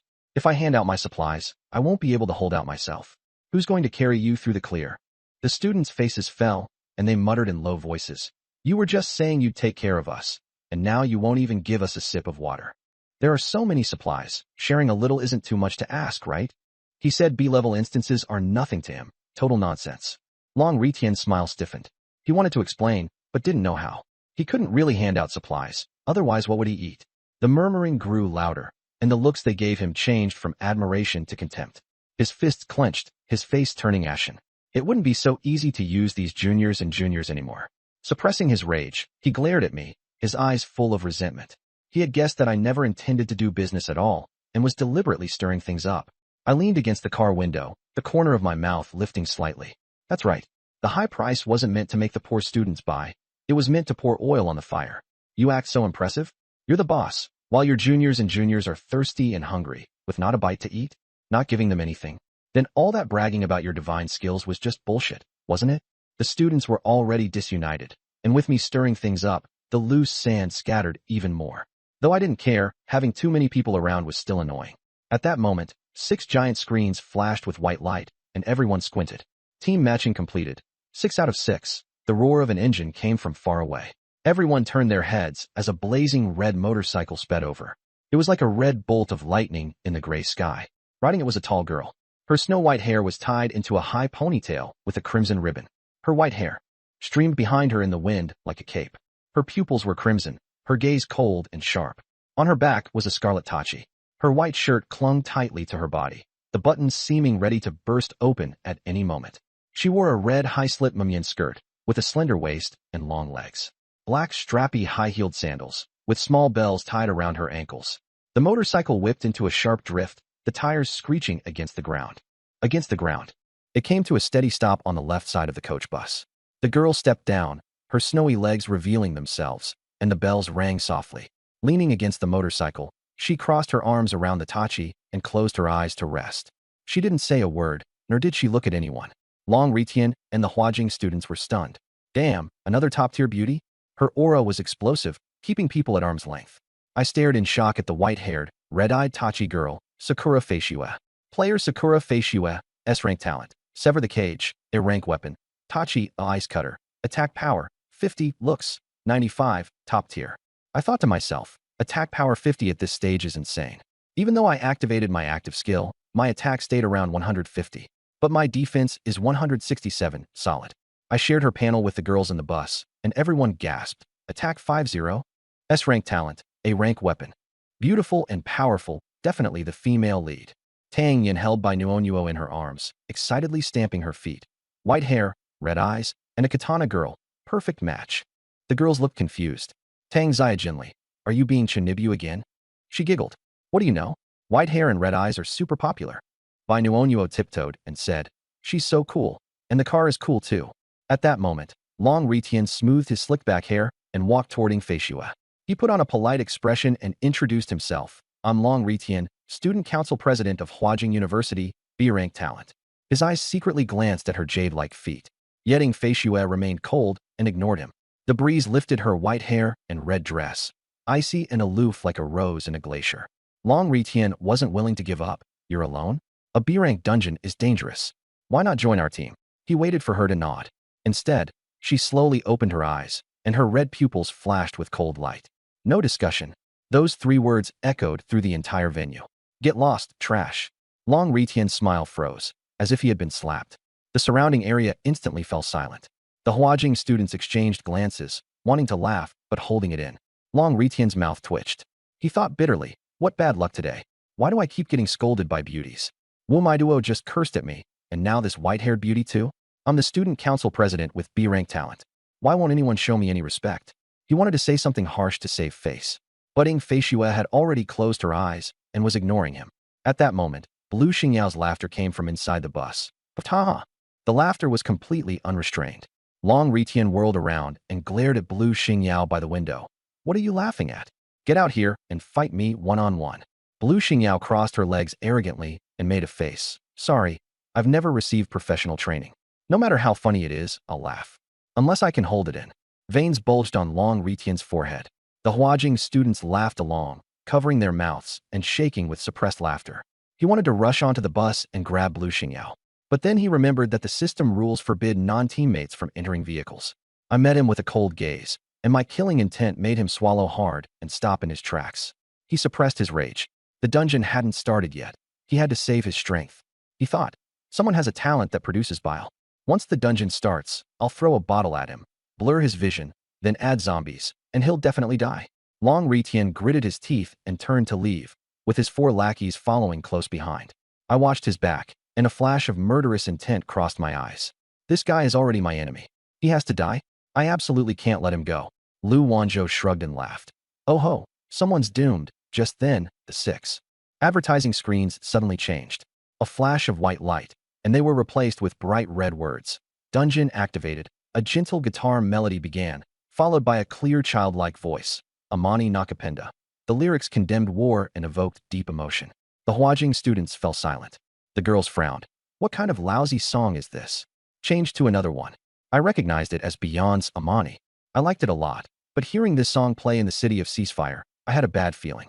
Lu Wanzhou and the others also understood the meaning behind the lyrics, and their smiles vanished. Everyone fell silent, and Blue Xingyao stopped laughing too. Suddenly, a shrill cry tore through the sky. Everyone looked up. 10 missiles sliced through the clouds and flew straight toward the city of ceasefire. A series of explosions rang out, deafeningly loud. High-rises collapsed, and dust and flames surged upward. The shockwaves and heat swept toward the viaduct. The ground shook, and the vehicles rocked. Only my level, 2 double-decker bus swayed slightly. The Huajing students screamed and crouched with their heads covered. Long Ritian's face turned pale as he hid behind an off-road vehicle.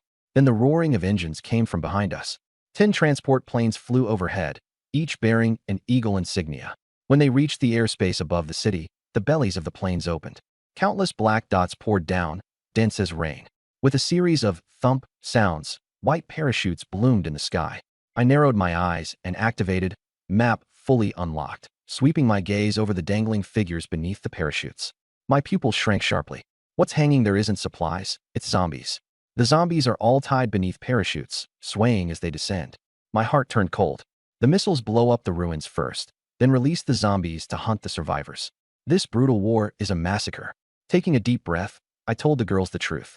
The carriage was so quiet you could hear a pin drop. Are there still people alive in the city? This is outright slaughter. So this is freedom and democracy. A countdown popped up on the ad screen. Enter the instance within 100 seconds, a blue portal slowly took shape. 6 gates for 6 squads. Turning around, when Rui handed over a space backpack. It only contained 2 days' worth of food and water, 25 survival coins, and 2 spare crowbars. The rest of the supplies were left on the bus, in case Tang Yan's lucky aura couldn't fit them all. Tang Yan was excited and fearless, stepping into the instance as if going on a date. The girls all stood up one after another.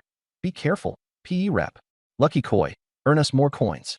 Bai Nuo pounced into my arms. Brother Jiang Chun, wait for me to come back and eat candy with you. Lu Wanzhou leaned in, grabbed my ear, and warned me. Xiaoqing, come back in one piece. Then, blushing, she whispered, if you survive and come back, tonight, I'll let you do whatever you want. I immediately covered her mouth. Stop, don't jinx it. Tang Yan nodded repeatedly. The girls all took turns mocking the ancient cliché that anyone who says a death flag will definitely die, and the mood eased up. I smiled bitterly, grabbed the backpack, and led Tang Yan off the bus. Lu Wanzhou clenched her fists. Stinky Xiaoqing, remember to come back. Long Ritian's team had already entered the instance. Wu Maiduo carried her backpack and her huge gun, nodded expressionlessly, and walked into the portal.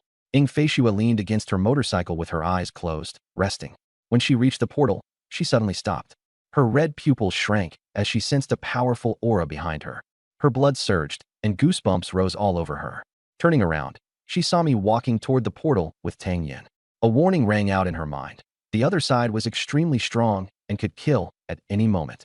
But she wasn't afraid. She was excited instead. Finally, she'd found an opponent. Ing Feishua affection. 010. She drew her blade and blocked my way, her cheeks flushed red. You're strong. Come fight me. Tang Yin hid behind me and whispered, Brother, be careful she'll hold dodge. I nodded, glancing at the countdown. 29:28. I casually pushed the katana aside, didn't look back, and led Tang Yin into the portal. Blue light swallowed us both. Ing Feishua froze, the fire in her eyes burning even brighter. Fine, I'll find you in the instance. Stepping on her high-heeled sandals, the bell on her ankle jingled crisply as she was the last to enter the portal. The 6 gates vanished in an instant. Above the city of ceasefire, dark clouds hung low. The air was thick with dirt, gunpowder, and rot. Crows and vultures cried out, and a storm was coming. 6 giant screens lit up at once, broadcasting footage of the 6 teams. The overhead view was like drone footage. The students of Huijing crowded near the screens, praying their own team wouldn't end up at the bottom. On the front screen of the double-decker bus, Tang Yin and I were standing at an intersection, safe and sound, with no zombies in sight. Lu Wanzhou let out a breath of relief. When Rui sat down and pulled Bai Nuo onto her lap, lying in bed with legs crossed, chatting lazily. This is basically a 4-hour mini-movie, with plenty to go around. The athletics rep and Tang Yin are starring in it. Even the ticket money is worth it.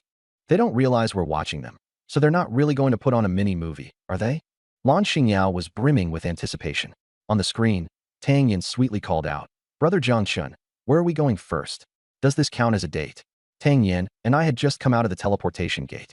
In front of us was a crossroads, surrounded by collapsed ruins. Steel bars were exposed, walls were scorched black, broken houses were still burning. The ground was covered in soot bricks and shattered glass, crunching underfoot. In the center of the crossroads hung a giant advertising screen. Remaining time, 3 hours, 59 minutes, and 41 seconds. Remaining rinso, 16/16. Remaining teams, 6/6. I glanced at the screen and swept my eyes around. There were 4 roads ahead, all ruins as far as the eye could see, with no obvious difference. Looking at Tang Yan, I gestured to the side. "Little Lucky Koi, which way do we go? You choose." She was wearing the space backpack and hugged my right arm, pressing close. A faint jasmine scent wafted from her. Tang Yan pulled me and casually picked a road ahead. "I don't know either. Let's just go this way. With you here, I'm not afraid of anything." Being dragged along by her, I smiled. Without her sisters watching, she completely let loose. Tang Yin was delighted inside. "Hee, isn't this just a date?" And her first date was with Jiangchun.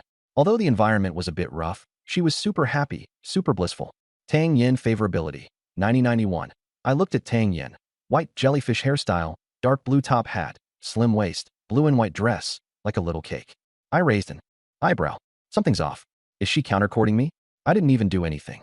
If she keeps this up, copying my talent is only a matter of time. The two of us walked slowly, like a couple out shopping. Tang Yin kept turning back to smile. "Brother Jiangchun, doesn't that cloud look like a little bear? Do you want some water? I'll twist the cap open for you. Do I look good?" The more she talked, the more excited she got, almost floating away. I responded to every line. Suddenly, zombie roars came from the ruins. 2 zombies rolled down and charged over. Tang Yan's smile vanished instantly. She hid behind me, only revealing her head. I gripped my knife, ready to strike, and glared. The zombie in front slipped, took a huge fall, and a steel bar pierced straight through its head. Black blood gushed down, and after a smack of its mouth, it went still. A survival coin popped out and rolled to Tang Yan's feet, only stopping after bumping into her high heel. The other zombie hadn't even pounced yet when the bricks above it loosened. A huge brick hit its skull with pinpoint accuracy, cracking apart with a crunch, blood spraying out in a fan. Another coin rolled to her other foot. I was dumbfounded. These two were way too suicidal, weren't they? And the coins rolled precisely to her feet too. She didn't even need to bend over to pick them up. The girls in the car were stunned. Zombies can commit suicide too. The coins automatically rolled to her feet. That's ridiculous. Little Lucky Koi has descended. So freaking awesome. Lan Xingyao slapped her little sister's thigh with a loud duong duong. A pure, true lucky queen. Bai Nuo munched on chips and mumbled, "Sister Tang, Yin is way too amazing." Lu Wanzhou looked at the corner of my mouth and smiled. "Little brat Jiangchun, you brought Tang Yin to the right person." She glanced at the screens of the other teams. As soon as the other teams entered, they were surrounded by more than a dozen zombies. Only Ying Feishue and Wu Maiduo handled it with ease. Hua Jing was being chased and had already lost 2 people. Long Ritian had it the worst of all. He was surrounded the moment he came out of the teleportation gate, and 1 person died at the start.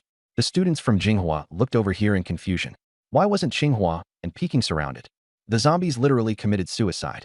They only sent 2 people. Aren't they afraid of ending up at the bottom? In the image, I helplessly bent down to pick up the coin. As I picked up the first one, my finger brushed against her fair calf, delicate and cool. Not satisfied, I deliberately pinched it while picking up the second one. Tang Yin froze instantly, her face red as a boiled shrimp. Inside, she was screaming. "He pinched my calf. Does he like me?" Favorability, 91/92. I froze. It goes up just from a pinch. This is way too easy to court. I handed the coin to her. "Let's go." She lowered her head to put it away, then continued walking with me, but even more slowly now, occasionally sneaking a glance back, her face flushed. We continued through the ruins. Zombies kept pouring out, but none could get within 10 meters. They slipped on the ground and bashed their heads open on rocks. Crumbled walls collapsed and buried zombies alive. Others tripped and fell, dying together. What was even stranger was that every single one dropped coins, all rolling right to Tang Yan's feet, as if they had navigation. I only had to bend down and pick up the coins. The other teams were busy killing zombies and managing stamina, while also guarding against pus-burst zombies sneaking in to cause trouble. I was completely stunned, truly feeling the terror of being under the protection of an Euro king. I was practically useless. I tried adding luck, but the system prompt said it couldn't be clicked. It really was all about looks. An hour passed, and I'd picked up 50 coins. I ran into 3 pus-burst zombies, and all 3 stepped into empty air and fell down to explode on their own. I hadn't even drawn my blade. Combined with the 25 coins I already had, that made 75 in total. The most anyone else had collected was Sakura Feishue's 20 coins. The two of us were basically strolling around picking up coins, shocking everyone present. Tang Yin kept bouncing along, muttering, "Brother John Chun likes legs. Does he like black stockings or white stockings? I should wash my feet. Can't let them smell, though my feet don't smell." Most of the city of Ceasefire had become ruins, with few buildings and no supplies inside. Digging through the ruins took time. I couldn't be bothered. Killing zombies for coins was faster. At a corner, Tang Yin suddenly stopped. Her pupils constricted, the smile drained from her face, and her fingers trembled slightly. I immediately grew alert and gripped the hilt of my blade. Ahead was a field of corpses, severed limbs, organs, and blood everywhere. Crows and vultures circled overhead, screeching as they swooped down to peck at the remains. Most of them were children's body parts, thin arms, shattered heads, scattered across pools of blood. More than a dozen zombies in school uniforms squatted on the ground gnawing at flesh, backpacks still on their backs. In the distance, the elementary school was left with only its signboard and a few pillars. Peace Primary School. The sign hung crookedly, covered in bullet holes and bloodstains. Countless ragged strips of cloth were hanging on the wall, with slogans written in blood. "Stop the war." "Eagle Country, give back our 128 students' lives." "Children are innocent. We will never grow up." The writing was crooked, stamped with bloody handprints, shocking to the eye. Tang Yin stared blankly and said in a trembling voice, "Brother John Chun, are there still people inside?" I shook my head. Map fully revealed, showed only zombies. The entire city was a dead city. 10 child zombies, drawn by the scent of blood, lifted their heads and stared at us with turbid eyes, roaring. Child zombie, D rank. Weak point head. I drew my blue-purple greatsword, its cold light flashing. I cleanly slaughtered all 10 of them, and in less than a minute they were all down. Only 5 coins dropped. I picked them up and handed them to Tang Yin. I calculated in my head. In the future, I should let her finish them off. The drop rate would be higher. Suddenly, a thunderous roar came from behind, and the ground shook. A mutated zombie appeared from 50 meters away, taller than me by a head. Its bluish-gray skin was covered in spiderweb-like veins. Its right arm was as thick as a thigh, while its left arm was withered. It wore blue overalls, the pant legs stretched so tight they looked ready to burst. Its oppressive aura far exceeded that of an ordinary zombie. I recognized it as a B-rank charger. Map fully revealed. Attack 30, Constitution 35, Defense 20, Agility 20. Weak point head.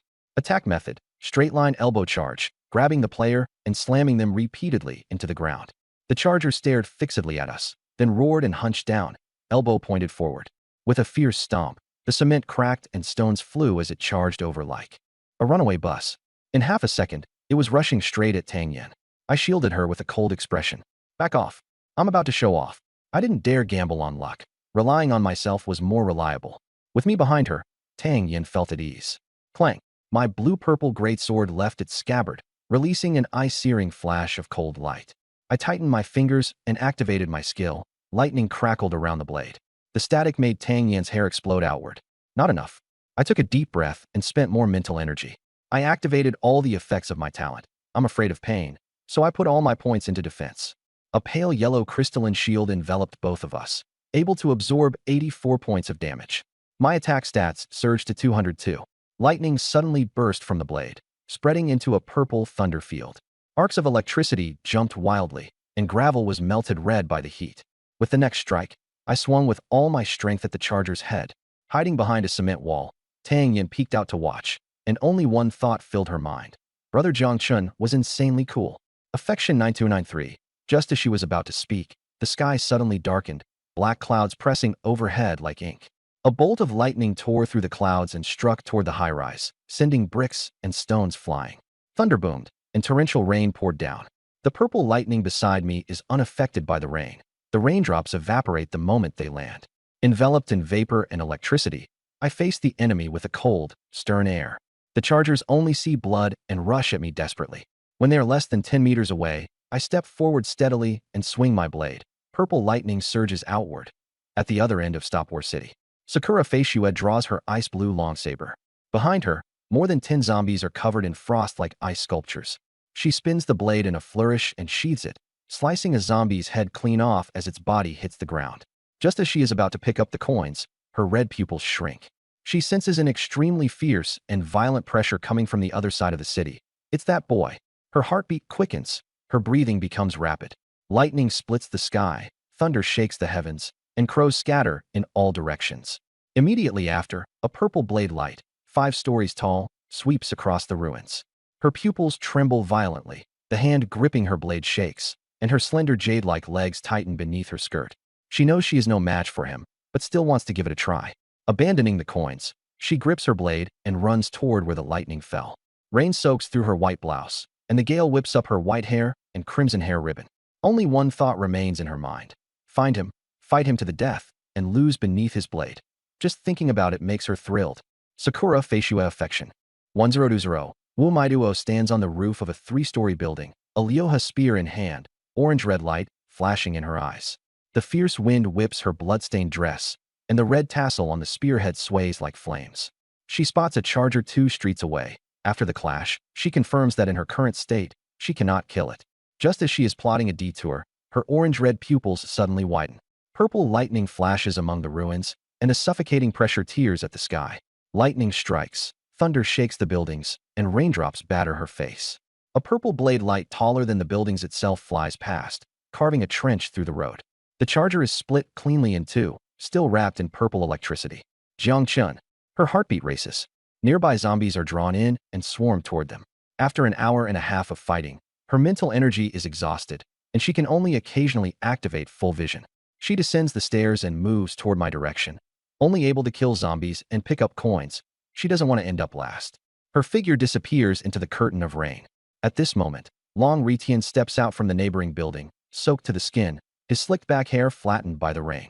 He wipes the rain off his glasses and sneers, "Keep up." Behind him, 7 Huajing students emerge, all pale-faced. This broken instance has nothing but zombies and coins. Huajing is down to 8 people, for have already died. Long Ritian locks onto the direction Wu Maiduo left in and sneers. That woman has some real skill. Zhou Hui cups rainwater and gulps it down. Senior Long, Wu Maiduo's talent is weird. She can detect movement behind her. Several ambushes were spotted by her. Long Ritian pushes up his glasses. I don't believe her talent has no cost. Let's wait until she exhausts it, then we move. He looks at the fat guy. Is the bile ready? The fat guy pats his backpack and grins lewdly. Don't worry, brother Long, plenty. Long Ritian throws an arm around the fat guy. Later, we'll enjoy her first, then take her coins, and finally kill her. That way she'll definitely end up at the bottom. He scans the surrounding boys and paints them a tempting picture. You all get a turn too, just after my brother. The boys cheer excitedly. Senior Long is awesome. We don't mind being later. Ha ha. Among the 8, only Zhou Hui is a girl. Listening to this filthy talk, she feels disgusted, but doesn't dare show it on her face. She wants to leave, but her talent finding objects has no combat power. If she leaves, she'll die for sure. Anyway, as long as they strip all the coins from Wu Maiduo, she'll end up last. As for whether she lives or dies, she doesn't care. Staying alive is what matters. Long Ritian claps his hands and leads the group in pursuit, while the rain covers the sound of their footsteps. Dark clouds shroud Stopwar City, and there's no rain at the entrance to the overpass. Inside the car, the girls are still immersed in that purple blade light. Lu Wanzhou stares at me on the screen. You little brat, acting so cool for what? Bai Nuonyuo leans against Wen Rui's arms, her big eyes shining. Brother Jiangchun is so handsome. Wen Rui smiles and pinches her cheek. Yes, our Jiangchun is very impressive.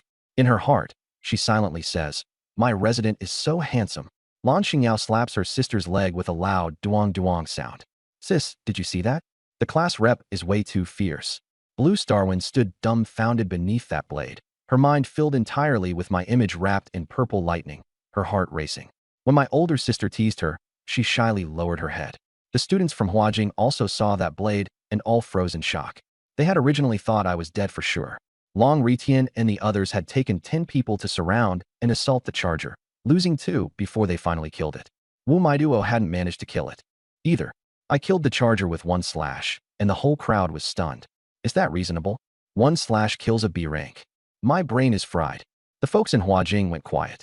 Nobody brought up Long Ritian's mess anymore. Everyone just wanted to survive. Anyone could die, as long as it wasn't them. Inside the bus, the girls heard it too. Lu Wanzhou frowned. Ruan Ningxuang gripped her dagger. Beast. Lan Xingyao blew up. Damn bastard. Lan Xingwan held it in for a long time. So mean. You can't even curse properly? Learn from me, sis. Lan Xingyao opened the window and hurled a stream of profanity at the screen. Lan Xingwan covered her mouth. That's enough, sis. Bai Nuonyuo wrinkled her face. Why hurt Sister Wu? When Rui sighed. Without laws to restrain them, human nature can't stand the test. The girls murmured among themselves. Class Beauty Wu has been targeted. We can't help her. Wanzhou, will the committee save her? Lu Wanzhou shook her head. No. Xiao Chun is good to his own people. Outsiders depend on their value. Everyone nodded. The committee really was realistic. Lan Xingyao slumped in her seat. Then it's up to Wu Class Beauty's fate. Ruan Ningxuang suddenly spoke. The zombies are all heading for Jiang Chun. Everyone looked at the screen. More than 100 zombies were swarming over. So many. The class committee's attack is over 200. This little bit isn't enough to fight. With Tang Yan's lucky koi energy, any zombie that gets close is basically dead. They giggled, completely unconcerned. The group in Huajing didn't think that way at all. They didn't know how terrifying my stats were. Seeing 100 zombies surrounding the two of us, they thought I was done for. So what if he killed one with a slash? With that many zombies, let's see how he keeps acting tough. If he dies, the beauties on the bus are ours. The speaker was a four-eyes guy, his greedy eyes glued to the bus.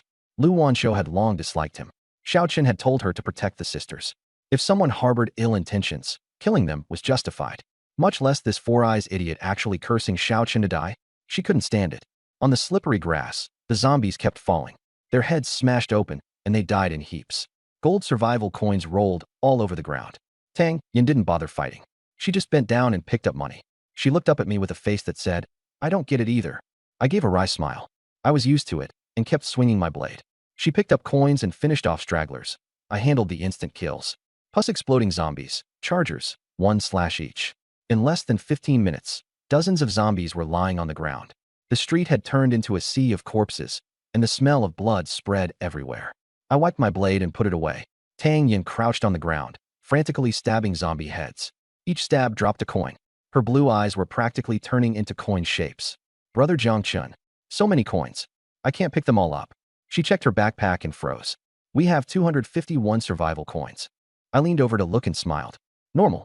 Most of the zombies in this instance were taken care of by us. Tang Yan's eyes lit up. We're rich. I patted her head. Yeah, made a nice little haul. I pointed to a 3-story building nearby. Come on, let's go up and take a look.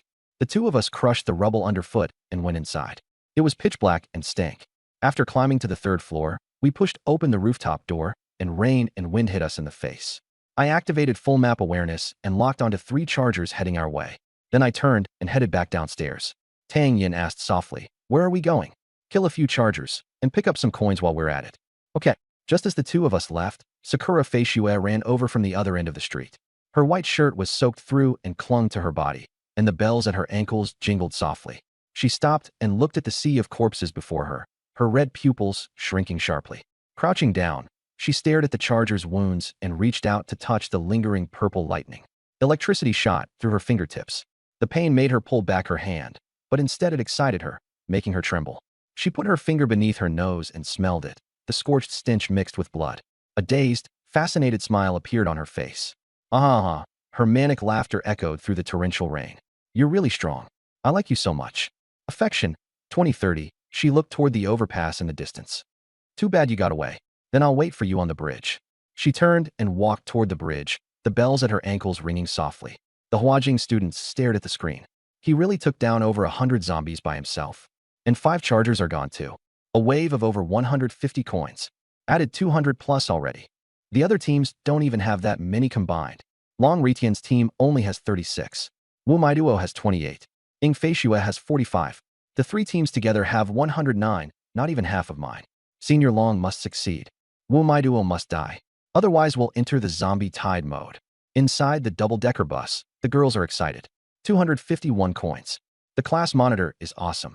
Tang Yinjin's lucky streak is exploding. Bai Nuonyuo's eyes sparkle. Brother Jiang Chun is amazing. Lu Wanzhou leans against the front passenger seat, the corners of her mouth lifting. Stinky Xiaoqing, you didn't let me down. In the pouring rain, Wu Maiduo stands on the rooftop with her spear. The rain soaks her short hair and red dress, outlining her figure. Under the sweeping orange-red light, 5 zombies downstairs move toward the purple glow. She kicks up the long spear and hurls it.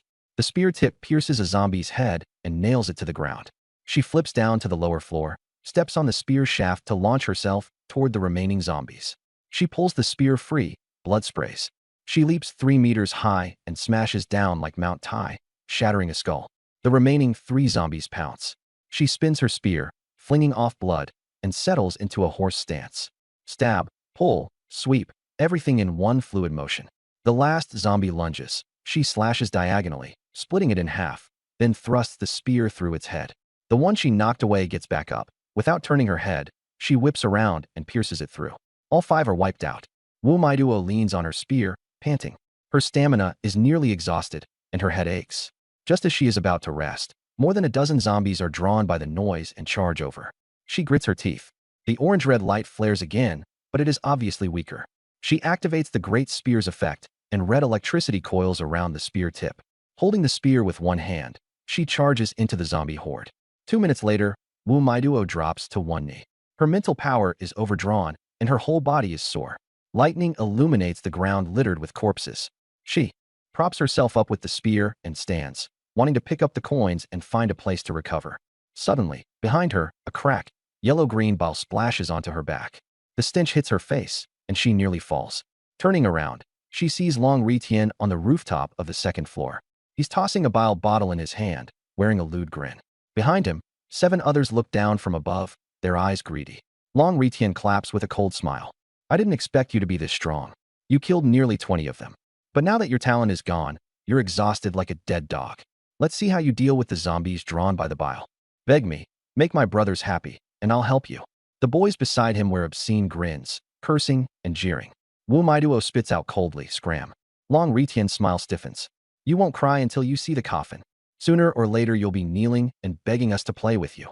Wu Maiduo ignores them and grips her spear, running toward the other end of the street. Covered in bile, she is sure the zombies will chase her. She must find a place high up that's easy to defend and hard to attack. As for Long Ritian and the others, if she survives, she will kill them all. For now, all she wants is to live. She promised Song Inan she would stay alive no matter what. She has only run a few meters when 3 bellowing roars explode ahead. Heavy footsteps shake the ground. Wu Maiduo freezes, her hand on the spear trembling like a sieve. A dozen ordinary zombies can still be fought, but 3 chargers? There is no chance of survival. Lightning splits the clouds, illuminating the street. 3 B-rank chargers emerge from the rain curtain. Their skin is bluish-gray, their arms thick and powerful, their muddy eyes fixed dead on her. The pressure is overwhelming. Wu Maiduo turns and runs. Only one thought remains in her mind: survive. Long Ritian sees the 3 chargers and almost drops to his knees, his legs going weak. What the hell are you doing? How did you attract 3 of them? The fat guy trembles. I don't know either. The boys' faces turn ghostly pale. Brother Long still playing? Long Ritian panics. 3 chargers? I don't want to die. Once she's dead, we'll go pick up the coins. The chargers stomp over residential buildings, shaking the earth and cracking walls. Long Ritian clutches his head and trembles, his slicked back hair falling apart. The fat guy has soaked his pants, crying miserably. Some pretend to be dead, some kneel and pray. Don't stop, please, don't stop. The footsteps recede, and the buildings stop shaking. Long Ritian peeks out. The street is empty. The fat guy asks, Brother Long, what do we do? Zhou Hui shrieks, no, we have to follow her. What if that person didn't die? Then we're screwed. Long Ritian nodded. Follow them and take a look, but don't get too close. The group shrank their necks and hunched their backs as they followed along.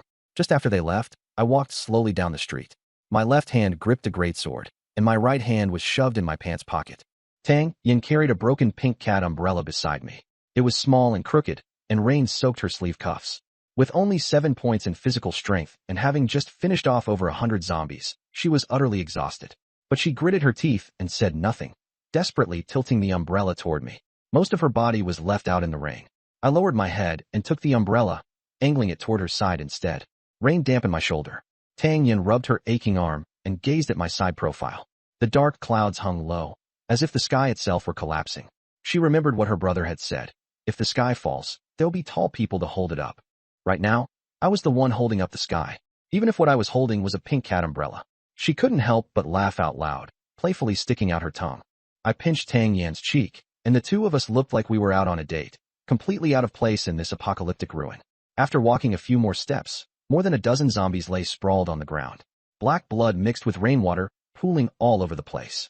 In the distance, the chargers were howling, making the ground tremble. I walked toward the sound, and Tang Yin bounced along behind me, humming a tune. The downpour still hadn't stopped.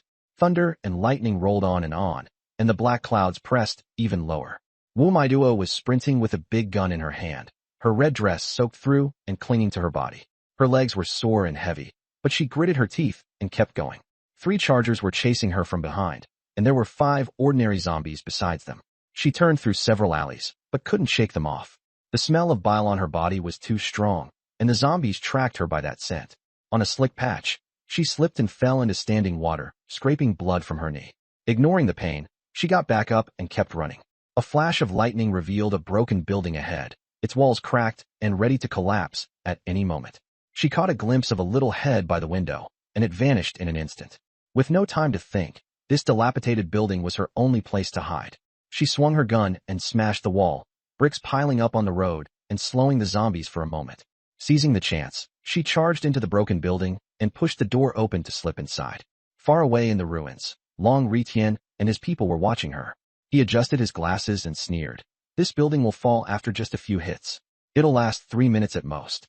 The fat guy rubbed his hands together. When it collapses, do we go pick up the coins? Long Ritian nodded. Just wait. The whole group watched with schadenfreude.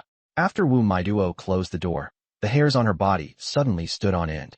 She gripped her gun tightly and aimed the tip into the darkness. Inside, several pairs of eyes were staring at her. A flash of lightning, and she froze. Not zombies. It was a group of skin and bones children, 7 or 8 of them, the youngest only 5 or 6 years old. There was also a pregnant woman, her belly huge, but her legs were gone below the knees. Some of the children were missing arms or legs, their stumps long since healed over. They were trembling in fear, but no one made a sound, because any noise would attract monsters. At the front was a 12 or 13-year-old girl, shielding the people behind her. She looked far too much like Song Inen. The girl waved her hand and called softly, "Big sister, come in quickly. There are monsters outside." A little boy missing one arm pointed at Wu Maiduo's knee. "Big sister, you're hurt. Does it hurt?" Another girl took off her tattered coat. "Big sister, you're all wet. Put this on so you don't catch a cold." The pregnant woman pulled out a moldy steamed bun. "Child, are you hungry? I have food." Looking at them, Wu Maiduo thought of Song Inen, thought of Zhang Zixuan, thought of those children who called her Sister Maiduo. Outside, the chargers were getting closer and closer, and the whole building was shaking. Her heart tightened. Its scent on her body had drawn them here. If the building collapsed, all of these people would die. A sentence suddenly flashed through her mind. Those who are unwilling to abandon anything can change nothing. She clenched her teeth and no longer hesitated. Turning around, she opened the door and faced the 3 chargers head-on. Behind her, the children cried out, "Big sister, don't go. You'll die." She didn't look back. She stepped outside and used a wooden stick to jam the door shut. Then she turned around, stared directly at the approaching monsters, rain slamming into her face. Gripping her big gun tightly, she pointed the spear tip forward. She took a deep breath and shouted, "Come on." Her roar drowned out the thunder. A system prompt sounded, hidden quest triggered. Except, she had no time to care, and, gripping her gun, she strode toward the enemy. She knew she couldn't beat them. She knew this was certain death, but she absolutely could not let them discover that group of children. In the distance, Long Ritian saw her come out and sneered. That little bitch came out again, fighting 3 chargers by herself? Dream on. Zhou Hui kept muttering frantically, "Die, die, die." Long Ritian sighed. "I haven't had my fill of her yet." What a pity. In the parking lot, the students from Huajing crowded in front of the screen, watching the spectacle. 1 against 3? Has she gone crazy? Dying early is a relief. She should have flattered senior brother long back then. Then she wouldn't be this miserable. Inside our bus, the girls stared intently at the screen. Bai Nuonyuo's eyes were brimming with tears. Sister Wu is doing it to protect those little kids. Lan Xingyao suddenly sat up straight. "I'm sold. She's literally trading her life for theirs. If she survives, we have to bring her into the team." Lu Wanzhou lowered her leg. "This girl's hardcore enough for me. I like her." Suddenly, Lu Wanzhou pointed at the screen. "Look, Jiang Chen's here." The girls exploded into chatter. "The class rep is here. Sister Wu is saved. What's a 3-headed charger anyway? Where'd she get that pink umbrella? It's kinda cute." Bai Nuonyuo bounced up to the car window. "Yay, brother Jiang Chun is here." In the curtain of rain, Wu Maiduo gritted her teeth and kept forcing herself onward. The light in her eyes was about to go out. She rushed out, the spear tip dragging across the ground, sparks flying. Suddenly, a soft, sweet singing voice rang out. Wu Maiduo froze. Who was singing at a time like this? Long Ritian frowned. Who the hell is singing? The singing drew closer and closer.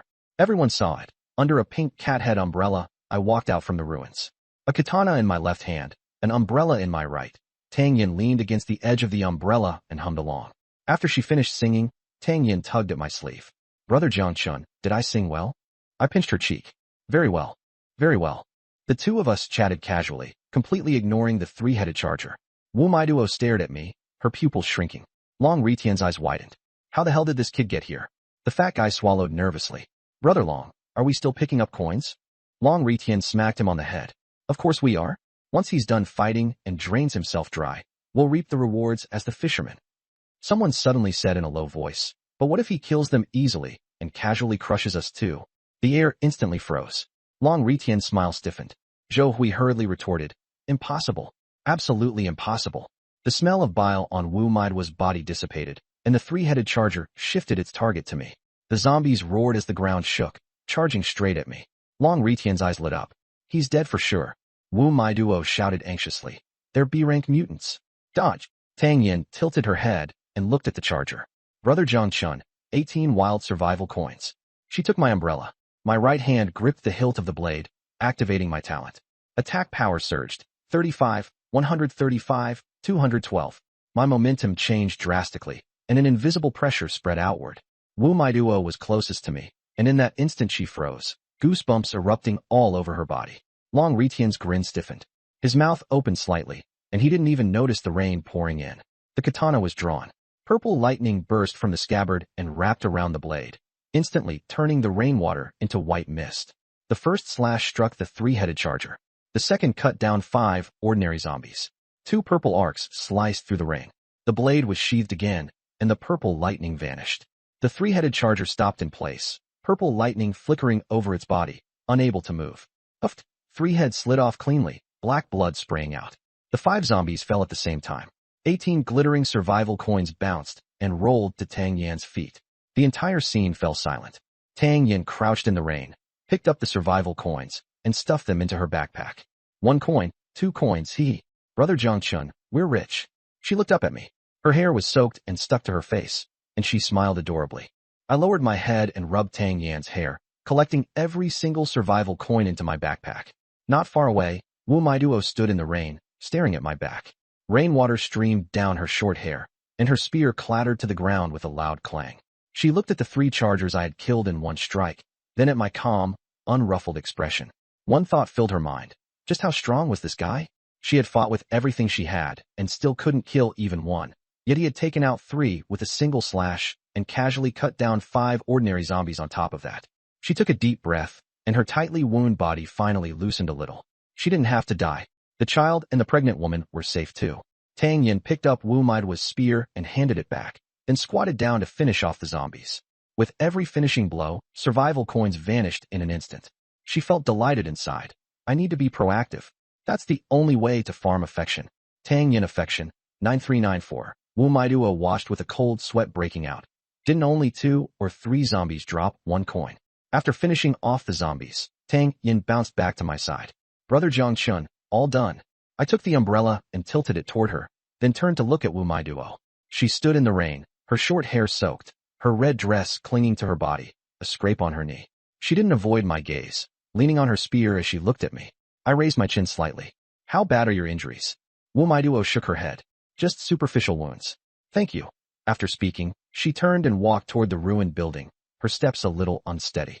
I watched her back and smiled. I count as your lifesaver, right? She stopped, her back still to me, brow furrowing. The faces of Long Ritian and the others flashed through her mind. Could he be expecting me to repay him with my body too? But he's so strong. I can't resist at all. Wu Maiduo tightened her grip on the spear, turned around, and met my eyes with determination. I froze for a moment, then said with a smile, Don't get me wrong, I don't need you to repay me. But there are 3 questions you need to answer. She relaxed and nodded. Ask. Her tone was neither humble nor arrogant. She had real backbone. I tilted the umbrella slightly more toward Tang Yin, letting the rain soak my shoulder. Why? With your strength, running would have been the smart choice. Why risk your life? She was silent for 2 seconds, then explained how Long Ritian and the others had framed her and how she had discovered the child and the pregnant woman. The smile vanished from Tang Yan's face, anger filling her eyes. I nodded. Got it. With map fully unlocked, I confirmed there really was an NPC pregnant woman and child inside the ruined building. How many zombies have you killed? Too many to count. I've killed 38 child zombies. Ever killed anyone? No, I nodded. Good character, and your strength's decent too. She froze, not understanding what I meant. I turned toward the ruins in the distance. Long Ritian and the other 8 were hiding behind a wall, peeking at us. My eyes turned cold. Join my team, and I'll help you clean them up. Wu Maiduo's pupils shrank. 43,999. 3 consecutive full server announcements. First zero injury clear. First level 2 vehicle. Join them, and the chance of survival went straight to max. She then thought of the girls on the bus, none of them mocking her, only worried about her, and that little twin-tailed girl who had given her candy. The rain suddenly stopped. A pink cat-head umbrella opened above her, and Tang Yin stood beside her with a smile. Join us. Brother Jiang Chun is super reliable. The girls in the team are all great too. Bai Nuonyuo will definitely be super happy.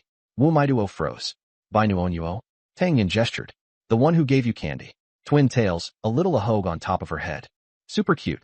A soft face appeared in Wu Maiduo's mind, along with that voice. Big sister Wu, eat some candy.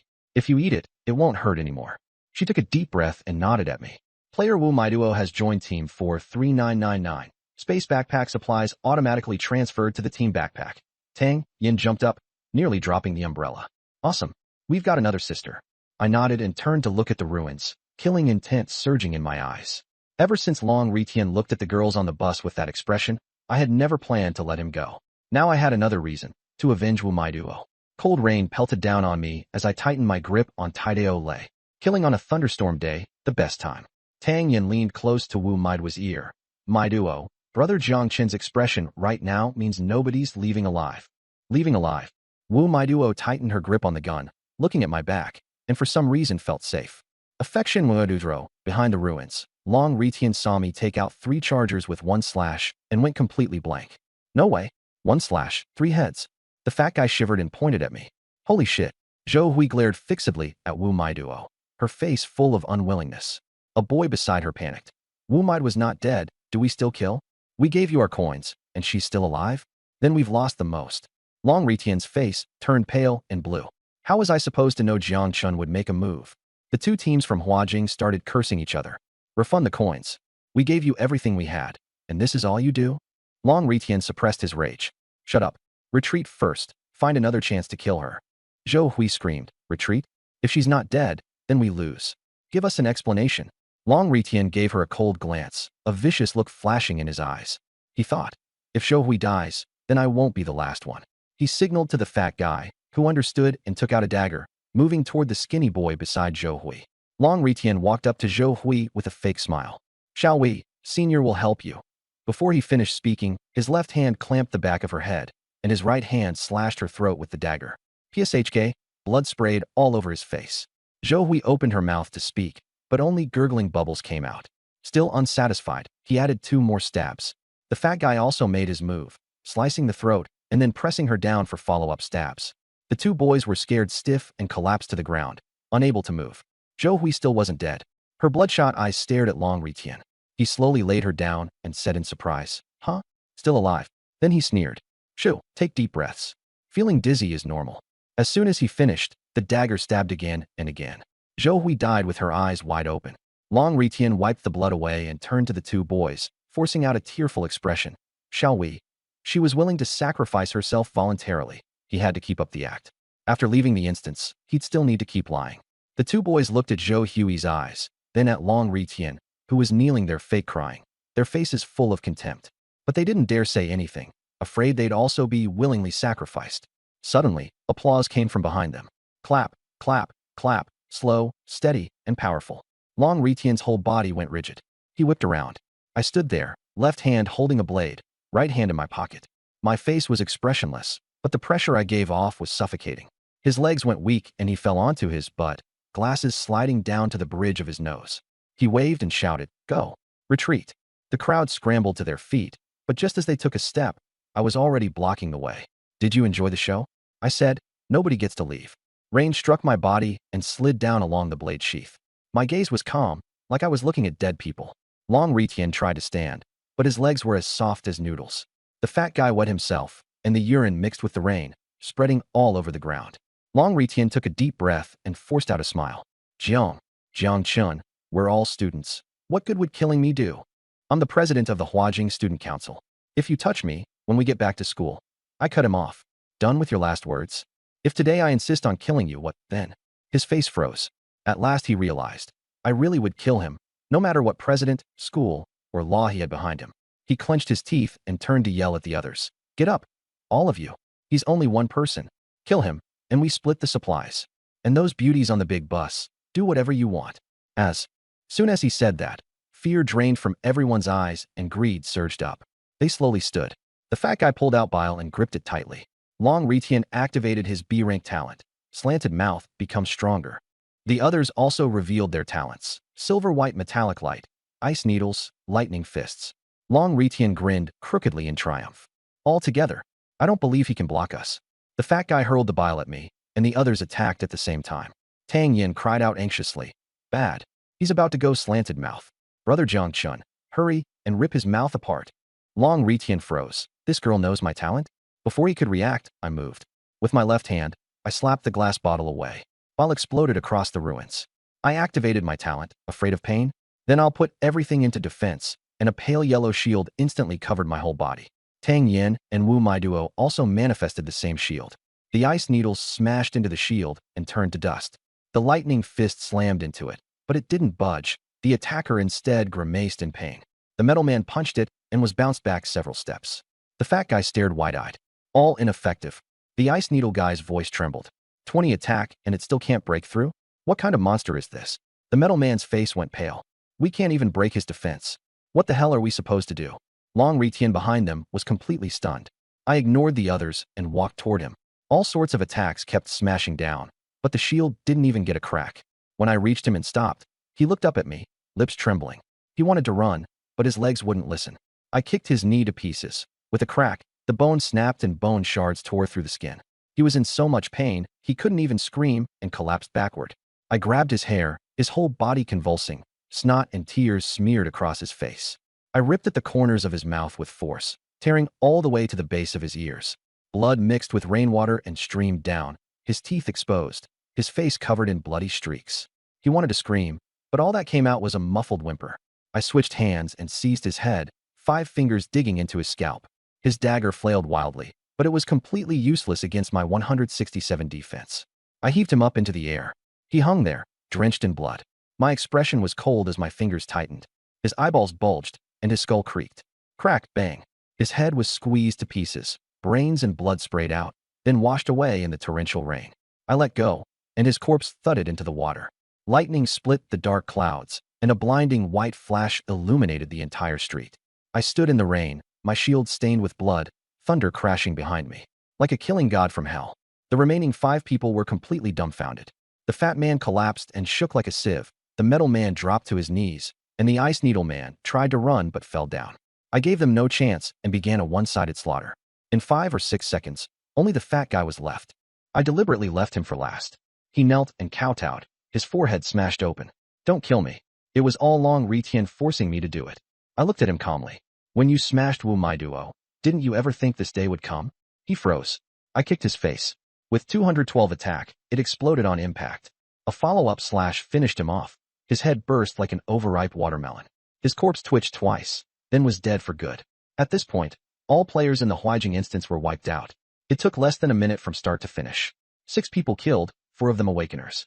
My blade never even left its sheath. Tang Yin held her pink umbrella. There was no fear on her face, only admiration shining in her eyes. Wu Maiduo leaned on her gun, too shocked to speak. Her cheeks felt slightly warm. She thought I was both handsome and reliable, and her affection surged. She asked Tang Yin curiously, what's Jiang Chen's talent?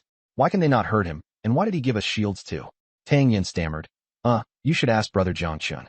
I'm too embarrassed to say. Anyway, it's super powerful, and he's really good to us. Wu Maiduo was even more confused. Could it be one of those many children, many blessings kinds? I waved them over. Pack up. Tang Yin bounced over to pick up the coins, and Wu Maiduo followed. After rummaging through the corpses, the supplies were pitifully scarce. 8 bottles of water, 6 packs of compressed biscuits, 1 box of gasoline, and 38 survival coins dropped. Then I suddenly spotted a pale, faintly glowing blueprint. I activated full map reveal and checked it. D-rank combat uniform vending machine, spend 20 survival coins to buy combat uniforms. Various styles available. The corners of my mouth lifted. Nice stuff. With so many beauties in the car, we needed clothes to change into. Or how were we supposed to handle it if they got stinky? The three of us put the supplies into our backpacks. Tang Yin muttered, "That's all? So poor." Wu Maiduo crouched down and said, "A treasure chest only has a few bottles of water and a few biscuits. This already counts as a lot." Tang Yin blinked. "A treasure chest is just this?" At that moment, more than 20 zombies and 2 pus explosion zombies rushed over from a distance, their swollen bellies trembling in the rain. Wu Maiduo tightened her grip on the gun, her eyes sharp. Tang Yin gently pulled her. "Don't be nervous. It's only a little over 20. Brother Jiang Chun said these are all walking survival coins." I drew my blade and rubbed Tang Yan's head. "Little Koi, give Wu Maiduo a quick intro to your lucky player talent. I'm going to deal with the zombies. You guys keep collecting supplies." Tang Yin obediently nodded and pulled Wu Maiduo along to keep picking up coins. Wu Maiduo clutched a gold coin, staring at my back. "Don't we need to help?" Tang Yin looked up. "Help? This many zombies aren't even enough for Brother Jiangchun to have fun." Wu Maiduo's mouth twitched. More than 20 zombies plus 2 bloated exploders, and that's not enough fun. Tang Yin didn't care. Before, we ran into over 100 zombies, plus 5 chargers. Brother Jiangchun said that if he hadn't made me finish them off, he'd have cleared them in 5 minutes. A survival coin in Wu Maiduo's hand clinked to the ground. She froze completely. Over 100? 5 chargers? 5 minutes? She had struggled desperately just to deal with 20 or 30 ordinary zombies, and chargers were something she avoided at all costs. She swallowed. "You really ran into that many?" Tang Yin nodded. "Basic operation. Don't be so sick." Wu Maiduo turned to look at me cutting down one zombie after another, took a deep breath, and forced herself to accept reality.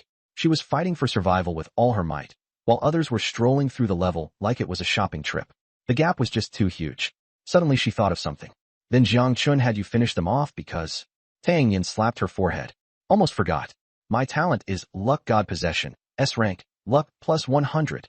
When I open boxes, I basically start with 40 bottles of water and 40 packs of biscuits, and I can even get rare supplies. I've even drawn an S-rank talent awakening book." The more Wu Maiduo listened, the more shocked she became. She thought back to the C-rank supply crate she had opened. Just 3 bottles of water, 3 biscuits, and a gun, and she had even thought her luck was pretty good. At last she understood why I called Tang Yan Little Koi, and why I could clear a dungeon alone, yet still brought this lucky girl along. On the double-decker bus, the girls were discussing the scene of me slaughtering the 6 members of Long Retian's group. Lan Xingyao slapped her younger sister. "Class rep is awesome. 6 awakened players, all taken down without even fully drawing the blade." Lan Xingwan shyly glared at her sister, but in her heart she thought, if only there were 10 Jiang Chens. Bai Nuonyuo's aho bounced wildly. "Wow, Brother Jiang Chun is so fierce." Lu Wanzhou stared at the screen. "Our Xiao Chun definitely knows what he's doing. Sister Lu approves of you." The girls exploded into chatter. Not even the shield was broken. They were just like getting tickled. "From now on, we can just lie flat and wait for him to carry us. Or, let you fly, haha." At that moment, the more than 20 remaining students from Huijing stirred. All the survival coins were snatched away. Done for, we're definitely last place. Last place, and then entering the zombie tide mode? That's a dead end. That bunch of girls are just pretty faces. Come on, let's take them down. This group of bare-handed students surrounded the bus with ruthless looks. Lan Xingyao was the first to notice, and she sneered. "These idiots still dare to come?" She grabbed a baseball bat and stepped into the aisle, looking exactly like a street punk. Lan Xingwan also picked up a weapon and followed. The other girls stood up one after another. If they had guns, they took guns. If not, they weren't afraid. Bai Nuonyuo ran over hugging her teddy bear. Nuonyuo can help too. When Rui rubbed her little H, pink figures flashed constantly. Throat-slitting sounds rang out one after another, and blood splattered everywhere. Lu Wanzhou targeted the sleaziest-looking ones, taking them down one by one. She was so fast that they couldn't even react. She can turn invisible.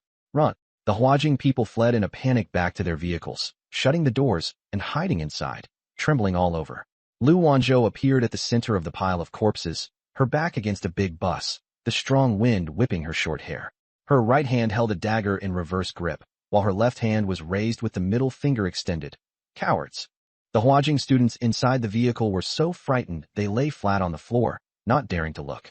Lu Wanzhou stepped back to the bus through the blood water. Just as she got on, the girls crowded around her. Lan Xingyao's eyes shone. "Class monitor, you're awesome. You're awesome." That comeback appearance was insanely cool. Lan Xingwan handed over a towel. "Class monitor, there's blood on your face. Wipe it off." Lu Wanzhou casually wiped her face and looked at me on the screen, the corners of her mouth lifting slightly. Since she had decided to become the sharpest blade in my hand, the dirty and tiring work would be handled by the class monitor. City of Truce. The heavy rain had eased. I came back through the water, tossing 6 survival coins in my hand. Tang Yin blinked. Only 6. I nodded. Zombies attracted by ball don't drop coins. Only those 2 pus bombs dropped 3 each. Tang Yin was a little disappointed. Then wasn't that a wasted effort? I shook my head. Not wasted. At least we learned that ball has to be splashed onto a living person to attract zombies. Wu Maiduo looked toward the ruined building, somewhat reserved. Jiang Chun, I think I triggered a hidden quest. I raised an eyebrow. What quest? She pointed at the building. You'll know when you go look. I nodded and hurried over. A few little heads peeked out from the window. Tang Yin slung her backpack over her shoulders and jogged up with the pink umbrella, tilting it just right to cover both her and Wu Maiduo. Wu Maiduo froze for a moment, then reached out to take the umbrella. Let me. Tang Yin smiled. Maiduo, don't be so restrained. Everyone in the team is easy to get along with. We all call Jiang Chen Gij physical education rep. You can too. Wu Maiduo nodded. Physical education rep was easier to say. I reached the front of the building. A wooden stick was wedged across the door handle. Wu Maiduo reached out to remove it and was just about to push the door open when the system prompt sounded in all 3 of our minds at once. Hidden quest triggered. A rank hidden quest. We won't grow up in the City of Truce. Background. War and zombies tore their lives apart, leaving children and women struggling to survive. Reward. Depending on completion, DA rank talent upgrade book. Warning. Do not take NPCs out of the instance. Do not harm or insult NPCs. Offenders will be erased. Accept. Tang Yin and Wu Maiduo looked at me, waiting for an answer. I asked Wu Maiduo, did those kids ever give you food? She nodded. Even though it was only moldy steamed buns, they were too hungry themselves, but they were still willing to share. I was silent for 2 seconds, then lightly touched, yes, with my finger.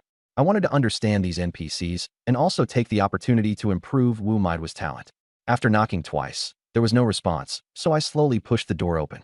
The door creaked, and the room inside was dim. Children and pregnant women huddled in the corners, just like Wu Maiduo had when she first came in. A little girl who looked like Song Enin stood at the front, protecting the people behind her with her only remaining left arm, staring at the doorway. Through. Map unlocked. I learned her name was Azur, which in Persian means flame. The pregnant woman hugged the youngest girl tightly, shielding the child's head with both hands. Tang Yin leaned over and asked quietly, Jiang Chun Gij, do you think these children and pregnant women are real? I looked at Azur, who was trembling all over yet refused to retreat even an inch, and shook my head. I'm not sure, but they have flesh and blood, they can cry and laugh, and they'll desperately protect their families. No different from real people. Wu Maiduo smiled gently and walked in, and Tang Yin and I followed. The room was even more dilapidated. Cracks covered the ceiling, rainwater dripped down, and plaster had fallen away from the walls, revealing red bricks. The air was thick with the smell of mold mixed with damp earth and blood. The pregnant woman leaned against the corner, both legs missing below the knees, wrapped only in blackened rags. Her face was deathly pale, her lips cracked, her eye sockets sunken, yet her eyes were still bright. Azur was about 12 or 13 years old, with messy hair and a bony frame. Her right hand was missing below the elbow, and the stump had long since healed. She protected the people behind her with only her left arm. Though her whole body was trembling, she still stood in front, like a hen shielding her chicks. Wu Maiduo crouched down to meet her eyes. Don't be afraid. Big sister isn't a bad person. She pointed at me and Tang Yin. These 2 aren't bad people either. The monsters outside were killed by brother Jiang Chun. Azur looked at me, then at Wu Maiduo. Her gaze shifted from suspicion to gratitude. I silently leaned the saber against the doorframe and motioned for Tang Yin to put away her umbrella. The 2 of us held out empty hands, showing the children we meant no harm. Seeing this, the children's tense nerves gradually loosened. Azur timidly pointed at Wu Maiduo's knee. Big sister, how is your knee? Wu Maiduo smiled. It's fine. It doesn't hurt. She reached out to pat Azur's head, but the little girl instinctively shut her eyes and shrank her neck back, clearly beaten so often that it had become muscle memory. Wu Maiduo stopped, her heart aching. Azur lowered her head, bit down on the clothes over her right shoulder, and used her left hand to tear off a clean strip of cloth to bandage Wu Maiduo. She said softly, Big sister, it doesn't hurt. I'll wrap it for you. If it gets touched by zombie blood, it'll get infected. Her movements were practiced, clearly not the first time. Wu Maiduo's nose stung. Thank you. A few little girls secretly glanced at Tang Yin, their eyes shining with envy. Big sister is so pretty, like a fairy tale princess. Her hair is snowy white. It's so beautiful. That big brother is amazing. He chopped the huge monster to death with one slash. Look, big brother is looking over here. His arms are so big, so scary. Nonsense. He's protecting the short-haired Jie, big sis. He looks so cool. I raised an eyebrow helplessly. Tang Yin bent down with a sweet smile. You little sweet talkers, big sis likes you, she said, pulling out some candy from her backpack. Here, have some candy. If you miss big sis while you're in the dungeon, eat one. The kids stared at the candy, practically drooling. The sweetness was an extravagant luxury in the wasteland, something they dared not even imagine. But none of them dared step forward. They all looked toward the pregnant woman. The pregnant woman smiled and nodded. Only then did Azar take the candy. Tang Yin didn't keep a single piece, handing it all out to the children. The children tore open the wrappers and stuffed the candy into their mouths, their eyes lighting up instantly. So sweet, so sweet. Thank you, big sister. The two younger children had no strength in their hands, so Azar helped peel their candy for them. Tang Yin stared at their smiling faces, her nose stinging and her eyes turning red. Womejuo quietly turned her head away and wiped the corners of her eyes. The pregnant woman had been watching me the entire time. Her voice was weak. Are you a few awakened ones from Huaxia? I paused slightly. Awakened ones? The system had never mentioned that. Could it be that NPCs called players with awakened talents awakened ones? Even stranger, why did she ask if we were from Huaxia? I didn't answer and instead asked, aren't we speaking Huaxia language? The pregnant woman froze. She stared intently at my lips, then at the lip movements of Womejuo and Tang Yin as they spoke. It was completely different from the sounds she had heard. Her eyes instantly turned red, and tears slid down her dust-covered face. She tremblingly took out a blood-stained scrap of cloth from her chest. The edges of the cloth were frayed. On it, a line of Huaxia characters had been written in black ink. If I scramble the order, they won't be able to translate it. The handwriting was neat, clearly written by someone who knew how to write. Holding the scrap of cloth as if it were a treasure, the pregnant woman asked, Sir, do you recognize these characters? I stared at the rag and read along with it. If we scramble the order, they won't be able to translate it. After reading it, I didn't feel anything unusual. The pregnant woman's pupils shrank sharply, and her body trembled. Tears fell straight down her face.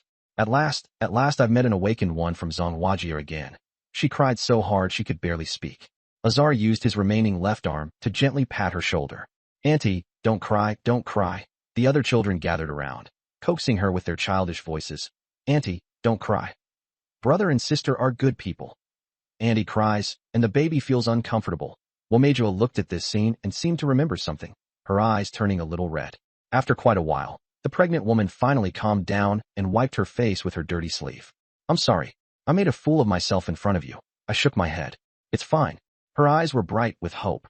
About a month ago, we met a group of awakened ones from Zhonghuajie too. I raised an eyebrow. A month ago? Could it be that we weren't the first batch to cross over? The pregnant woman continued.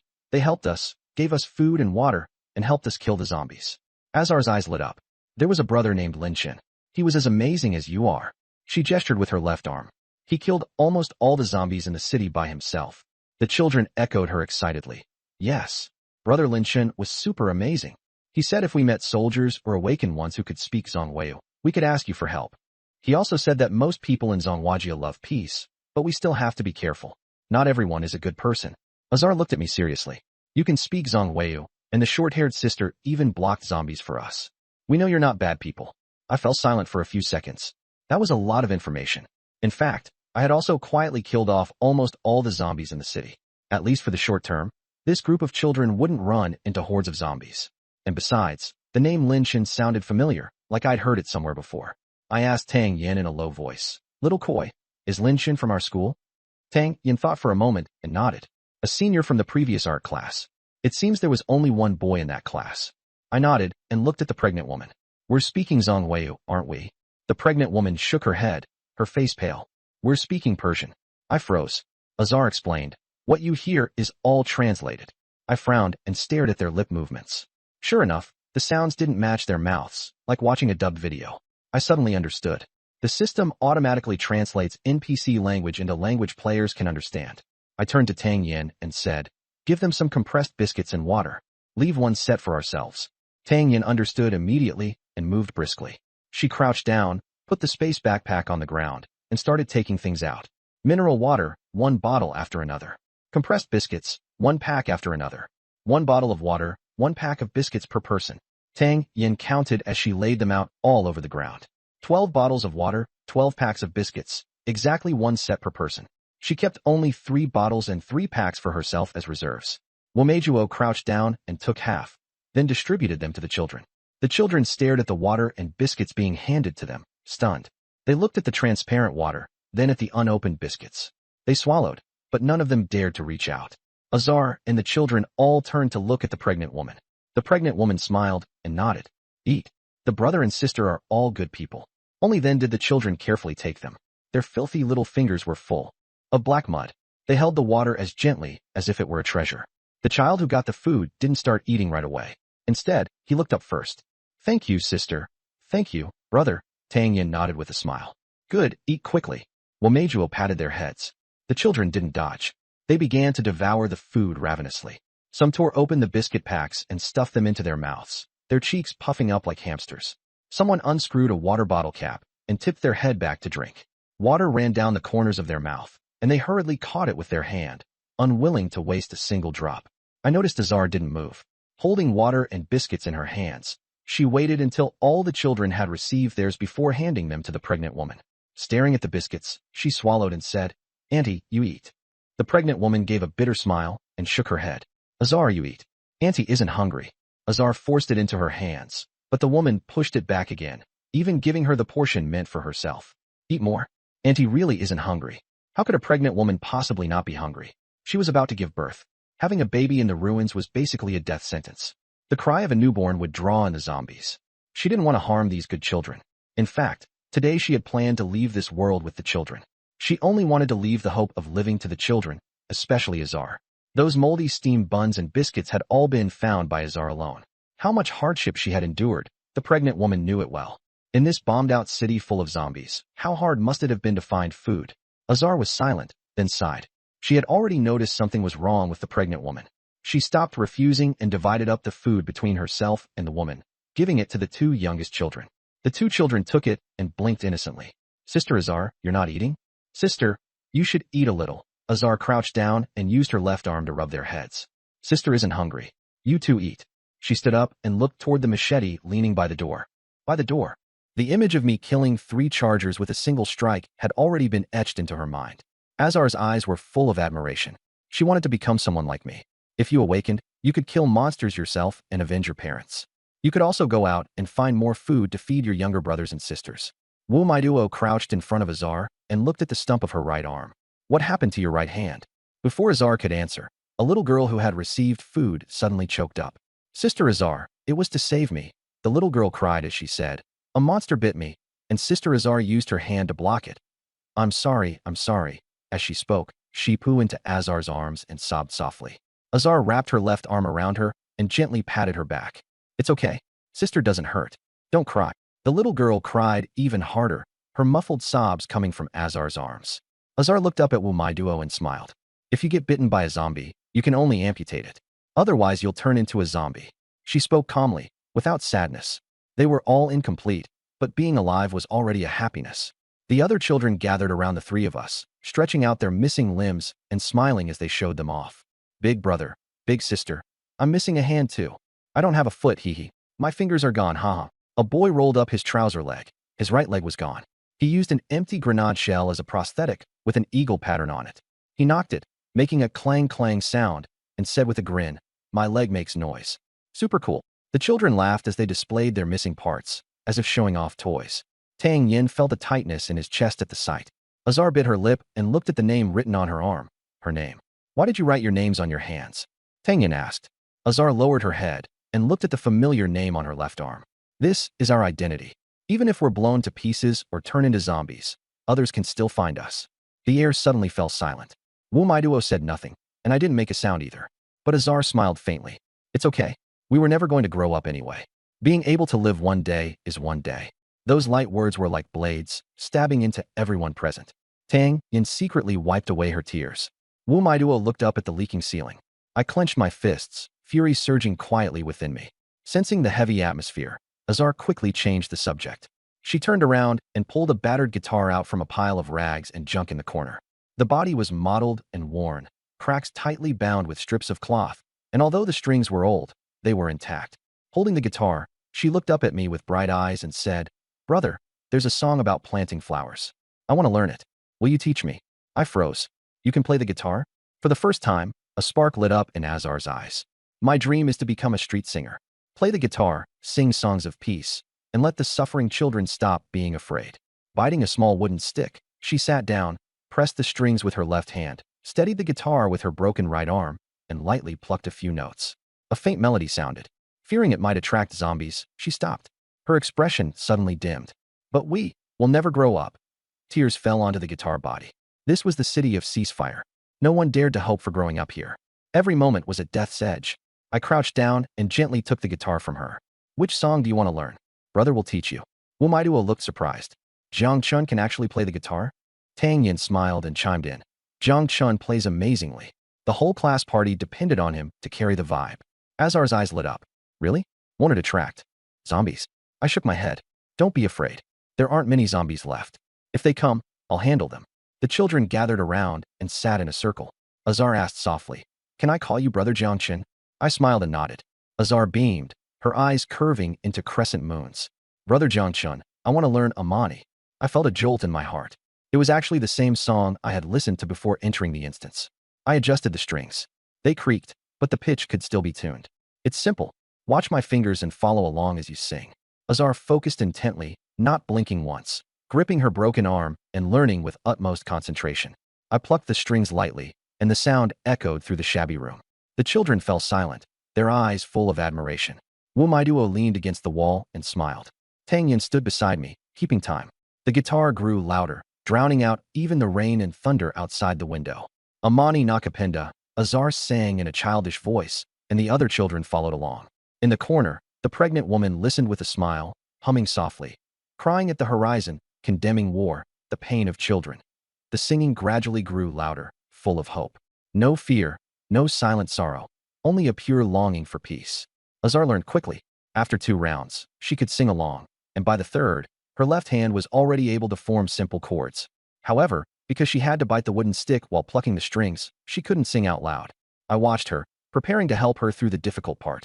Her dangling right forearm trembled slightly. I crouched down and picked up a suitable wooden stick, placing it against the stump of Azar's right arm to measure the length. Using a tachi, I carved off a piece of wood, tore off a strip of cloth, and tied it around the broken arm to secure it. Once everything was ready, she could finally play and sing at the same time. Azar excitedly hugged the guitar. Her left hand pressed the strings with precision, while the wooden pick in her right hand lightly brushed across them. A crisp guitar tone rang out, piercing through the haze of war. The little girl, though broken, had dazzling starlight in her eyes. She began to play and sing. The children around her clapped enthusiastically. "Sister Azar is amazing. It sounds so good. I want to learn too. Can Sister Azar teach me?" "You wash your hands first. You're filthy. You're the filthy one. You even peed on me last night." I did not. Watching these children who had temporarily forgotten the war, I couldn't help but curl the corners of my mouth. Tang Yin lightly bumped my waist with her elbow and teased, "What's wrong? Brother Jiang Chun likes children now. Want the class monitor and teacher when to have you a whole litter?" I swatted her head. "Your mind is full of nonsense every day." Tang Yin stuck out her tongue. "That's because I've been corrupted by Lan Xingyao." Azar finished the last passage and took a deep breath before slinging the guitar onto her back. She walked to the pile of junk in the corner, lifted the torn cloth, and rummaged around to pull out 2 things, a golden glowing book and a heavy bag of survival coins. "Hand it to me. Brother Jiang Chun, this is for you." I took the book and scanned its information. A-rank talent upgrade book. It can upgrade A-rank and below talents by 1 to 2 levels, with a 99% chance of increasing by 1 level and a 1% chance of increasing by 2 levels. Azar then shoved a bag of gold coins into my hands, and 20 survival coins. "I know you awakeners are all looking for them." I didn't decline and handed them to Tang Yin to put into the spatial backpack. "Thank you." Azar smiled and shook her head. "It's us who should be thanking you. Without you, we wouldn't have made it to today." The rain outside had lessened a little, but dark clouds still pressed over the city, with lightning striking from time to time. I stood up and looked at Tang Yin and Wu Maiduo. "Let's go." Tang Yin immediately got up, brushed off the dust, and put the backpack on. Wu Maiduo lifted the folded 6-armed spear and opened the pink cat head umbrella. I gripped the katana tightly. The 3 of us stood at the doorway and turned back to look at the children. The children instantly fell silent. A few little girls had tears in their eyes, biting their lips. The little boy with the shell-made prosthetic leg limped over to Wu Maiduo and looked up. "Sister, are you leaving?" Wu Maiduo crouched down and smiled at him levelly. "Yes, brother and sister still have things to do." The little boy lowered his head and said nothing. Azar stood at the very front, slightly bowing her head, her lips tightly pressed together, her eyes full of reluctance. I took a metal crowbar out of my backpack. The silver-white metal reflected the dim light, cold and gleaming.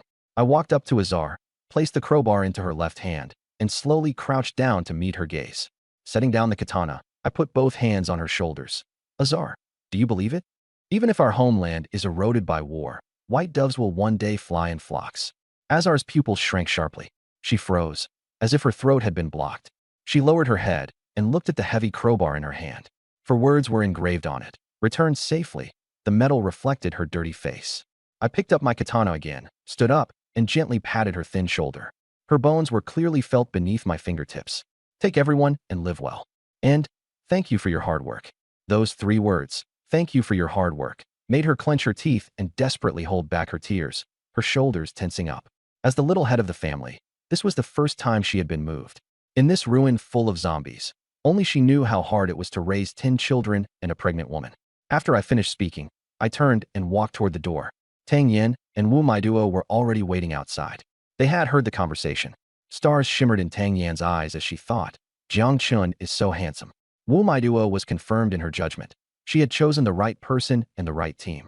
Tang Yin affection, 9596 Wu Maiduo affection, 4050. Just a few steps after we left, hurried footsteps came from behind us. Brother Jiang Chun. Azar ran out into the rain, gripping the crowbar tightly in her left hand, with the guitar swaying on her back. I stopped and looked back. Rain struck her cheeks as she looked up, panting hard, unable to hide her excitement. Brother Jiang Chun. If we survive, will you come back to see us? I was silent for 2 seconds. I couldn't promise that, so I could only answer vaguely. If there's a chance, I definitely will. Azar bit her lip. She knew full well how slim that chance was, yet she still stared at me stubbornly. Then, if I make the doves of Stop War City fill the sky. Brother Jiang Chun, will you come back? I looked into her hopeful eyes and let out a soft sigh. Okay, it was a kind lie. I wasn't sure myself whether I'd have a chance to return, and I didn't know whether the children would even still be alive tomorrow. But I wanted to give them the drive to keep living. Azar smiled. Tears and rain mixed together and slid down her face, revealing a row of slightly yellow baby teeth. Azar will also work hard to live until that day. I reached out to pat her head, but halfway there I stopped, afraid she would dodge. Unexpectedly, little Azar tiptoed up and Judong leaned her head into my hand, like a well-behaved kitten, narrowing her eyes in enjoyment. I smiled and ruffled his hair. It was rough and tangled, but it felt warm. Turning, I stepped into the rain. Let's go. Tang Yin glanced back at the children, a little reluctant, but still followed.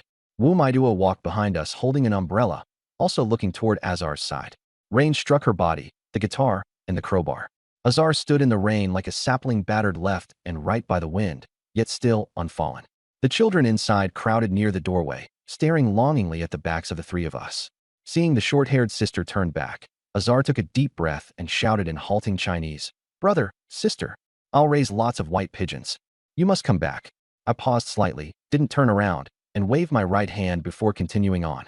We had our own path to walk, and the children could only rely on themselves. No one believed it, but much later, the city of Ceasefire truly became a city of white pigeons dancing in Azar's hands. The pregnant woman at the corner of the building watched the children regain their spirits, a look of relief on her face. Gently stroking her swollen belly, she understood that, so as not to drag these children down, it was time for her to leave. The rain stopped. Dark clouds still pressed over the city, and lightning flashed down from time to time. The 3 of us walked through the ruined streets, stepping on cement bricks and puddles. After leaving Azar's building, there wasn't even the shadow of a single zombie on the road. I had almost killed them all. Suddenly, a system prompt rang in my mind. A rank hidden quest completed. Quest rating, S. The first team across the entire server to complete it will receive an A-rank treasure chest, to be distributed after the dungeon ends. Tang Yan's eyes lit up. She grabbed my arm and nearly threw herself at me. We got an S-rank rating, and a server-wide announcement too. An A-rank treasure chest. She was so excited she almost howled like a wolf, her hair swishing in a very cute way. Wu Maiduo also smiled rarely, a hint of approval in her eyes. But the reward only looks like 20 survival coins? Nothing else. I frowned too, feeling that the S-rank reward was too little. Just as I was pondering it, the system rang again. S-rank rating achieved. Follow-up quest activated. Except, there's a follow-up quest too? Tang Yin jumped up in excitement. Wu Maiduo widened her eyes. Could it be related to Azar? The 2 of them stared at me, full of expectation. I selected yes. At the same time, a voice rang in Lu Wanzhou and the others' minds. Team 43999 has accepted the S-rank hidden quest. A light boat has passed. White pigeons take flight. Quest description. Azar and the children's story is not yet over. Your actions will affect their lives. The probability of encountering the City of Ceasefire dungeon has increased. Quest content unknown. Reward unknown. After reading the quest description, Tang Yan's blue eyes sparkled as she said excitedly, "There's really a chance to come back here." The next second, her voice lowered, faintly worried. Whether Azar and the others survived or not, the quest didn't mention it. Wu Maiduo pressed her lips tightly together, her eyes full of concern. I calmly looked at the two beautiful women beside me, both somewhat downcast. "We'll talk about it later. As long as there's still a chance, we'll definitely come back." Tang Yan and Wu Maiduo both nodded at once. I pointed to the tallest four-story building not far away. "There's still plenty of time before evacuation. Let's clear out the remaining zombies in the city first. These survival coins from the operation absolutely can't be wasted." Tang Yin immediately echoed, "Okay, let's wipe out all the zombies and help Azar and the others survive more easily." Wu Maiduo nodded, flicked her hand, and the six-union spear quickly locked its tip into place, the red tassel blazing like flames. Soon, the three of us climbed to the roof of the four-story building. I activated full map revealed. After the bombardment, this building had become the highest point in the city. Every zombie's location was laid bare in my mind. The zombies were scattered sparsely all over the place, and the three of us immediately began sweeping them up. In less than half an hour, all the zombies were cleared out. The three of us obtained 12 survival coins, all earned by Tang Yin finishing them off. Wu Maiduo marveled. "Tang Xiao Lucky Carp, your luck is just insane." Tang Yin proudly puffed out her chest, her tail practically about to fly into the sky. The three of us threaded through streets and alleys until we reached the entrance to the viaduct. The advertising screen at the intersection was still lit. Remaining time, 25 minutes and 51 seconds. Remaining players, for 16ths. Remaining teams, 2 out of 6. Tang Yin thought for a moment. For people means the three of us, plus one more? 2 teams left. Besides us, could it be that white-haired high ponytail? Wu Maiduo looked puzzled. "Xiao Lucky Carp, how are you so sure?" Tang Yin said proudly. "Because that's the mysterious white-haired high ponytail with a katana. One of the strongest characters in anime-style games. Just like the wife in my game who saved Zhang Shuang twice, my 15th wife." In her imagination, Tang Yin was practically drooling, mentally picturing herself being trampled in turn by 108 wives. Wu Maiduo scratched her head, completely baffled, and could only look to me for help. I smiled helplessly, rubbed Tang Yan's head, and cut off her fantasy. "Let's go. Time to withdraw." As we walked, I said, "Maiduo, when we get back I'll have Nuonuo heal you." Wu Maiduo froze. "We have a medic on our team?" Tang Yin circled around her, looking smug. "Of course. The white Nuonuo who gave you candy is our S-rank healing talent. She can not only cure the zombie virus, she can also resurrect people. Pretty awesome, right?" Wu Maiduo was shocked, her pupils contracting as she swallowed hard. This was already the second S-rank talent in the team. Looking at my back, she secretly wondered, could his talent be even stronger? SS rank? Or higher? She didn't dare think further, afraid it would get more and more outrageous. Tang Yin patted her shoulder lightly, smiling easily. "Don't worry, you'll get used to it. S-rank talents are pretty common in our team." Wu Maiduo's mouth twitched. The words, pretty common, sounded far too terrifying.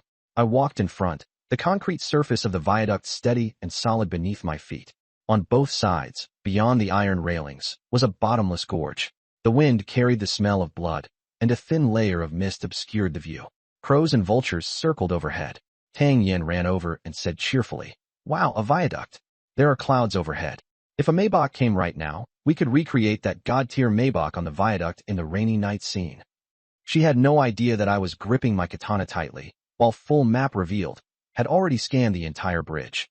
Tang Yin kept mumbling to herself, "Brother Zhang Chun, that run earned 300 survival coins, plus an A-rank talent upgrade book." Wu Maiduo, blushing, added, "And that D-rank combat uniform vending machine blueprint."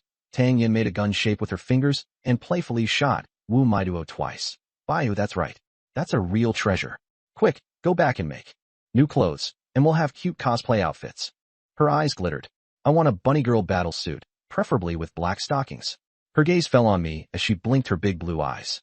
"Brother Jiangchun, what styles do you think Teacher One and the others would like?" I ignored her, my eyes fixed on the mist deep on the bridge, my hand gripping the blade slightly tighter. Tang Yin didn't mind and kept muttering, "A successful full load evacuation, and we even got one more sister. Perfect." Hopefully nobody's blocking the bridge. As soon as she finished speaking, lightning struck the overpass. With a deafening boom, it startled the circling flock of crows, and the wind scattered the mist. A cool female voice came from the bridge. You finally came. We've been waiting too long. I stopped. Tang Yin covered her mouth and gasped. There really is someone blocking the bridge. Wu Maiduo tightened her Lioha spear, her gaze sharp, the red tassel fluttering wildly in the wind. The three of us looked toward the voice. A girl was sitting on the guardrail, facing the canyon. Her snow-white high ponytail was whipped up by the wind, and her crimson ribbon swayed in the air. The hem of her red muumyan skirt was lifted by the wind, revealing a pair of straight, long, white legs. Itachi rested slanted beside the guardrail. She had taken off her black strappy high heels and placed them aside, her bare jade-like feet dangling as they swung. Her toes were painted with cherry-pink nail polish, and silver bells around her ankles gave off a crisp ring. It was Sakura Feishua. I frowned. Why is she here? Tang Yin hid behind me and whispered. Isn't that the mysterious white-haired girl with the high ponytail? Is she going to block us? Sakura Feishua leaped lightly down from the guardrail. Her bare feet landed steadily on the concrete, leaving a row of faint footprints. As her feet left the ground, a soft, sticky pop sound could be heard. She unhurriedly put on her high heels, the silver bells jingling nonstop. With a scarlet tachi in her left hand, she stepped toward us. Her skirt swayed with each step, and her white legs flashed in and out of view. Staring straight at me, she said coldly, "Fight me. Be my whetstone." She was really beautiful, like a camellia with thorns. I shook my head lightly. Not interested. If you don't defeat me, none of you are getting out. Sakura Feishua said coldly. I sighed. Looks like we had no choice but to fight. Wu Maiduo immediately switched into combat mode. Though her spiritual power was nearly depleted and her muscles ached, she still gripped her spear and walked toward Sakura Feishua. Class rep, leave this woman to me. She had only taken a few steps when a black tachi blocked her chest. She looked at me in confusion. I activated, map fully unlocked, and the panel displayed. Low stamina. Spiritual power nearly exhausted. At this condition, fighting desperately would be no different from suicide. I shook my head. Rest. Don't rush in. I sheathed the tachi and walked toward Sakura Feishua. I activated my talent. I'm afraid of pain, so I put all my points into defense. A pale yellow shield enveloped me, and also covered Tang Yin and Wu Maiduo. My attack power surged, and the oppressive pressure grew even stronger. Clenching the black tachi, I moved against the wind and said, "With me here, I won't let you go die. Unless I'm dead." My attack power shot up to 212, startling the nearby crows and vultures into flight. Wu Maiduo froze where she stood, looking at my broad back with deep admiration. That terrifying pressure stunned her instantly, and she subconsciously tightened her grip on the Lioha spear. She suddenly realized that this boy was different. She had lost both parents and had been used to the coldness of the world since she was little. Aside from Grandma and Teacher Fong, no one had ever protected her with such care. When she was cursed for having no father or mother, Grandma's hunched back shielded her. When she was bullied, Teacher Fong's steadfast figure stood in front of her. Those backs overlapped with the way I stood there holding my blade. Wameijuo's affection, 5060. Inside the car, Lu Wanzhou and the other girls held their breath as they stared at the screen. My line. As long as I'm here, there's no reason for you to go up and risk your life. Unless I'm dead, came through clearly. On the screen, I strode towarding Feishua. The gale whipped up my black short-sleeved shirt, and that oppressive aura seemed to pierce straight through the screen and squeeze the heart. Lan Xingyao slapped her younger sister Lan Xingwan's thigh hard, the crisp smack ringing out. With that pressure from the class rep, even through the screen my legs are going weak. Only the monitor or teacher one can really handle this. She leaned in with a wicked grin. Little sister, can you handle it? Or do you get handled? Lan Xingwan blushed and tugged her arm, muttering softly. Sis, what are you saying? Nuonyuo is still here. Lan Xingyao smiled without denying it, just teasing her shy little sister for fun. Bai Nuonyuo sat in the passenger seat, hugging a teddy bear. The nearby broken bus and van, however, were plunged into darkness. Those students tried to escape the instance in vehicles, but the system warned that the vehicles could not start. When they got out and ran, they found an air wall enclosing them tightly. The boys had no choice but to drag the girls back into the vehicle. Then they thought, since they were going to die anyway, they might as well have some fun first. Helplessly, they abused the girls. Their clothes were torn to shreds, their bodies covered in bruises, and their expressions hollow. They also heard my reassuring words. Secretly, they compared themselves. Why did the Qingbei girls have boys like that protecting them, while they only met boys who hid from zombies and used girls as human shields? Even before death, they were vented on for others' emotions. Their eyes were drawn to the tall figure holding a knife on the screen, filled with envy. If they had met him, would the ending have been different? Unfortunately, there are no ifs. On the overpass, the bloody smell was whipped up by the gale. I gripped my blade and slowly walked towards Sakura Feishue. She stood her ground, her gaze locked on me, the oppressive pressure growing stronger and stronger. The S-rank talent, Sever the Cage, was warning frantically, extremely dangerous. Fighting him means certain death, but she didn't back down. Instead, her eyes were filled with anticipation. Her breathing was rapid, her face flushed with a sickly red. Her legs tensed slightly, and the silver bells at her ankles rang in a hurried jingle. She had finally met a powerhouse who made her tremble to the very bones, yet made her long to be crushed by him. Her crimson pupils reflected my figure, and a sickly smile curled at the corners of her mouth as she let out a soft, coquettish hum. Right. Just like that. Oh, please delight me with your strength. Before the words had even faded, Sakura Feishue charged at me with her blade in hand, but she didn't unsheath it. Instead, she smashed the scarlet scabbard straight into my shoulder. I casually lifted my left-hand tachi, and the scabbard struck it with a dull thud. The immense force traveled along the hilt, instantly numbing Sakura Feishue's arm, while searing pain shot through her tiger's mouth. She had to retreat 3 steps before she could steady herself. She lowered her head to look at her hand. Her right hand was trembling uncontrollably, and the web of her thumb felt like it had been ripped apart in pain. Yet there was no sign of suffering on her face. Instead, she wore a sickly smile. Ha! Amazing! She charged again, the scarlet scabbard whipping up fierce afterimages, aiming straight for my vital points. But I lazily raised an arm to block, as if I were teasing a child. The more Sakura Feishue fought, the faster her heartbeat became, adrenaline surging wildly. Ah! What a strong opponent. Not enough yet. Ravage me hard. Red and black scabbard afterimages intertwined, and after each collision, she was forced back again and again. Her high heel stepped back several times before she finally regained her footing. The silver bells at her ankles rang out sharply with every step. The web of her thumb cracked open and bled, blood droplets falling into the standing water and bursting into little flowers. But the more she fought, the more frenzied she became, her high white ponytail and red dress whipping wildly. The blush on her face deepened, and her breathing grew more and more rapid. Looking at that increasingly off-kilter smile of hers, I thought to myself, what's wrong with her? Is she shy? Why is she blushing? I even wondered if her brain had ended up in her chest. Tang Yan's eyes lit up, and she whispered to Wu Maiduo, a Yandere, tachi-wielding high ponytail girl. I love this setting, it's totally my XP.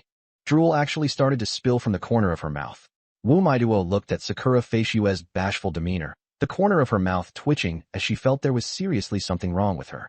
Seeing the blood flowing more and more from the web of Sakura Feishue's right thumb, droplets falling onto the pooled water, my heart tightened. I had originally only wanted to spar a few moves with her. After all, she was the strongest player outside the team. We had no grudge or feud between us, and I didn't want to go all out. But if this kept up, she would definitely suffer a severe wrist injury and ruin the swordsmanship she relied on for survival. I'm not a good person. I only wanted to copy her because her S-rank talent was useful. Absolutely not because I was coveting her looks. But if she crossed the line and threatened the safety of me and the girls, I would cut her down without hesitation. Thinking of this, I looked at her trembling grip on the sword and said lightly, unsheath your blade, or you're not my match. But inwardly I muttered, lying to you. Even if you unsheath it, you still can't beat me. I've got 167 defense. You can't even break my shield. What are you going to use to fight me with? Sakura Feishue froze for a moment, her face turning even redder, her breathing becoming even more rapid. Her chest heaved violently, and her white blouse strained tight. Her crimson eyes looked at me with infatuation, and her voice trembled. Fighting you really makes my heart race. Ah, so wonderful, so happy, so enjoyable. I can't help wanting to keep going. She took a deep breath, then a sickly laugh echoed across the bridge. In that case, use your full strength and let me have my fill. Her laughter startled the crows and vultures in the distance into flight. Tang Yan rubbed her arms as goosebumps rose. That laugh is insane. This is the real way to open a Yandere. Wu Maiduo tightened her grip on the spear, her brows deeply furrowed. The white-haired girl was very off. Sakura Feishue gripped the scabbard with her left hand and rested her right hand on the hilt, raising her tachi high above her head. The smile on her face faded and became serious. It should snow. In an instant, she activated the S-rank talent, Sever the Cage. Consumes 80% of mental power, attack power x3. At the same time, Tachi Ice Cut, activated. Continuously consumes mental power, attacks carry Ice Sushing. She slowly drew the blade, and the ice blue blade slid out from the scarlet scabbard. A pale blue chill spread out, and the standing water beneath our feet instantly froze. The ice spread outward with her at the center, and a cracking blast rang out across the overpass. The entire sheet of ice reflected the dim gray light of the sky, and the temperature plummeted. Sparse snowflakes began to drift down from the sky. With the pale blue blade drawn, Sakura Shirayuki's attack and agility surged rapidly. Attack: 50, 60, 70. Agility: 12, 16, 20. Tang Yan's eyes sparkled. Whoa, it's coming. In an instant, she went full drama mode, shouting an over-the-top Chuyuni line she had copied from Long Press Dodge. Sir, the shackles of collapse transform into blades. The prison of fate, I will sever it. Sakura Shirayuki fully drew her katana. Her attack power skyrocketed to 150, her agility soared to 36, and her aura instantly shattered the ice surface. Cracks spread from beneath her feet, extending all the way to where I stood. The icy blue blade gleamed with a chilling light, like a burning flame of blue ice. The wind rose, her white hair flying, her red skirt swaying, silver bells at her feet jingling. She approached step by step like an ice queen. This was the first time she had fully unleashed her talent. Her previous opponents couldn't even withstand a single strike from her unsheathed blade. Only the me standing before her was worthy of her drawing her sword for a full-force battle. Wu Maiduo stared at Sakura Shirayuki, her calm fighting spirit laid bare. She knew that even at her peak, she could hardly block this blade. Yet she still resolutely stood in front of Tang Yan, holding the 6-union spear diagonally, the spear tip pointed at the ground. She asked Tang Yan anxiously, "Little Lucky Koi, this slash, it's really strong, right? Are we really not going in?" Tang Yan calmly chewed on compressed biscuits, utterly unconcerned. "Help Jiangchen? Don't panic, he's there. Let's just relax and watch the show." She tossed Wu Maiduo a packet of biscuits and pointed at the surging river below the deep canyon, a smile on her face. "That's the water Jiangchen Gij let go of." The group of boys from Huajing were so excited inside the vehicle, staring at the screen as Sakura Hi-Fi Shue drew her blade and unleashed a terrifying aura. "I'm doomed. This white-haired girl is insane." In contrast, the girls on the bus showed no nervousness at all. Lan Xingyao teased with a lollipop in her mouth. "That sword does look scary, but that's about it." Lan Xingwan blushed slightly and said softly, "It can't break the class monitor's defense is too high." Bai Nuonyuo hugged her teddy bear firmly. "Brother Jiangchun will definitely be fine." Lu Wanzhou smiled proudly. "That white-haired Yandere is only tickling him even if she goes all out." Ruan Ningxuang analyzed calmly. "Class monitor's defense is 167. Shield is 84. Unless the attack exceeds 167, it can't break the shield. To hurt the class monitor, the attack has to exceed 251. The girls all agreed. The class monitor's stats are far ahead. No one can hurt him right now. That white-haired girl's sword is just scraping. When Rui gently stroked Bai Nuonyuo's twin ponytails and said softly, "Don't worry. He's perfectly fine." If the Huajing group knew what the girls were saying, they would definitely be stunned. 167 defense? That's already rare at this stage. Yet they didn't know I still had more plans behind this. On the bridge, Sakura Hi-Fi Shue held the sword with both hands, and an icy blue chill kept spreading. She took a deep breath and pointed the tip of her blade straight at me. Her crimson pupils were filled with excitement. She couldn't wait to witness whether her all-out strike could injure me. The next second, she swung her sword free from its sheath. The Tachi came slashing down from above with a ferocious blow. An icy blue sword glow wrapped in cold air tore through the atmosphere, raising a shrill whistling sound. As the blade light moved, the water vapor instantly condensed into ice crystals, turning into thick, icy mist. The iron railings on both sides of the overpass frosted over in a second. The blade light shot straight at my face, so fast that Wu Maiduo and Tang Yan only saw a flash of blue light. Wu Maiduo hurriedly pulled Tang Yan to the edge. The blade light swallowed the area where I stood, and the icy mist exploded outward. In an instant, the bridge surface was covered in a white haze, making it impossible to see anything. The sound of ice forming crackled through the air, and the bridge itself trembled slightly. The group of boys from Huajing jumped up in excitement. "Holy crap! It hit! Jiangchun is dead for sure. That slash is absolutely fatal. Damn, this girl is too strong." They were certain I was already dead. Sakura Hi-Fi Shue gripped her sword with both hands, breathing heavily. 80% mental power, an all-out strike, an A-rank Tachi. She was certain this blow would break through my defense. As long as it dealt even a little damage, that would be enough. She stared intently at the dissipating icy mist, waiting to see blood. Gradually, the mist dispersed. I stood steady, unmoving. The shield was completely unscathed, and I hadn't even drawn my blade. Ing Feishua's pupils shrank, stunned. A full power strike, and not even the shield was broken? The boys from Huajing were dumbfounded. No way, right? That slash was so fierce, and it didn't break the shield? Holy shit, is he a monster? The girls on the bus were very calm. Lan Xingyao spread her hands. Told you so. Ruan Ningxuang smiled faintly. Just as expected. Bai Nuonyuo shook her a hogue. Brother Jiangchun is fine. Lu Wanzhou's lips curled up. Huh, that crazy woman's dumbfounded now. Wu Maiduo froze. That slash would have left even her severely injured at peak condition. And Jiangchun, he hadn't even drawn his blade, and the shield was still intact. She swallowed hard, thinking that joining 43999 had been the smartest decision ever. Tang Yin patted her shoulder. Told you. Brother Jiangchun was clearly holding back. If he got serious, the white-haired girl would have GG'd ages ago. Wu Maiduo took a deep breath and nodded. Ing Feishue stood still, the blade slowly lowering in her hand. Her full power strike couldn't break his shield, but her resistance instantly turned into excitement. This was exactly the kind of powerhouse she wanted. Someone who could crush her. Her cheeks flushed, her breathing quickened. Ah, you really are strong. I like you so much. She spread her arms, smiling seductively. Don't be shy, come enjoy me to the fullest. Her pupils turned into pink heart-shaped eyes, and the silver bells around her ankles rang softly.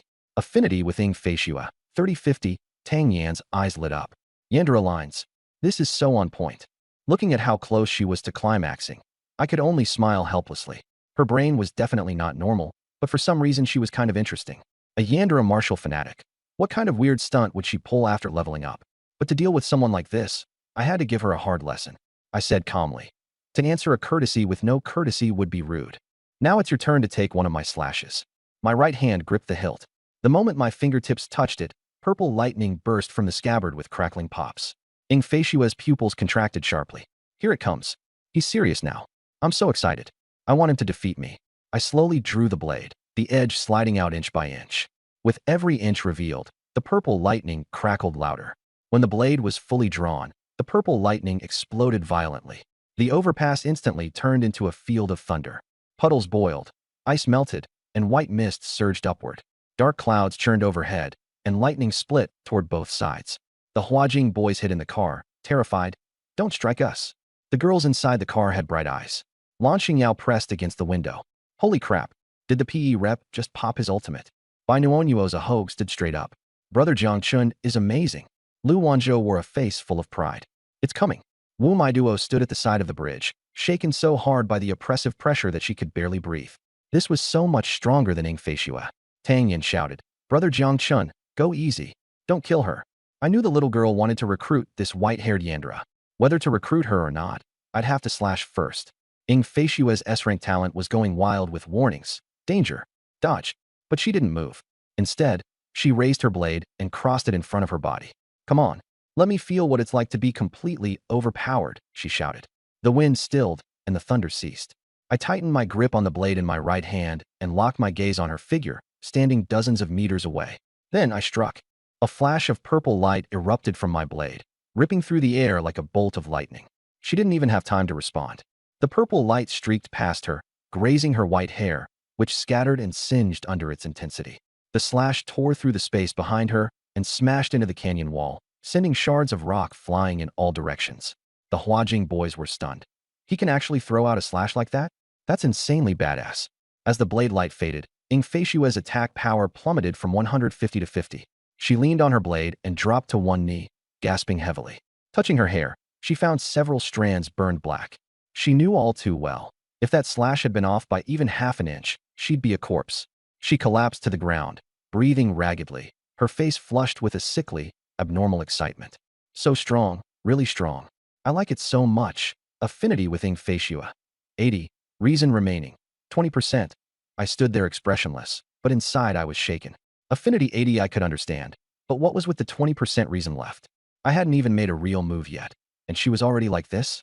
That was even more absurd than Lan Xingyao. With a helpless smile, I turned and gestured. Come on, let's open the treasure chest. I sheathed my blade, and the oppressive pressure vanished. Tang Yin bounced over. Brother Jiangchun, you're awesome.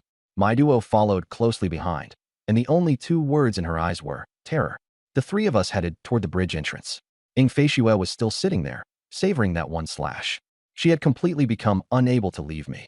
She even fantasized about being cut once every day. As I passed by her, She suddenly grabbed my wrist. Why? You clearly could have killed me with one strike. I stopped and turned my head to look at her. Her face was red, her heart pounding, her pupils stained with pink hearts. I gently shook my head. You're not qualified to take a slash from me yet.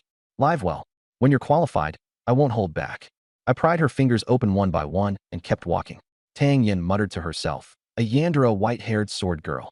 If this were a gotcha game, I'd get her on my first pull for sure. Ing Feishue froze on the spot, staring at her empty palm.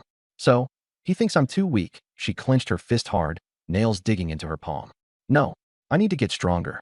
The next second, she froze again. So what if she got stronger? Would she still be able to meet him again? She stared at my back, her resolve firm. She had to stay by his side. Only then could she grow stronger.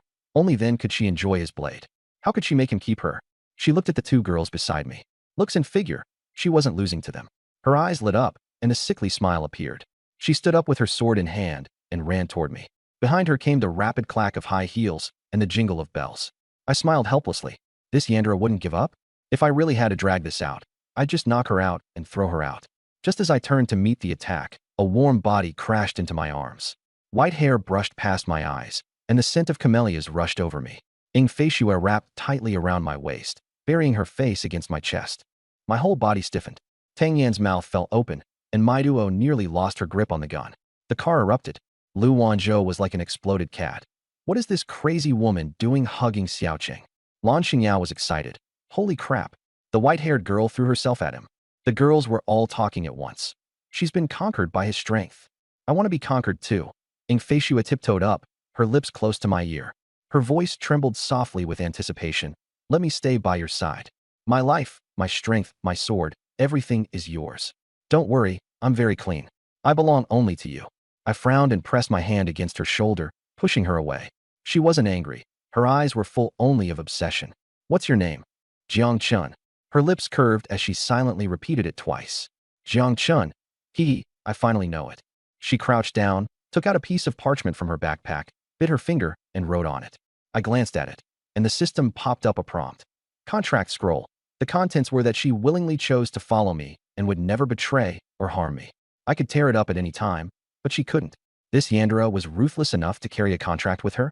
She raised both hands over her head and handed it to me. Please take me in. Tang Yin was stunned. Yandere girls are this intense? Maiduo whispered. Her combat power isn't bad, and the contract is protected by the system, so there shouldn't be a problem. Looking at Ing Feishue in front of me, I was tempted. S-rank talent, a rank weapon. Attack 50, and with unsheathing she could reach 150. When I buffed her and she drew her blade, she could rise to over 360. With her, plus Wanzhou and Maiduo, no one could hurt us. A beauty actively requesting a contract. If I didn't agree, where would I put my face? I took the parchment, bit my finger, and signed my name. Golden light exploded as the contract took effect. An invisible thread appeared between us. I could control it. She could only passively follow. 3 rules. Remember them. She snapped to attention, her white ponytail swaying in the wind, her eyes left with nothing but obedience. 1. Don't hurt your teammates. Get along peacefully. 2. Your sword is only to protect companions and the weak, and to cut down enemies. 3. Don't call me master. We're equal. Ing Feishue froze. She had thought she'd be treated like a tool, but instead I gave her dignity. The redness on her face slowly faded, and she regained her composure. Affection toward Jiang Chun. 80-90. Okay, I remember. Jiang Chun. She changed how she addressed me and no longer called me master. But in her heart, she was thinking, tonight, all of it will be for him. Maiduo was also stunned. She thought I was going to take advantage of the situation, but she didn't expect me to be so upright. She silently cursed herself for being biased. Wu Maiduo favorability. 5060. The girls in the car exploded into chatter. Lan Xingyao shouted, the class rep is insane. An S-rank beauty willingly recognizes him as master. Lu Wanzhou puffed up her cheeks in jealousy.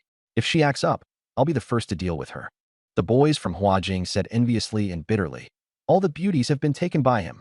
I stared at Ing Feishue. Before you join the team, I need to ask you 3 questions. How many zombies have you killed? Many. I didn't count. How many players have you killed? 1. Why? He wanted to force me. He hadn't made a move yet, and I killed him.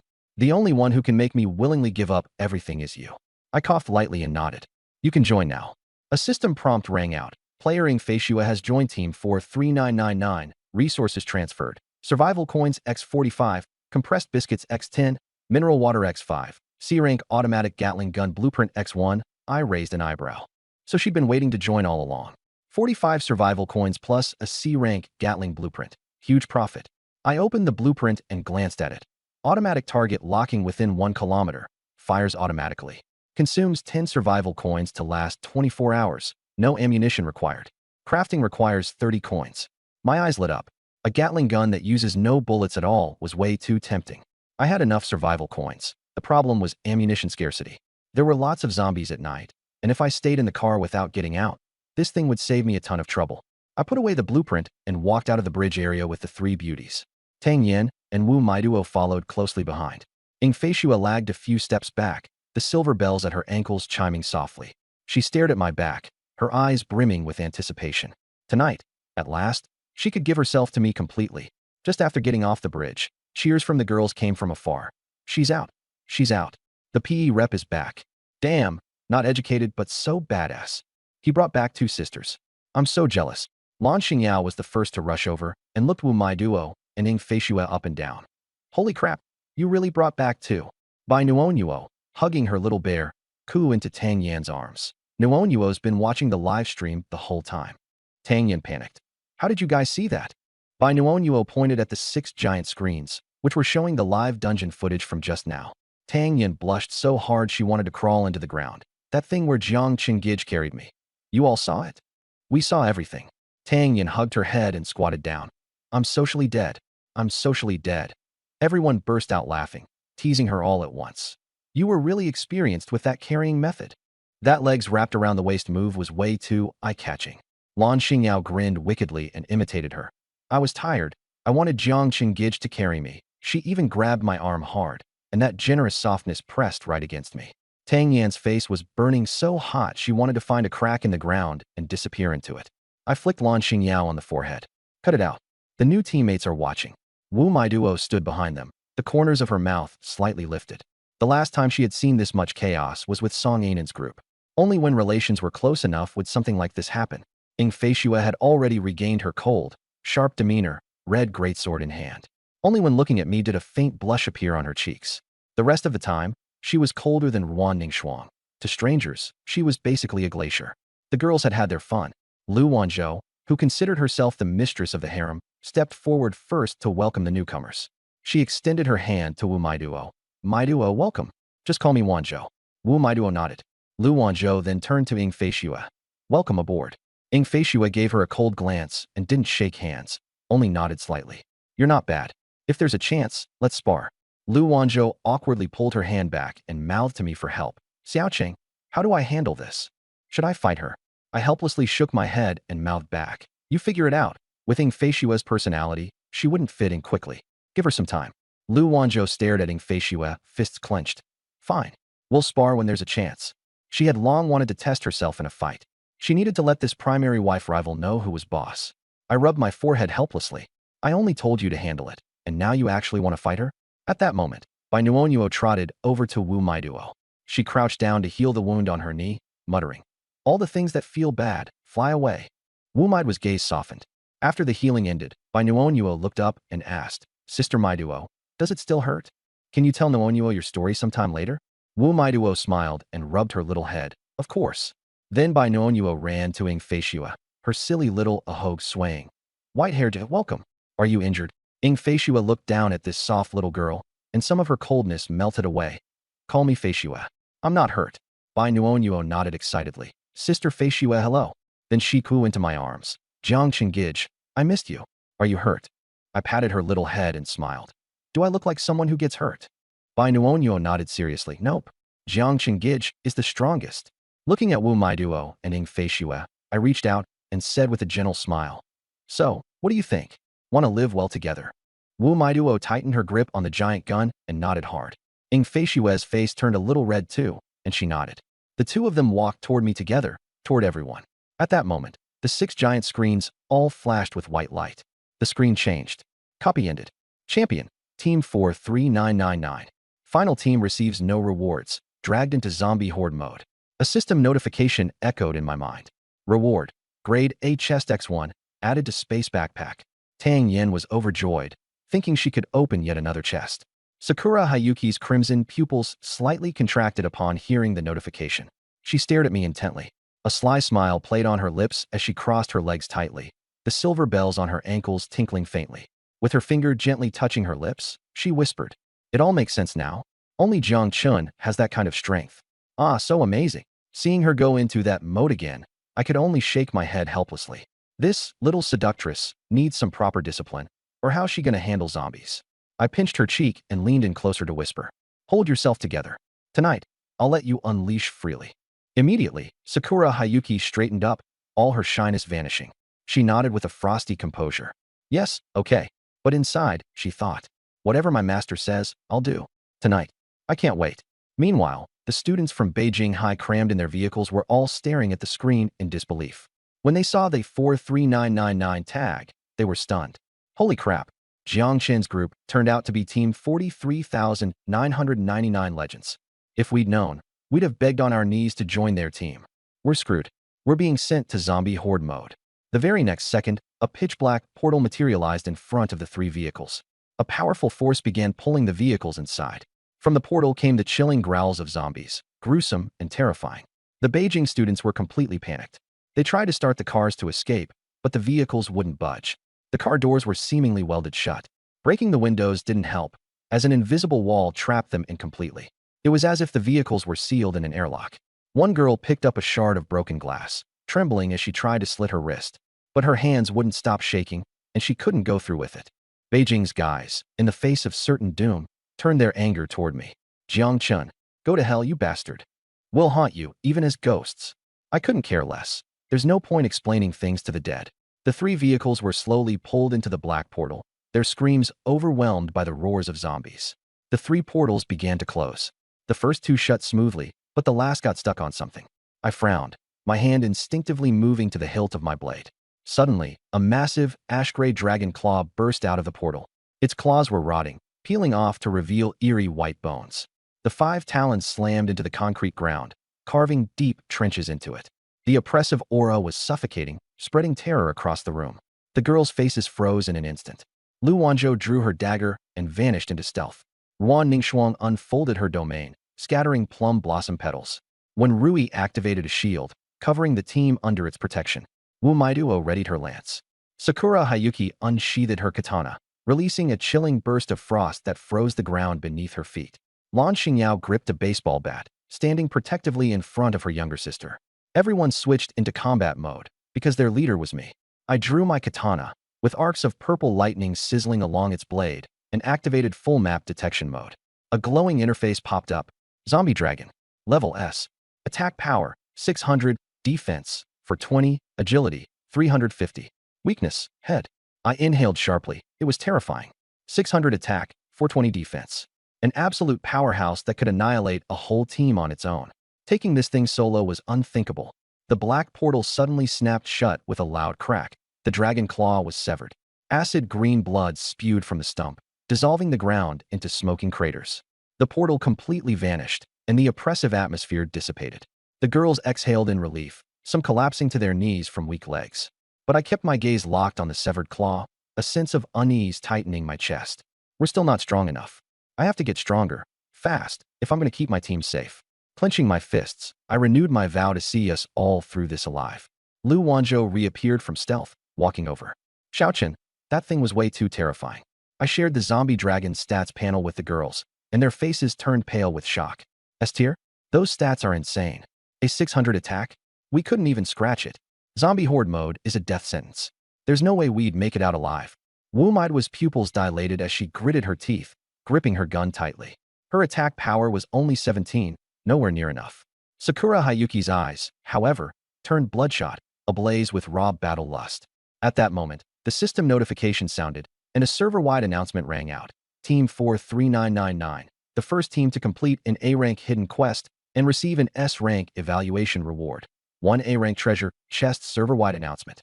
The public channel instantly exploded. Fuck. Team 43999 again. An A-rank hidden quest? I've never even seen a shadow of one. It's only been a few hours since day 1, and they've already taken over the server announcements multiple times. Is 43999 recruiting? I have C-rank talent, and I can warm beds. Male or female? Male. Get lost. I looked at the blue teleport gate in the distance and patted the gossiping girls. All right, get back on the bus. Prepare to set off. The girls obediently returned to the bus, walking while acting cute and sticking out their tongues. Another A-rank treasure chest. Tang Yan's lucky koi aura is about to blow up. She's got another reason to kiss the class rep now. Tang Yan blushed when she heard kiss the class rep, both shy and expectant. Bai Nuonyuo, with her little short legs, chased after them and shouted, Sister Tang Yan, wait for me. Everyone burst into laughter. I turned to Wu Maiduo and Ing Feishue. Don't just stand there. Come back to the bus with me. The two nodded. The large bus left the instance and hit the road, but the atmosphere inside was lively as ever. The girls surrounded Wu Maiduo and Ing Feishue, talking all at once. Maiduo, our team is insanely strong. Guess how many S-rank talents we have? Lan Xingyao squeezed over familiarly, throwing an arm around her shoulder. 5. Not counting you in white hair. Ing Feishue had already been given the nickname White Hair and silently accepted it. Wu Maiduo's pupils shrank. 5 S-rank talents? That's outrageous. Lan Xingyao counted on her fingers and introduced them. Wanzhou, S-rank assassin, stealth crit one-shot kill. Nuonyuo, S-rank healer, can cure zombie virus and even revive people. Teacher 1, S-rank tank, team-wide shields. Tang Yan, the lucky koi queen, S-rank lucky 1, crazy luck. Ruan Shueba, S-rank support, boosts the whole team's attack. Add you and white hair, and that makes 7 S-rank talents. Wu Maiduo's eyes trembled. 7 S-rank talents? This is basically some immortal squad from Jiang Chen's family. She swallowed hard. Their strength far exceeded her imagination. Ing Feishue hugged her greatsword and stared at Lu Wanzhou. She hadn't expected this girl, who acted so spoiled and clingy, to actually be an S-rank stealth assassin. If they really fought, it wasn't easy to say who'd win. Lu Wanzhou felt her gaze, stood up, and put her hands on her hips. What? Scared of sis? From now on, we're all family. Sis has your back. Ing Feishue turned her head away and ignored her. Lu Wanzhou puffed up in annoyance and turned to me. Xiao Chun, the women you brought back all ignore me. She even put her hands on her hips and puffed out her cheeks, looking like a little hamster. I smiled helplessly. Ing Feishue recalled me telling everyone to get along amicably. She didn't understand socializing, but felt that Lu Wanzhou's behavior was friendly interaction. So she copied her, putting her hands on her hips and puffing out her cheeks as she stared at Lu Wanzhou. In an instant, a comical scene appeared in the bus. A pink-haired little hamster confronting a white-haired little hamster. Both stood with hands on hips and cheeks puffed out, neither willing to back down. They were about the same height, and the distance between them kept shrinking. Pink wave pressed against white wave, and the girls burst out laughing. I sighed softly and took out the heart-shaped candy jar and the A-rank talent upgrade book from my spatial backpack. Walking over to Wu Maiduo, I said, Maiduo, this candy jar is for you. And this upgrade book, it'll help raise your talent. Wu Maiduo froze, only taking the candy jar. Captain, no, this is too precious. I just joined the team. I can't use this. I directly shoved it into her arms. From now on, we're family. No need to be polite. As long as you work hard, I won't treat you badly. Wu Maiduo lowered her head and looked at the book glowing with golden light, forcefully holding back her emotions as she nodded. Affection, 60-70, I pinched Tang Yan's cheek. Little lucky koi, can you help Maiduo raise her talent to S rank? Tang Yan's eyes lit up. Yes, but you have to kiss me first. Wu Maiduo was confused, and Lan Xingyao laughed and explained, when Tang Yan opens treasure chests, she has to kiss the captain for luck to come. It really works. Wu Maiduo was shocked. Then, are you going to kiss me? Tang Yan shook her head and pointed at me. Kissing him is what works. I had already turned my face toward her. Tang Yan tiptoed up and kissed my cheek, then licked her lips in satisfaction. Lu Wanzhou also quickly walked around to the other side and stood on tiptoe to give me a kiss. Wu Maiduo was dumbfounded. The PE rep is really popular with the girls. Ing Feishue's eyes reddened slightly with jealousy, and the silver bells on her gave a faint chime. Tang Yan patted Wu Maiduo. All right, you can use the upgrade book now. Wu Maiduo opened the talent book, half believing it. Golden light burst forth, then red light poured into her body. System prompt, talent upgrade successful. All-seeing vision B rank S rank. No consumption, 360 degrees blind spot free vision. Can see through invisibility, disguise, and traps. Can share vision with one teammate. Wu Maiduo's fingertips trembled. No consumption. Before, after using it, her head would ache painfully, but now that problem was completely solved. The girls crowded around. Holy crap, 360 degrees with no blind spots and no consumption? It can even see through invisibility? Basically a human radar. Bai Nuonyuo counted on her fingers. Our team now has 7 S-rank talents. Wan Ningxuang nodded. Maiduo's talent can see through invisibility and disguises. With her here, we can rely on her when we run into assassins. Wu Maiduo immediately stared at Lu Wanzhou. Wanzhou, can you go invisible? I want to try it. Lu Wanzhou nodded and instantly disappeared. Then she took the chance to trot over to me and made a silly face. Wu Maiduo activated all-seeing vision, and a 360-degree view flooded into her mind. She clearly saw Lu Wanzhou acting cute in front of me. Barely holding back her laughter, she shared her vision with me. I was startled and moved my eyes. I saw Lu Wanzhou right in front of me making a face, even kneeling down. She seemed hungry. Lu Wanzhou was confused, while my gaze remained fixed on her. Slowly, I raised my hand, curled my finger to gather strength, then flicked her smooth forehead. Her invisibility was broken by the flick. She rubbed her forehead and pouted. Ouch, ouch, ouch. Xiaochen, you could see me? I gave a helpless smile. Maiduo shared her vision with me. I saw everything. Lu Wanzhou puffed out her cheeks, looking like a little cat guarding its food. Her invisibility was useless in front of Maiduo now, but luckily Maiduo was on our side. With her around, the team wouldn't have to fear invisible assassins. What was frustrating was that the plan to sneak around and do something naughty at night had gone to waste. Maiduo thanked Tang Yen. Lucky Koi, this is all thanks to your good luck. Tang Yen waved magnanimously. No need to be so polite. If you find any nice clothes, remember to get me more. Maiduo nodded, then looked at me with a slight flush. Thank you, PE rep, I won't let you down. I lightly patted her shoulder. Just do your best. After experiencing Maiduo's blind spot-free vision, it really felt great. The A-rank talent upgrade book was settled. Next, it was time to upgrade the vehicle. I opened the vehicle interface. Double-decker bus level. 2. Durability. 200/200 speed. 20 kilometers per hour. Fuel. 65%. Upgrade requires 90 survival coins distance to the million-level zombie tide. 7.3 kilometers since entering the instance. The zombie tide had only advanced 0.1 kilometers. It seemed reasonable that the zombie tide wouldn't move when the vehicle entered the instance. The instance time was limited, so we couldn't exploit loopholes. I clicked upgrade and spent 90 survival coins. System prompt. Vehicle upgrade in progress. Completed. A third. When I thought about the fact that the team leader takes showers too, I got super excited.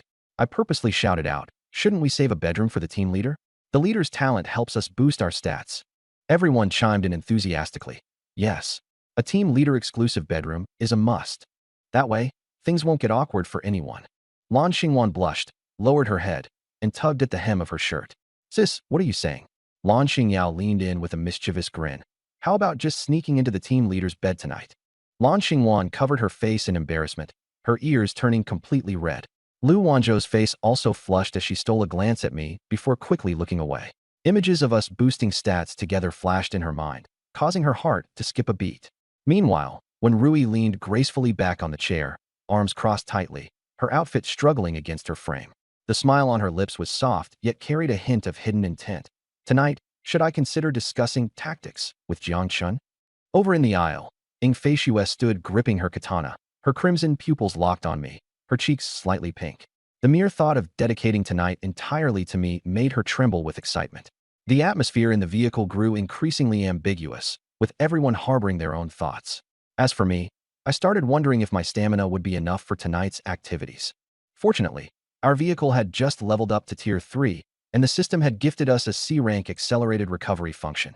As long as I slept on the vehicle, stamina and energy recovery would hit plus 100%, allowing me to bounce back completely with just a short rest.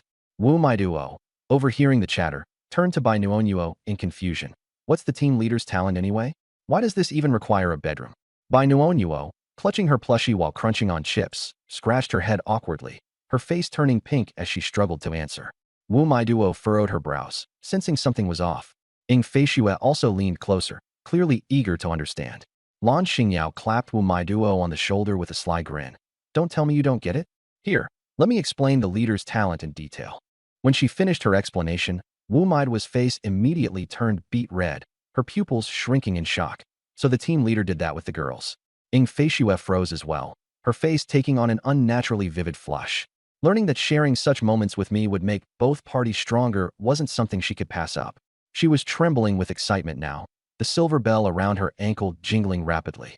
I ignored the chaos around me and checked the vehicle's stats on the control panel. Tier 3 Luxury Coach. Durability, 300/300.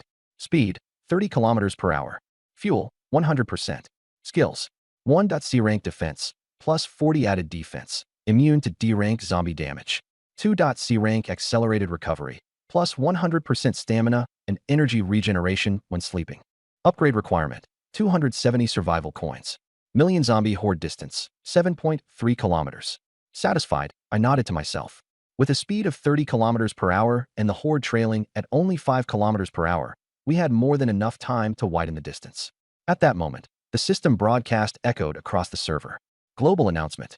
Player 43999 has become the first team to level their vehicle to Tier 3. Reward, B-Rank Talent Box X1. The global chat exploded. What the heck? A Tier 3 vehicle? Our team's still stuck with Tier 1 and running from zombies. It's 43,999 again. System, can we even play anymore if you don't balance this? I'm so jealous. We're starving and they're over there living like kings. I scrolled casually through the chat, seeing little of value before closing it. From my dimensional storage, I pulled out 3 treasure boxes, a B-Rank talent box, and 2 A-Rank boxes.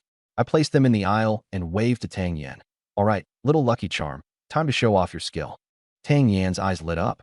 Opening treasure boxes? 3 at once. Let's go. I quickly scanned the boxes with the map's full-skin function. B-Rank talent box.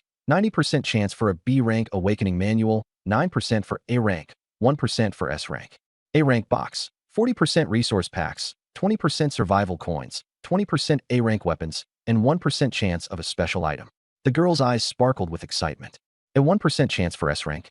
Tang Yan's crazy luck is perfect for this.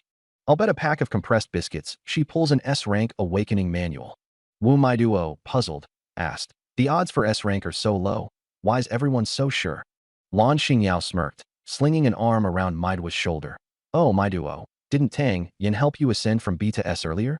Her luck stat is maxed at 100. She's practically a god. Tang Yan squatted in front of the box, rubbing her hands with excitement, her face slightly red. Brother Jiang Chun. The carriage instantly erupted. Gonna kiss. The show's starting. 3 boxes means 3 kisses. Xia Jinli is making a huge profit. Lu Wanzhou was the first to tiptoe up and kiss me on the cheek, raising her brows proudly. Tang Yan refused to be outdone and stood on her toes to kiss the other side. The 2 of them kissed me in 3 rounds in a row, and the carriage was filled with laughter. When Rui covered her mouth and giggled, I rubbed my face and shouted, enough messing around, open the box.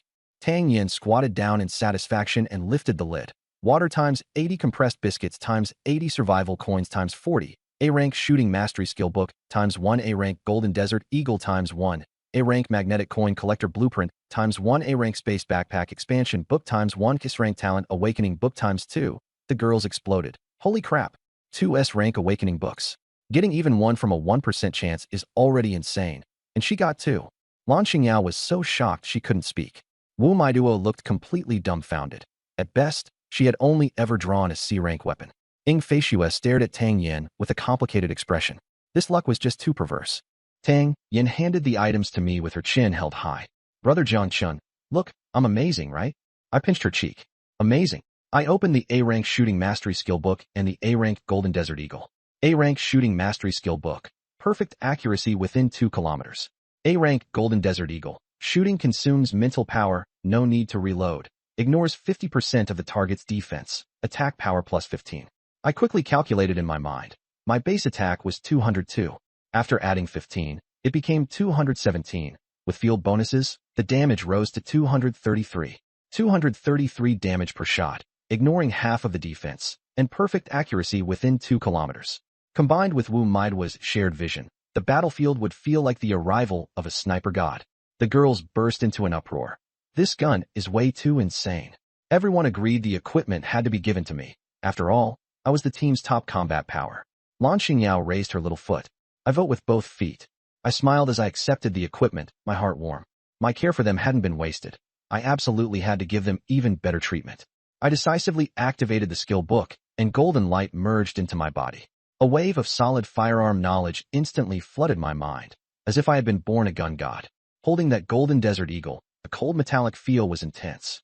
My fingertips brushed over the anti-slip grooves. At this moment, I knew I had truly grown stronger. The gun felt like an old companion who had fought alongside me for decades. I knew every part of it by touch. The large bus moved slowly at 30 kilometers per hour. Before entering the instance, everyone had already arranged for turns to drive at night. I raised the gun and stared at the zombies charging from 1 kilometer away. Normally, Even hitting a zombie while driving was difficult, let alone a headshot. But I was brimming with confidence. I would definitely blow off its head. My attack power increased to 217. I pulled the trigger. A golden bullet, carrying a crimson tail flame, shot toward the zombie at extreme speed. The next second, the zombie's head exploded, brain matter and blood splattering everywhere, and its body was knocked back 10 meters. The bullet even smashed the giant rock dozens of meters behind the zombie, blasting it into powder. I spun the pistol coolly, blew away non-existent smoke, and holstered the gun at my waist. The girl's eyes lit up. Holy crap, the squad leader's gun stance is so professional. Xingyao shouted excitedly. So freaking cool. Wu Maiduo frowned in confusion. Isn't the squad leader an SSS rank dual cultivation sacred body? How can he inspect item information? Blue Xingwan replied. The squad leader also has an SSS rank skill called Map Fully Unlocked. When Ing Feishua heard SSS rank skill, her pupils shrank slightly. The more she learned, the more excited she became. Her face grew even redder, and she even pressed her legs together. Wu Maiduo swallowed. An SSS talent is already outrageous, and he has an SSS skill too. No wonder the team is so strong. She turned to look at me as I fiddled with the items, her eyes full of awe and affection. I activated the map full scan and looked over the blueprints in my hand. A-rank magnetic coin collector blueprint. Mounted on the roof, collects survival coins within a 2-kilometer radius, consumes 10 coins to last 24 hours. A-rank space backpack expansion manual. Increases capacity by 100 slots, with 999 of the same item per slot. I raised an eyebrow. They were all treasures. The magnetic coin collector paired with the C-rank automatic Gatling gun was perfect. One killed zombies, the other picked up coins. I used the space backpack expansion manual first, and a beam of golden light shot into my backpack. The slots jumped from 15 to 115, with each slot able to hold 999 of the same item. Mom would never have to worry about me not having enough space for supplies again. I glanced at the time, 5:02 p.m. It was less than an hour before dark. I wasn't sure whether there would be more zombies at night. For safety, I directly opened the crafting interface. Craft C-rank automatic Gatling gun. Costs 30 survival coins. Yes. Craft A-rank magnetic coin collector. Costs 120 survival coins. Yes. The view switched to a top-down perspective. I glanced at the girls in the bus, especially when Rui's deep, generous curves. The Blue Star Yao sisters were pretty good too. Their white thin strap tops made them look clean and refreshing. After enjoying the view, I mounted the Gatling gun on the roof, slightly toward the front center. The magnetic coin collector, looking like a giant magnet, was installed at the rear of the roof. After confirming everything was correct, I clicked confirm. Module installed successfully. The bus still looked like a large coach, but now there was a Gatling gun and a giant magnet on the roof. It looked out of place, yet practical. I tossed in 10 survival coins, each to activate them. The sound of machinery turning started up, and the 6-barrel Gatling gun slowly rotated. Electric currents flashed across the surface of the magnetic coin collector. Suddenly, a zombie's roar came from afar. 3 ordinary zombies rushed out of the bushes, about 500 meters from the bus. The Gatling gun locked onto the targets. Did-da! Flames spewed, and a rain of bullets poured down. The zombies were blown apart before they even had time to react. One of them dropped a golden survival coin. The instant the coin hit the ground, it was pulled upward and absorbed by the magnetic coin collector. I checked the backpack space. It went from 164 to 165. A slight smile curled my lips. So convenient. I didn't even need to get off the bus to pick up the coins. The Gatling gun was incredibly loud, startling the girls inside the bus. Blue Xingyao sprang up abruptly, the elasticity of her jeans showing off her figure. I silently sighed. So bouncy. It would definitely feel amazing to interact with her. Blue Xingyao looked around in confusion. What the hell? What was that noise? Bai Nuonyuo hugged her teddy bear, her Ahogue, standing straight up. Did the monsters come? Lu Wanzhou held a dagger in her hand, ready for battle at any moment. I waved and shouted for them to relax. Don't be nervous. I installed an automatic Gatling gun. I shared the module information with the girls. After reading it, everyone exclaimed, Captain Jiang is awesome. It can automatically kill zombies and automatically pick up coins. So this is basically making money while lying down.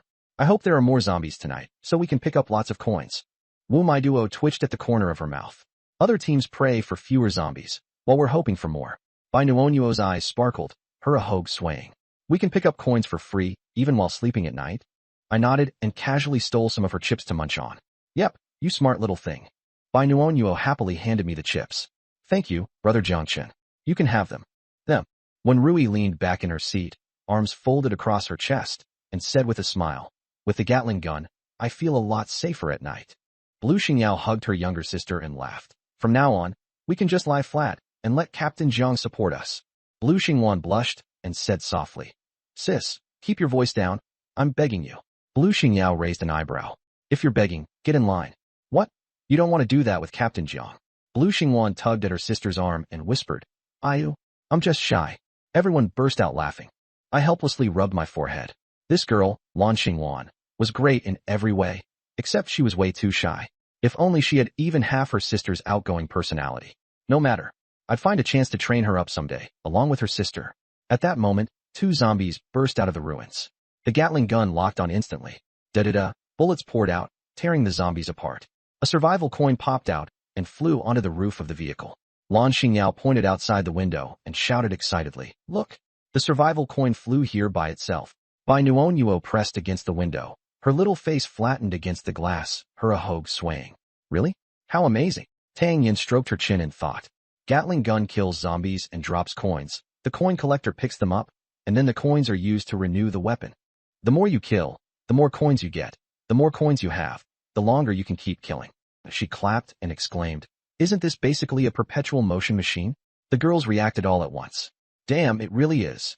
As long as there are enough zombies, survival coins will never run out. I was used to joking around, so I pulled 2 S-rank Talent Awakening books glowing faintly red out of my spatial backpack.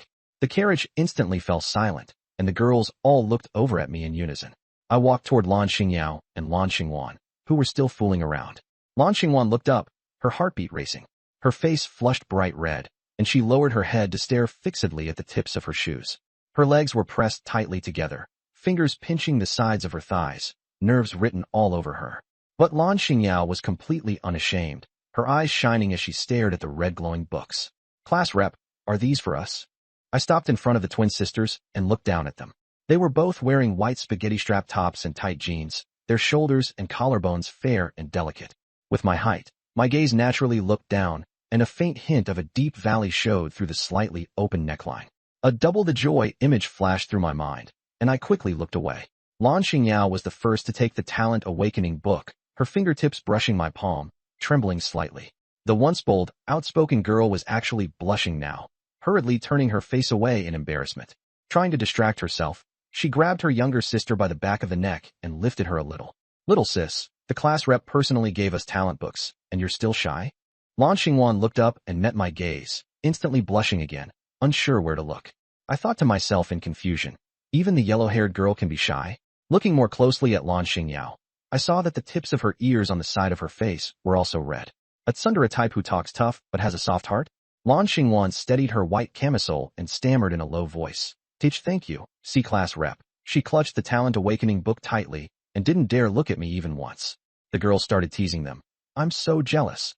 It makes sense to give them to Xingyao and Xingwan. They're the ones who kill the most zombies and work the hardest. Bai Nuo poked her head out and said in her babyish voice, Sister Xingyao and Sister Xingwan work hard. Nuo heals them the most. Hearing this, Lan Xingyao pressed her lips together, her eyes stinging. It felt like something was stuck in her throat. She took a breath and held back the emotion. I can't cry. If I cry, I won't be cool anymore. Lan Xingwan's face was also flushed red. She only dared to look at her own feet. But inside, she was quietly moved, and the hand holding the Talent Awakening book tightened slightly. Lan Xingyao favorability, 8890. Lan Xingwan favorability, 8890. The girls urged, stop dragging it out. Hurry up and use them. The sisters looked at each other, then activated the Talent Awakening books at the same time. The 2 books burst out with red light and turned into red threads that drilled into their bodies. A few seconds later, Lan Xingyao opened her eyes first, her face full of surprise. I, Lan Xingyao, have a talent now too. I'm starting to be awesome. She excitedly grabbed my hand, and her white spaghetti strap almost slipped off. Her talent panel was directly shared. Flame Mage, S rank, 1. Passive, Attack Power X3, Spiritual Power X3-2. Active, consumes spiritual power to release a fireball, dealing AoE fire damage to multiple targets at twice attack power. The girls were stunned. Damn, double attack power with AoE damage. Xingyao, you need to find a class rep more often to increase your attack power. Tang Yan's eyes lit up. This talent is good. We've got assassins, tanks, warriors, healers, and supports on the team now. We were just missing a mage. I nodded. With attack power stacked high, one fireball explosion could bring down a whole wave of zombies. Then I turned to look at Lan Xingwan, who was just slowly opening her eyes. When she noticed my gaze, she hurriedly lowered her head, her face red again. Lan Xingyao hooked an arm around her sister's shoulder and shook her. "Little sis, what talent did you awaken? Hurry and show sis." Blue Xingwan bit her lip and stole a glance at me, then took a deep breath and opened her panel to share it. Tempest Mage, S rank, passive, attack power x3, mental power x3 active. Consume mental power to unleash a tornado, gather monsters together, deal wind damage, and slow them passive. Slowed enemies take 50% more damage, the girls gasped. Twin sisters, one fire mage and one wind mage? Their talents are a perfect match. Tang Yin was eating chips, eyes wide. Holy crap. Gather mobs plus slow plus damage boost. Xingwan gathers the zombies together, slows them and boosts damage. Then Xingyao throws one giant fireball. Boom. Wipes them all out in one shot. The girls all stared at Blue Xingwan in unison. Damn, impressive. The twins really are made for each other. Blue Xingwan flushed red all over, lowered her head, and didn't dare meet anyone's eyes. But the corners of her mouth still lifted slightly. I gave Blue Xingwan a thumbs up. A wave of delight surged through her heart, and she actually forgot to avoid my gaze.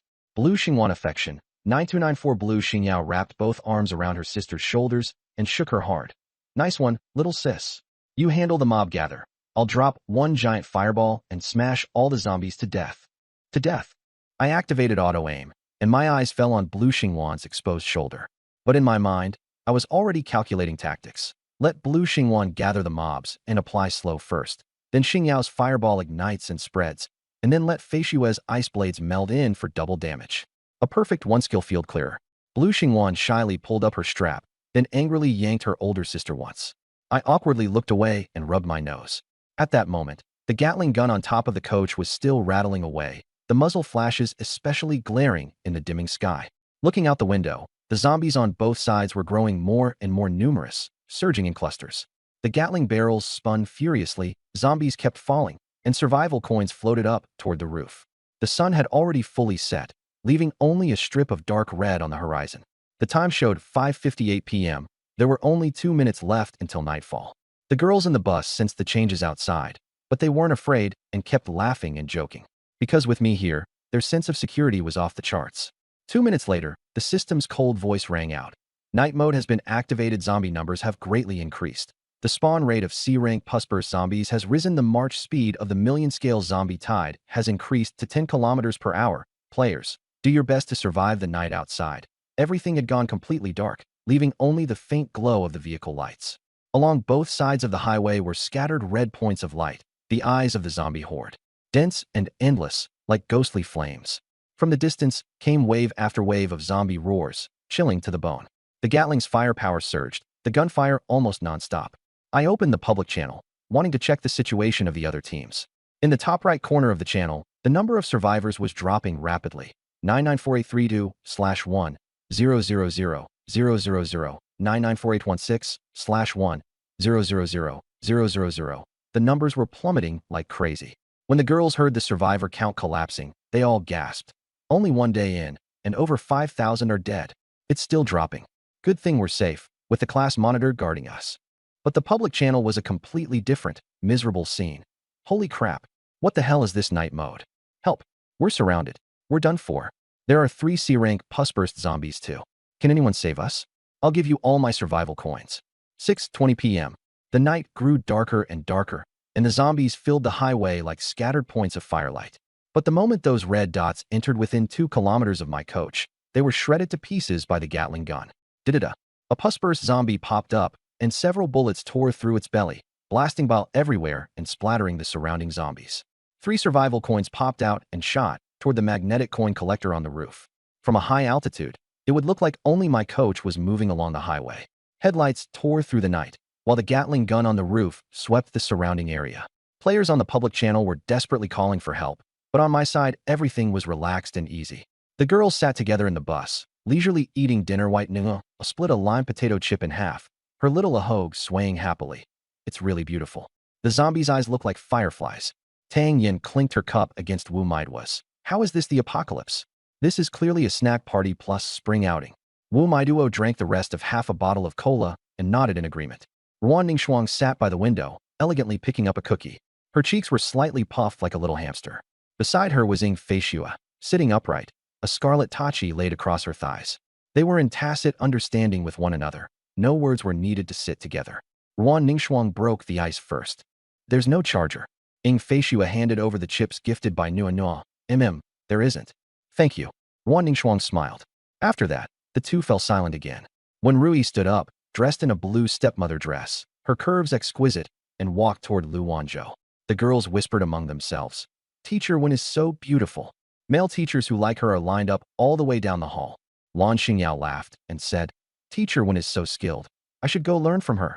When Rui walked up beside Lu Wanzhou immediately put down her cookies and stood up. Teacher, are you looking for me? When Rui smiled and handed her the cookies and water. Jiang Chun, he doesn't eat. Lu Wanzhou took the compressed biscuits and mineral water, surprised. Ah. Xiao Chun is working out on the third floor. I'll take it up to him. Inside, she was overjoyed. She had originally wanted to find a chance to be alone with Xiao Chun, but she never expected Teacher Wen to hand her such a perfect excuse. Looking at Lu Wanzhou's hurried back as she rushed upstairs, when Rui pressed her lips together, feeling a little regretful. She thought that if she had gone up herself to bring thing, Lu Wanzhou bit her lower lip and forced herself to stay calm, lifting her chin with a soft snort. Since Xiaoqing has asked me, Sister Lu will reluctantly help you. As soon as she finished speaking, she darted into the room and clicked the door shut. The noise from downstairs was instantly cut off. I looked at the locked door, then at Lu Wanzhou leaning against it from the inside. I raised an eyebrow. What was with that expectant look on this girl's face? What kind of messy thoughts was she having again? I didn't call her out, deciding instead to tease her a little. Wanzhou, why did you close the door? Lu Wanzhou's mouth moved faster than her brain, and she blurted out, to do it. The two of us froze. The air suddenly went quiet. Lu Wanzhou's face turned completely red. She avoided my gaze and stammered incoherently. No, I mean, so they won't disturb you while you work out. Seeing how flustered and embarrassed she was, the corners of my mouth lifted. Wanzhou was really cute when she was shy. Given the atmosphere, I actually wanted to get down to business right away. But once the workout was interrupted, I didn't feel like training anymore. Looking at her, I didn't expose her and simply reached out to pull her into my arms. Lu Wanzhou crashed into my chest, feeling my pounding heartbeat, and her mind spun. What is Xiaoqing going to do? So embarrassing. Because there were other girls earlier, I kept up appearances and didn't make a move. Now, even if we're not going all the way, hugging and kissing should still be okay, right? I held her tightly.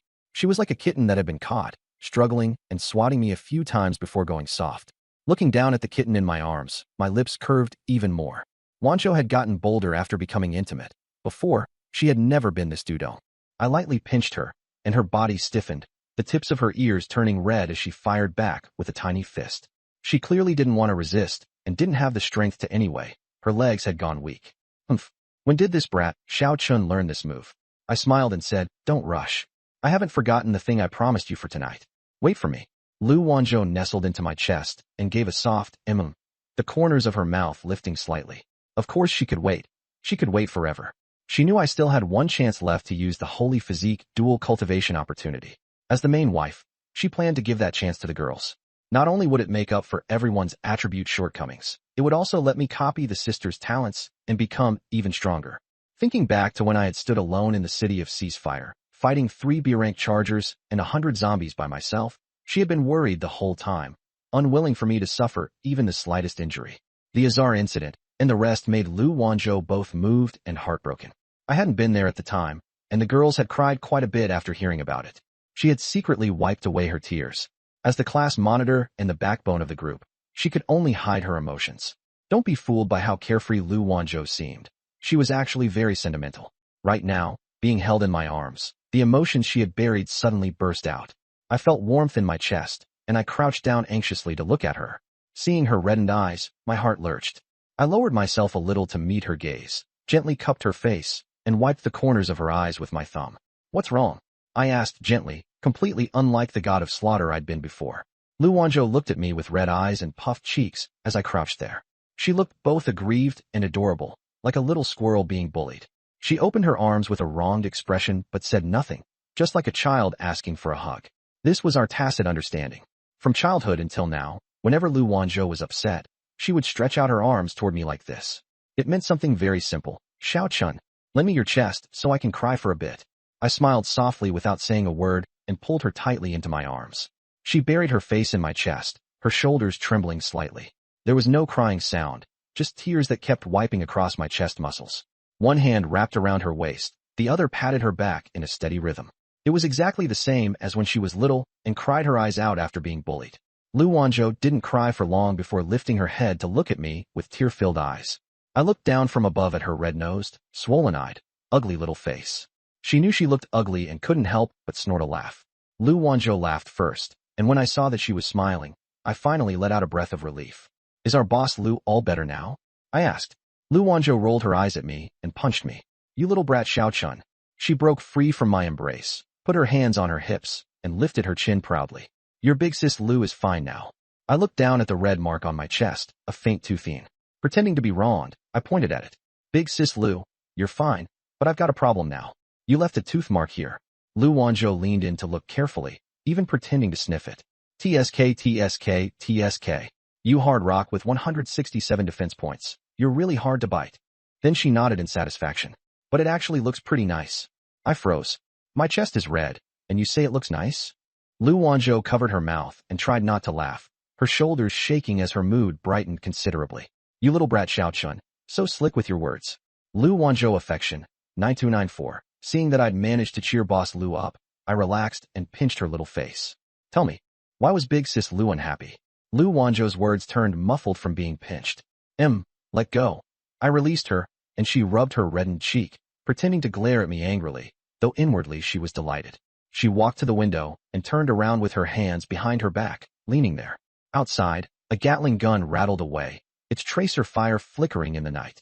The bloody night wind drifted in through the car window, blowing her pink hair out of place. She looked at me, her tone suddenly serious. Xiaochun, can you promise me something? I walked over to smooth her golden hair, smiling as I asked. Go on. Lu Wanzhou pressed her fingertip against the faint crease between my brows and gently rubbed it. Don't wear yourself out, okay? Her voice was so soft it almost melted the iron-blooded class monitor Lu. I stopped moving, my smile fading as I turned serious. I hadn't expected the fatigue I'd deliberately hidden to be seen through at a glance by Wanzhou. Ever since I'd crossed over here, I'd carried every responsibility on my own. I had faced zombies, driven, and trained desperately. The girls thought I was dependable, and I hid my exhaustion deep in my heart. Also, they could feel at ease. Lu Wanzhou saw my expression and knew I'd taken it to heart. Her heart tightened a little. You've been busy with a knife all day, and you still insist on training. She poked my forehead with her index finger. Your body is tired, and your wooden little brain gets tired too. You're not a machine, so you don't have to push yourself this hard. Back during the college entrance exams, if a classmate hadn't told me, I wouldn't have known you were staying up until midnight. Why do you have to work so hard? Even if you don't get into Tsinghua or Peking University, I still wouldn't hate you. She puffed out her chest proudly and said, Xiaochun, you don't have to carry everything by yourself. I listened in silence. Seeing that I didn't answer, Lu Wanzhou rose onto her tiptoes and tugged at my ear. Did you hear me? If it's hard to answer, then don't stay silent. You think you're the only tall one? I'm pretty tall too, okay? She bounced twice until she was shoulder height with me. If the sky falls, I'll hold up half of it. And if all else fails, none of the girls in our class are dead weight. If anything happens, just give the order. The whole team goes in. Don't try to shoulder it all alone, got it? My heart softened. Watching her with red-rimmed eyes while she was still lecturing me, I couldn't help the corners of my mouth from lifting slightly. Everything felt worth it. Seeing that I was only grinning stupidly, Lu Wanzhou sighed and rose onto her tiptoes to gently pat my head. Xiaochun, you've worked hard. That soft, you've worked hard, was worth more than 1,000 words. My pupils trembled. I grabbed her hand and pressed it against my chest, letting her feel my fierce heartbeat. Lu Wanzhou blushed, but she didn't pull her hand away. Instead, she even pinched me. What are you doing? I teased with a smile. Doing it later. Bah, you little hooligan, Xiaochun. Wanzhou, can you feel it? Feel what? What? I'm still alive, and I'm alive and well. Lu Wanzhou froze for a moment, then burst out laughing, though her eyes were red. She suddenly punched my chest. You nasty Xiaochun. If you wanted to touch my little hand, just say so. Don't trick little girls. I let her fist land on me and said firmly, Don't worry, I won't fall. I said I'd definitely take you all back. Lu Wanzhou sniffled and nodded. Lu Wanzhou affection, 9496. She picked up the compressed biscuits and water from the bed and handed them over. Teacher when asked me to bring these for you. I took the water and gulped it down in one go. The coldness slid down my throat, incredibly refreshing. After wiping my mouth, I tightened the cap and patted my back. Get on my back. Lu Wanzhou suddenly blushed, her mind racing. Teach this. That's not very appropriate. I've never tried that. I lay down, hands on the ground, in a standard push-up position, What are you standing there for? Didn't you say you'd help me? Add some weight to me. Only then did Lu Wanzhou understand what I meant. Her little fantasy shattered instantly, and she even felt a little disappointed. She hardened herself, crouched down, and took off her shoes. Her black-stockinged feet stepped onto the cold floor, her little toes curling. She climbed onto my back with practiced ease. The door handle quietly turned, but the door was locked, so the person outside started knocking instead. Thump, thump, thump. Ing Feishue's coquettish voice came from outside. Master, are you there? As soon as Lu Wanzhou heard that, she immediately jumped off my back. It was so fast it was as if she'd been pricked in the sole of her foot. She bent down to grab her shoes, slipped her black-stockinged bare feet into the bathroom, and pulled the door shut with one hand, leaving only a crack. A pair of lively apricot eyes peered through the gap, watching the door cautiously and curiously. I stood up and looked at the eyes in the crack, my face full of black question mark confusion. Why are you hiding in there? We didn't do anything. Lu Wanzhou mouthed back. I just cried. I don't want other girls to see me like this. I sighed, thinking that to preserve the class monitor's cool and dashing image, I could only go along with it. Thump, thump, thump. The knocking became more urgent. Ing Feishue's voice grew anxious and coquettish. Master, Lu Wanzhou puckered her lips and muttered under her breath. Master? Calling him so affectionately. Humph. Nasty Xiao Chun, what a show-off. I could only helplessly walk over and open the door. Ing Feishue was holding her scarlet greatsword and listening with her ear pressed to the door. When it opened, she nearly threw herself into my arms. Her crimson eyes were fixed on my muscles. Her cheeks flushed, breathing quickened. Her white shirt was stretched taut and rising and falling with each breath. My heart tightened. Damn it, Feishue's in heat again. Wanzhou is still in the bathroom. Feishue rose onto her tiptoes and peeked in, her crimson eyes quickly scanning the room. Is no one in the bedroom, right? Her tone was full of anticipation. I remembered the incident of Wanzhou hiding in the bathroom, and in the end, I still didn't sell her out. I shook my head. No. Feishue's eyes lit up. She quickly scanned the hallway and stairs to make sure no one was around. Then she darted into the room and locked the door behind her. Click. I looked at the familiar scene and raised a brow slightly. This scene looks really familiar. Feishue leaned against the door, her tachi resting against the wall, staring straight at me. Her chest rose and fell violently. Her white blouse was tight against her body, the red skirt wrapped around her long legs, and her fingers brushed her lower lip. So strong. I love it so much. Cherry Sakura Feishue affection, 9095. Seeing this, I felt both anticipation and worry. Feishue wants another spar? Right here? Wanzhou is still in the bathroom. I subconsciously glanced toward the bathroom. Through the crack. In the door, Wanzhou's eyes were wide open as she stared unblinking at me. I hurriedly pulled my gaze back and prepared to think of an excuse to send Feishue off first. But then I saw Feishue directly untie her hair ribbon and start tying it into a bun. Without hesitation. After Cherry Sakura Feishue finished tying her hair, she tilted her head up and stared at me, her pupils turning into hearts. Master, I know you're under a lot of pressure. I'll help you right now. From Lu Wanzhou's hiding angle in the bathroom, she had a perfect view, and her expression was complicated. That scene looked like Lu Wanzhou's pupils suddenly contracted. She covered her mouth, her head buzzing. Calling him master and tying up her hair too. This white-haired girl is being so intimate with Xiaoqing. She quickly pushed the door crack wider and opened her eyes as much as possible, afraid of missing a single detail. Seeing this, my pupils trembled, and I thought to myself, as expected, Feishue completely lets loose when there are no outsiders around. Though I was a little tempted, with Lu Wanzhou here, I immediately held myself back. I crouched down, placed both hands on Feishue's arms, and pulled her up. Feishue, I'm still training. Can we do this later? Feishue didn't retreat. Instead, she pressed forward, her gaze sharp, wanting to test me in a proper match. She kicked off her black stilettos and stood barefoot on the floor, her toes curling adorably as the silver bells jingled. Jingle. The crisp sound echoed through the quiet room. I silently decided, since she wants to fight, I won't be polite either. I'd already mastered the combat techniques taught by Wenrui. This time, not only would I beat her, I'd crush her, and I'd give Lu Wanzhou a lesson while I was at it. Cherry Sakura Feishue rationality, 90%, that's strong enough. Rationality 70%, acting tough? Is that really all your strength? Rationality 50%, HM? Kind of strong. Rationality 20%, oh ho. 88. I stopped and told Feishue to activate her innate ability's active effect. Feishue was a little dissatisfied. She had almost won, but she still obediently drew her blade, her speed increasing. Using the map's full-view display, I saw her attack rise to 150 and nodded in satisfaction. Rationality 0%. My brain is broken. Affection, 9510. 75 minutes of interaction. Both sides gained 75 free points. Successfully copied Fei Xue's attack, 150. Successfully copied innate ability, cutting through the cage. In the bathroom, Lu Wanzhou's expression kept changing. Ring in equal to ring in equal to he. The show begins. Oh, Xiaoqing is amazing. Go for it. No, you can do it like that too? Is this right? / Omega. So kinky. Though she was a little jealous, as the class monitor and the rightful main wife, she knew very well. Xiaoqing's final chance to use his dual cultivation saint body should be left for someone else, to help him develop fully. Only then could he copy more innate abilities, and everyone would be able to survive better. After the white-haired Fei Xue leaves, she'd find Xiaoqing alone and make it up to him in private. That obnoxious Xiaoqing is too strong. He must have held back last time. No, I have to make up for it. I sat down by the bed and thought of how male actors in movies light a cigarette after the scene ends, but I don't smoke.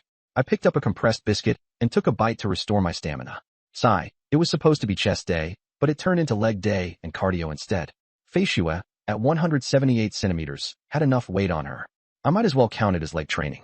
I opened the panel and split all 75 free attribute points. Defense plus 25, Constitution plus 20, Agility plus 20, Spirit plus 10. Attack was important, but my main focus was defense. Because the talent Afraid of Pain, I put all my points into defense converts defense 1:1 into attack, and defense gets AX5 bonus. Vitality increases endurance. Agility gets AX3 bonus, affecting speed and making it crucial for ambushing opponents. Spirit is also X3 and is essential for casting skills. Looking at my full panel, I felt reassured. Player, Jiang Chen talent. Dual cultivation holy body, SSS rank. Skills, map unlocked, SSS rank. Marksmanship mastery, A rank. Severing the cage, S rank. Equipment, Tai Dao Lei, C rank. Golden Desert Eagle, A rank. Attack power, 45210 502 after activating talent.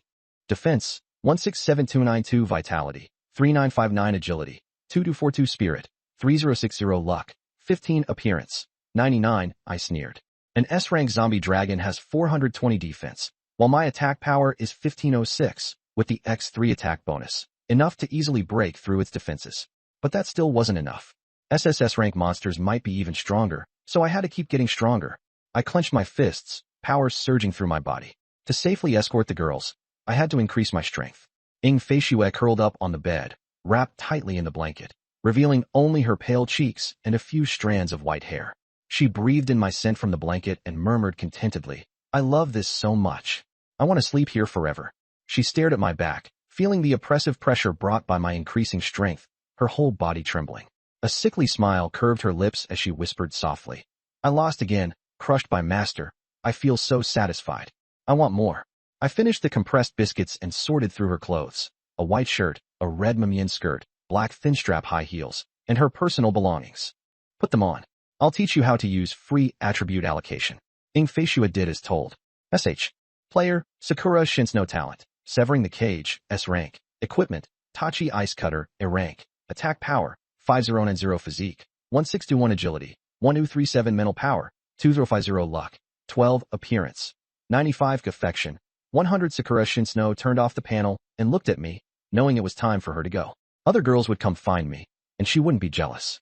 As long as there was a place for her in my heart, even if it was tiny, she was satisfied. She stood up and walked toward the door, casually picking up the crimson Tachi. I also stood up, preparing to see her off. After opening the door, Sakura Shinsno was just about to leave when she suddenly turned around and hugged me. She buried her face in my chest, took a deep breath, and when she looked up, her face was red again. Rising onto her tiptoes and leaning close to my ear, she whispered, Master, the class monitor has been in the bathroom all this time. You can spend some time with her now. After this, we still have a lot of time. In the future, you have to reward me properly. After saying that, she kissed my cheek, turned around, closed the door, and pulled it shut behind her. Before the door closed, she even rolled her eyes at me. Thud. I looked at the closed door and rubbed my brow helplessly. This girl knew full well that Wanzhou was in the bathroom, and she still came to show off. That eye roll was too familiar, standard when reason is at 0. Knowing Wanzhou was there, she deliberately spoke loudly and stirred up trouble. I scratched my head, a line popping into my mind. Often, it's only because you're not perverted enough that you feel out of place. But the corners of my mouth still couldn't help rising. Boldness, I like it. Creak. The bathroom door opened, and Lu Wanzhou walked out. Her black stockings wrapped around her legs as her feet touched the floor. She pouted, holding one shoe in her left hand and clenching her right into a fist. She stared at me without saying a word, like a little cat ready to pounce at any moment. I awkwardly scratched my head and smiled. Wanzhou, let me explain. Lu Wanzhou set down her shoes, put her hands on her hips, and snorted coldly. Stinky Xiaoqing. Explain what? So you like that cutesy voice, huh? I can do it too. She imitated Sakura Shinsono's tone and pinched her voice. Master, it really makes my heart race. Daddy. I held my forehead. It was over. She'd heard everything. Lu Wanzhou slowly approached, her black stocking feet rubbing against the floor as she stepped up to my bed. Rising onto her tiptoes and revealing her tender heels, she grabbed my ear and said in mock anger, Xiaoqing, the master was right there, and you were still kissing so sweetly? Playing tricks? I gave a bitter smile. How about I rest for a bit first? I'll make it up to you later. Lu Wanzhou snorted and didn't back down. She simply lifted her foot and lightly kicked my chest. It wasn't much force, but I fell back onto the bed. She sat beside me, tucked her pink hair behind her ear, and acted quickly. I froze. Sister Lu, I really can't anymore. Lu Wanzhou glared at me. Weren't you pretty capable just now? Fighting fiercely with white-haired Snow. I don't care. No rest. Get up and keep going. I was speechless and could only comply. At this moment, all the bathrooms on the bus were locked, and from inside came the song, Digging Odd Digging in a Tiny Little Garden. There was also Blue Xingwan's voice, hiding in the bathroom and singing. If you're going to sing, then sing. The first floor carriage was extremely quiet, with no one laughing or making a fuss. Everyone was straining their ears to listen to the movement on the third floor, afraid of missing a sound. The girls would occasionally sneak glances toward the staircase. Just a moment ago, Sakura Shinsono's loud voice calling for 88 had come from the stairway, and the whole first floor had heard it. After the sound stopped, the girls' faces were still, slightly red. Bai Nuonuo hugged her brown bear, looked up at the stairs, shook her head in confusion, and innocently asked Wen Rui, Teacher Wen, who is Sister Shinsono's 88? Is she here with us? Teacher Wen awkwardly brushed her hair aside, unable to say anything for a moment. Blue Xingyao beside her chimed in with a smile. Be good, Nuonuo, that's grown-up games. Bai Nuonuo nodded, only half understanding, and continued stuffing chips into her mouth, munching away, finding it all very interesting. Footsteps in high heels came from the stairway. Tap, tap, tap. Sakura Shinsono came downstairs, leaning on the crimson tachi, her steps somewhat heavy. Her white hair fell loose, with a few strands against her cheeks. The hem of her red muumyan skirt swayed lightly with each step, and the silver bells around her ankles jingled chaotically. Her expression was cool and indifferent, but her gaze was sharp as she swept over the first-floor carriage. All the girls blushed as they looked toward Ing Feishue. She knew her sisters had all heard it. Ing Feishue, who had always been icy, finally flushed with a shy red. She lowered her head and quickened her pace, wanting to hide in the back row. Lan Xingyao was sitting there, waving at her with her left hand while rewarding herself with her right. White-haired Snow, come here. Lan Xingyao's voice rang through the carriage. The carriage fell so silent that even a whisper was clear. Come on, tell us. How did you find your 88? The girls erupted instantly, and the gossip fire they'd been holding back finally burst out. Feishue, tell us. The sports committee chair? You got him on the first day? And the class monitor didn't show up either. Were you together? Why isn't the class monitor saying anything? The sports committee chair shouldn't be that useless, right? Ing Feishue stood in the aisle, knife in one hand and her skirt clenched tightly in the other. Though her face was frosty, her ears were bright red. Her toes curled inside her high heels, and she absolutely did not regret the choice she had made back then. Lan Xingyao pressed on. White-haired Snow, how exactly did you find your 88? Teach your sisters. Ing Feishue sat down beside Wan Ningxuang, laid the red knife across her lap, and folded her arms, regaining her cold demeanor. She turned her head to look at Rua, after showering, put it on.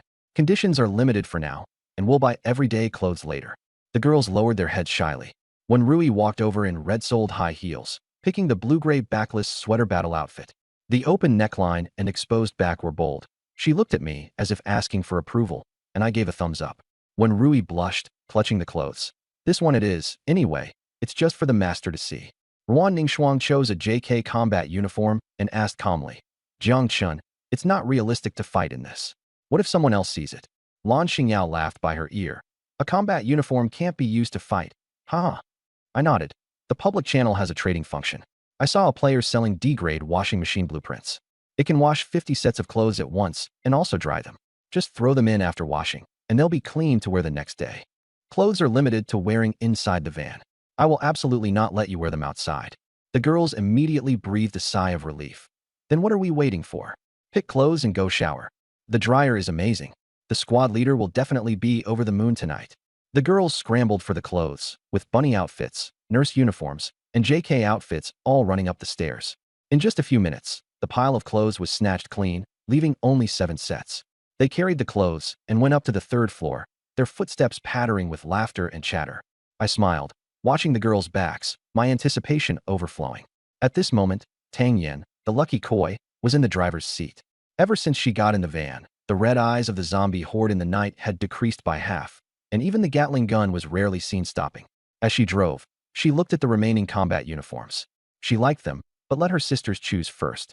Ing Feishuat didn't go upstairs. She stood beside the driver. She held a scarlet tachi in one hand and pinched the hem of her skirt with the other, the silver bells on her ankles jingling as the van swayed. She had originally wanted to call me Master, but seeing Tang Yin and Teacher Wen, she changed it to Jiang Chun. Which set do you want me to wear? I looked at the 7 remaining uniforms, 2 secretary outfits, 2 JK outfits, and 1 each of a nun outfit, bunny outfit, and backless sweater outfit. A picture formed in my mind of Ing Feishue in the secretary outfit. A white blouse, black hip-hugging skirt, black stockings, and high heels. My throat bobbed slightly, and I handed her the secretary uniform. You'll look best in this one. Ing Feishue took the clothes, lowered her head to look at the matching over-the-knee lace black stockings and gold-rimmed glasses, then nodded and hugged them tightly. If the master likes it, I'll wear it. She turned around, holding the tachi in her left hand, high heels stepping on the metal pedal, the tapping sound, and the jingling bells growing farther away. I turned off auto-aim and walked to the driver's seat, patting Tang Yin on the shoulder. I'll drive. Tang Yin parked steadily, pulled the handbrake, gave up her seat to me, and excitedly rushed toward the remaining combat uniforms. Just as I grabbed the steering wheel, out of the corner of my eye I saw Tang Yin hugging the remaining clothes, her blue eyes fixed on me. I smiled. All right, I know you like all of them. I reached out and picked up the remaining JK uniform. Wanzhou can wear this one. The other 5 are all different. Take them and wear whichever you like. Tang Yan's eyes lit up. Long live Brother Jiang Chun. She excitedly kissed me on the cheek, then shyly buried her face in the clothes. I'll repay you.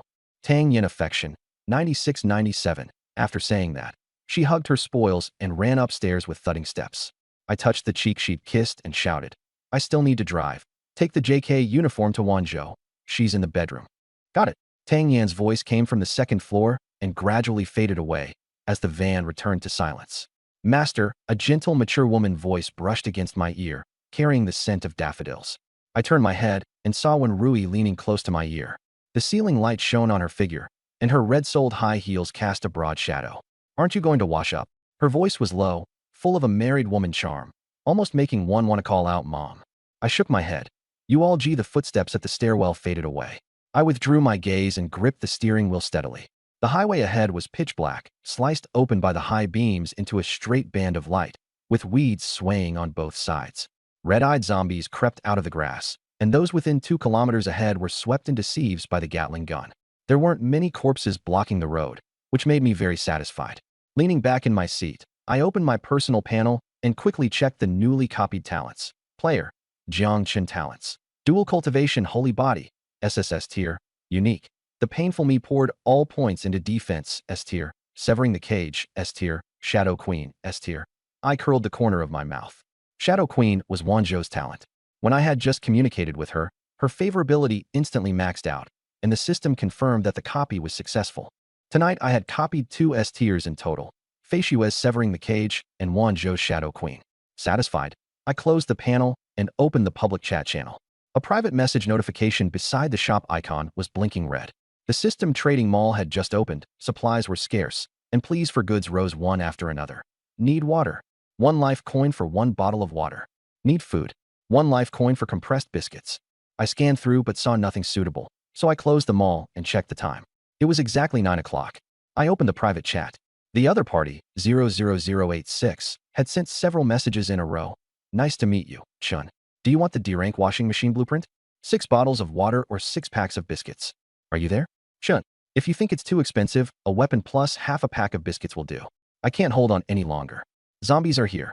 If you agree, contact me anytime. I. The last message wasn't finished. Only the character, I, remained. I stared at that. I. tapped the steering wheel with my fingers, and guessed that the zombies had come and interrupted her. Something urgent must have happened, right? Who would you don't lower their own price? A D-rank blueprint is worth 10 survival coins. A crowbar plus half a pack of biscuits is only 3.5. Of course, she's making money. Hope she's still alive. If not, she can always post in the public channel asking for a washing machine blueprint. I thought for a moment, then typed back, Chun, a crowbar plus a pack of compressed biscuits for the blueprint. Chun, don't give up. Stand tall and live proudly. 8:58 p.m. A battered minibus was parked on the dark highway, its rear right tire pinning a zombie beneath it. The zombie's bones were exposed, its intestines dragged across the ground, but its upper body was still twitching, its head desperately stretching out, mouth opening and closing. It clutched the tire tightly, fingernails long gone, the bones of its fingers already worn white. Less than 300 meters behind the vehicle, 3 zombies were shuffling closer. In the farmland beside the road, red lights dotted the fields like a swarm of fireflies. A girl knelt by the tire, a blackhead covering half her face, messy hair hanging down. She was Wang Xiaodi. She wore a men's hooded sweatshirt, 2 sizes too large, the cuffs rubbed white, with multiple patches. The clothes were clean, but they had been discarded by her younger brother after years of wear. Her shoes were men's sneakers, several sizes too big, tied down with 3, not seeing any zombies and still alive, trying to get us killed. If you scare my son, I'll break your dog legs. From another window, her younger brother Wang Yaozu poked his head out. 20 years old, pockmarked face, never went to college, living off the family. Just moments ago he'd been terrified of the truck and was trembling in his mother's arms. Now that he saw there wasn't a large horde of zombies, his courage swelled again, and his voice was even louder than his mother's. Wang Xiaodi, damn you. You can't even do this right. What's the use of all that studying? Worthless trash. Get married early and go collect the bride price. The fat middle-aged woman spat at her and continued cursing. Hurry up and finish it. Don't dawdle. Otherwise you won't eat rice for a few days. Even if you die, it won't affect my son. He's the Wang family's only bloodline. Listening to the insults from her mother and brother, Wang Xiaodi's palm throbbed with pain, and tears eventually slid down her face. The tears fell into the zombie blood, splashing up little crimson blossoms. She wiped her tears with her wide sleeves, but the more she wiped, the wetter they became. The sleeves were soaked through. Yet not a sound came from her. From a young age, she knew that crying out loud would only get her cursed at, beaten, and left hungry. Wang Xiaodi had been born into a poor rural family that favored sons over daughters. Her younger brother got eggs, while she could only eat the crumbs and bits of shell left on them. She could only wear the clothes her brother didn't want, and the same went for shoes. Without teacher Fang's support and senior sister Wu's help, and with her own desperate effort to leave the mountains, she would never have had the conditions or the chance to get into college. She never expected that after transmigrating to this world, she would still end up on a team with them. Only teacher Fang and senior sister Wu cared about her, but there was no way she could meet them here. The more Wang Xiaodi thought about it, the more desperate she felt, yet there was still a trace of light in her eyes. Enduring the pain in her palm, she dodged the zombie's hand and raised a stone, smashing it one after another into the zombie's head. The stone struck the skull with dull thuds. After transmigrating, she hadn't had a single sip of water or bite of food. All of it had been snatched by her mother and brother. Her mother naturally gave all the supplies to her brother, saying he was the pillar of the family, while she was just an outsider who would be married off sooner or later and didn't deserve to eat. She didn't argue back, afraid of being beaten and going without food. She was used to being beaten, but she hated being hungry. She had been the one driving all day, getting out to search for supplies, and fighting zombies with her life on the line, while her mother and brother hid in the car and never set foot on the ground. She'd been malnourished and frail since childhood, and after a whole day without food, her vision was going black. Her knees, kneeling on the ground, were icy cold, her arms trembled, her hands weakened, and her stomach felt hollow and sour. She painfully lifted the stone again, when suddenly her vision darkened and the world spun. Because her palm was covered in fresh blood, she couldn't hold the stone steady. It slipped and fell to the ground, shattering into several pieces, fragments scattering into the bloody water. Her last weapon was gone. Behind the car, 3 zombies bared their teeth, only 200 meters away from her. The insults from the car window became even harsher. You unlucky star. You can't even hold onto a stone. Go die. Useless dead girl. Should have thrown you away long ago. Wang Xiaodi stared blankly at the seashore on the ground, her gaze dim. Looking at the zombie with its mouth still open, she slowly rolled up her sleeve, revealing a slender, pale arm. It was thinner than a primary school student's arm. She stretched her hand toward the zombie's mouth. The zombie excitedly reached out as well, its mouth opening and closing non-stop, black rotten flesh hanging from its teeth, a stench of decay rushing over her. She slowly closed her eyes, and a tear slid down. Maybe I should just leave it at that. If she died, she wouldn't get beaten, wouldn't be hungry, and wouldn't have to hear insults. I'm sorry, Teacher Fong, Senior Sister Wu. I can't live on anymore. The next second, a crisp system notification rang in her mind. A private message lit up. She abruptly opened her eyes, pulled her hand back, and tremblingly tapped open the private message, a trace of hope actually appearing in her eyes. Chun, a crowbar plus a pack of compressed biscuits in exchange for your blueprint. Chun, don't give up. You must hold your head high and live proudly. Her pupils shrank sharply, and her hand trembled so badly the words blurred. There was actually someone here telling her don't give up, someone who cared about her. Her suppressed despair and grievance burst forth. She covered her mouth with both hands, her shoulders shaking as muffled sobs came in broken waves, tears pouring down like beads on a broken string. Wang Xiaoti's favorability, 030. At 9 p.m., after crying until she could barely breathe, she finally stopped. Taking a deep breath, she stared fixedly at the 2 lines Chun had sent. Her lips trembled as she whispered in a choked voice. You have to hold your head high. Live proudly. She gritted her teeth and forced out the last words. She raised a sleeve and wiped away her tears hard. The sleeve was soaked, so she wiped again and again, the corners of her eyes swollen and burning red. Clenching her fists, the wound on her palm was squeezed until it throbbed with searing pain, and her brows knitted tightly. Though tears still filled her eyes, her gaze was already resolute. Even after crossing over, there was still someone who cared about her. Chun was that beam of light. She wanted to live long enough to see Chun, to ask him in person whether he would take her in. If he refused, then dying would not be too late. Death was easy, as long as there was a reason. Living was easy too, as long as there was a reason. Trembling, she typed out a reply, making several mistakes. I'll initiate the trade right now. After sending the message, she walked toward the car door, using the leg of her pants to wipe the blood and sand from her hands. The pain made her inhale sharply, but she bit her lip and made no sound. She was afraid blood would drip into the car and get her cursed at. The moment she stepped into the carriage, her mother, Li Zulian, screamed curses. You jinx. You didn't even kill the zombie and you dare get on the car? Trying to get us killed. Wang Yaozu was slumped in the seat. Li Zulian shouted furiously, louder than anyone else. Get lost. 3 zombies are almost catching up. Wang Xiaoti kept her head down, staring at her worn-out cloth shoes, and said faintly, Mom, the blueprint was sold. Give me the blueprint, and I can trade for a weapon and take down the zombie. Li Zuilian froze.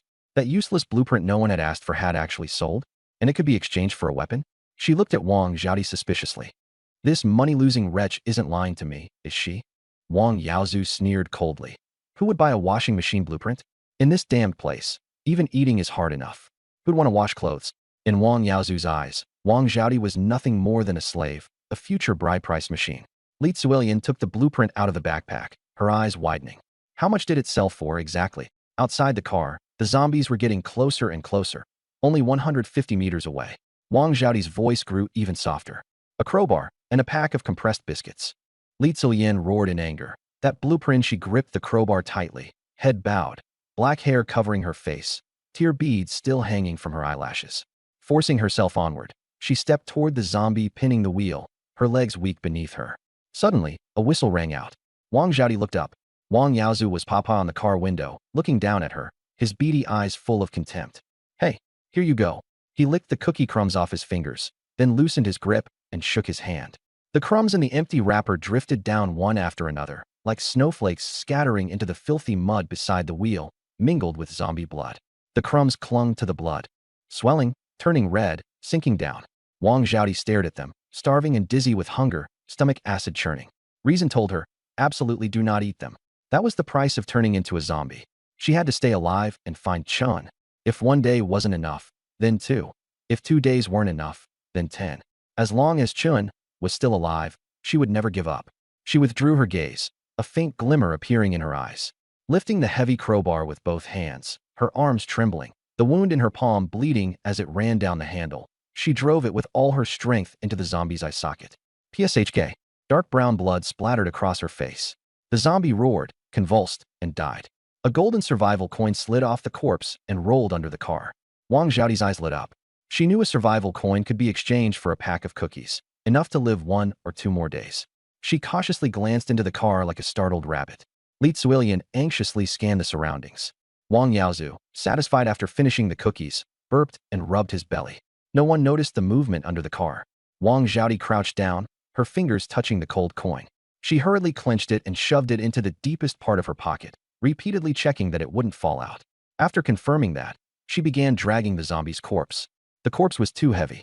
Clenching her teeth, she braced her feet against the ground and leaned back, only barely managing to drag it out. The rotten flesh tore open at a touch, organs spilling everywhere, intestines hanging from the tire. She bent down and used the crowbar to smash apart the flesh and bone trapped in the tire. One blow after another, each strike draining her strength, the palm of her hand aching in agony. When it was done, she straightened slightly, panting hard, coughing twice. Her lips were pale, her vision darkening, her knees weak. She felt as if she could barely stand. Looking toward the road, she saw 3 zombies less than 20 meters away, roaring as they sped toward the minibus. She dragged the crowbar and ran awkwardly toward the minibus. The moment she stepped onto the vehicle, Li Zilian cursed. "What the hell are you dawdling for? Hurry up and drive." Wang Yaozu's face turned pale with fear. Shrinking into the seat, he pointed outside the window and screamed incoherently. "F fast. They're here. Drive. Hurry up. You fucking." Wang Xiaodi set down the crowbar and fell into the driver's seat, gripping the steering wheel with both hands. The wound in her palm touched the rough surface, and the pain made cold sweat break out on her forehead. She bit her lip hard. Gritting her teeth, she started the engine. The engine sputtered twice. It wouldn't start. The 3 zombies were already slapping. Wang Xiaodi raised her head, bit her lower lip, and forced back her tears. She covered her mouth with her wide sleeves as she coughed, her shoulders trembling slightly. Her voice was so soft it was almost inaudible, and her face was pale. She wanted to run, but without a car, in this survival world, that was just waiting to die. Not to mention the instances and other players. With a million-strong tide of corpses chasing from behind at 10 kilometers per hour, she simply couldn't outrun them on foot. Besides, she had already been frail and sickly. She wanted to drive away on her own, but Li Zilian and Wang Yaozu guarded the car door like they were guarding against thieves, not giving her any chance at all. Her body was weak. She could barely even hold a crowbar steady, let alone beat them. She could only endure, stay alive, and wait for an opportunity. In the back seat, Li Zilian sat beside Wang Yaozu, her heart aching for her son. "Baby, were you frightened? Come on, eat more. Look how skinny you've gotten since crossing over." She took out the last pack of compressed biscuits from her space backpack, tore it open, and handed it to Wang Yaozu. Wang Yaozu was fat as a ball, with 3 layers of flesh on his neck, a bulging belly, and clothes stretched tight around him. If he got infected by the zombie virus, his build would definitely turn him into a pus-bursting zombie. Wang Xiaodi was the abandoned white stray cat, while Wang Yaozu was the well-fed and well-cared-for fat pig dog of the family. Wang Yaozu finished the biscuits in a few bites, rubbed his belly, and acted coquettishly. "Mom, I'm still hungry." Li Zilian glanced at Wang Xiaodi in the driver's seat. She was thin, coughing, her shoulders trembling. With a cold smile, Li Zilian leaned to his ear. "Yaozu, Mom has an idea." "What?" "It's hard to find food. That money-losing girl is thin and weak, but her face is decent.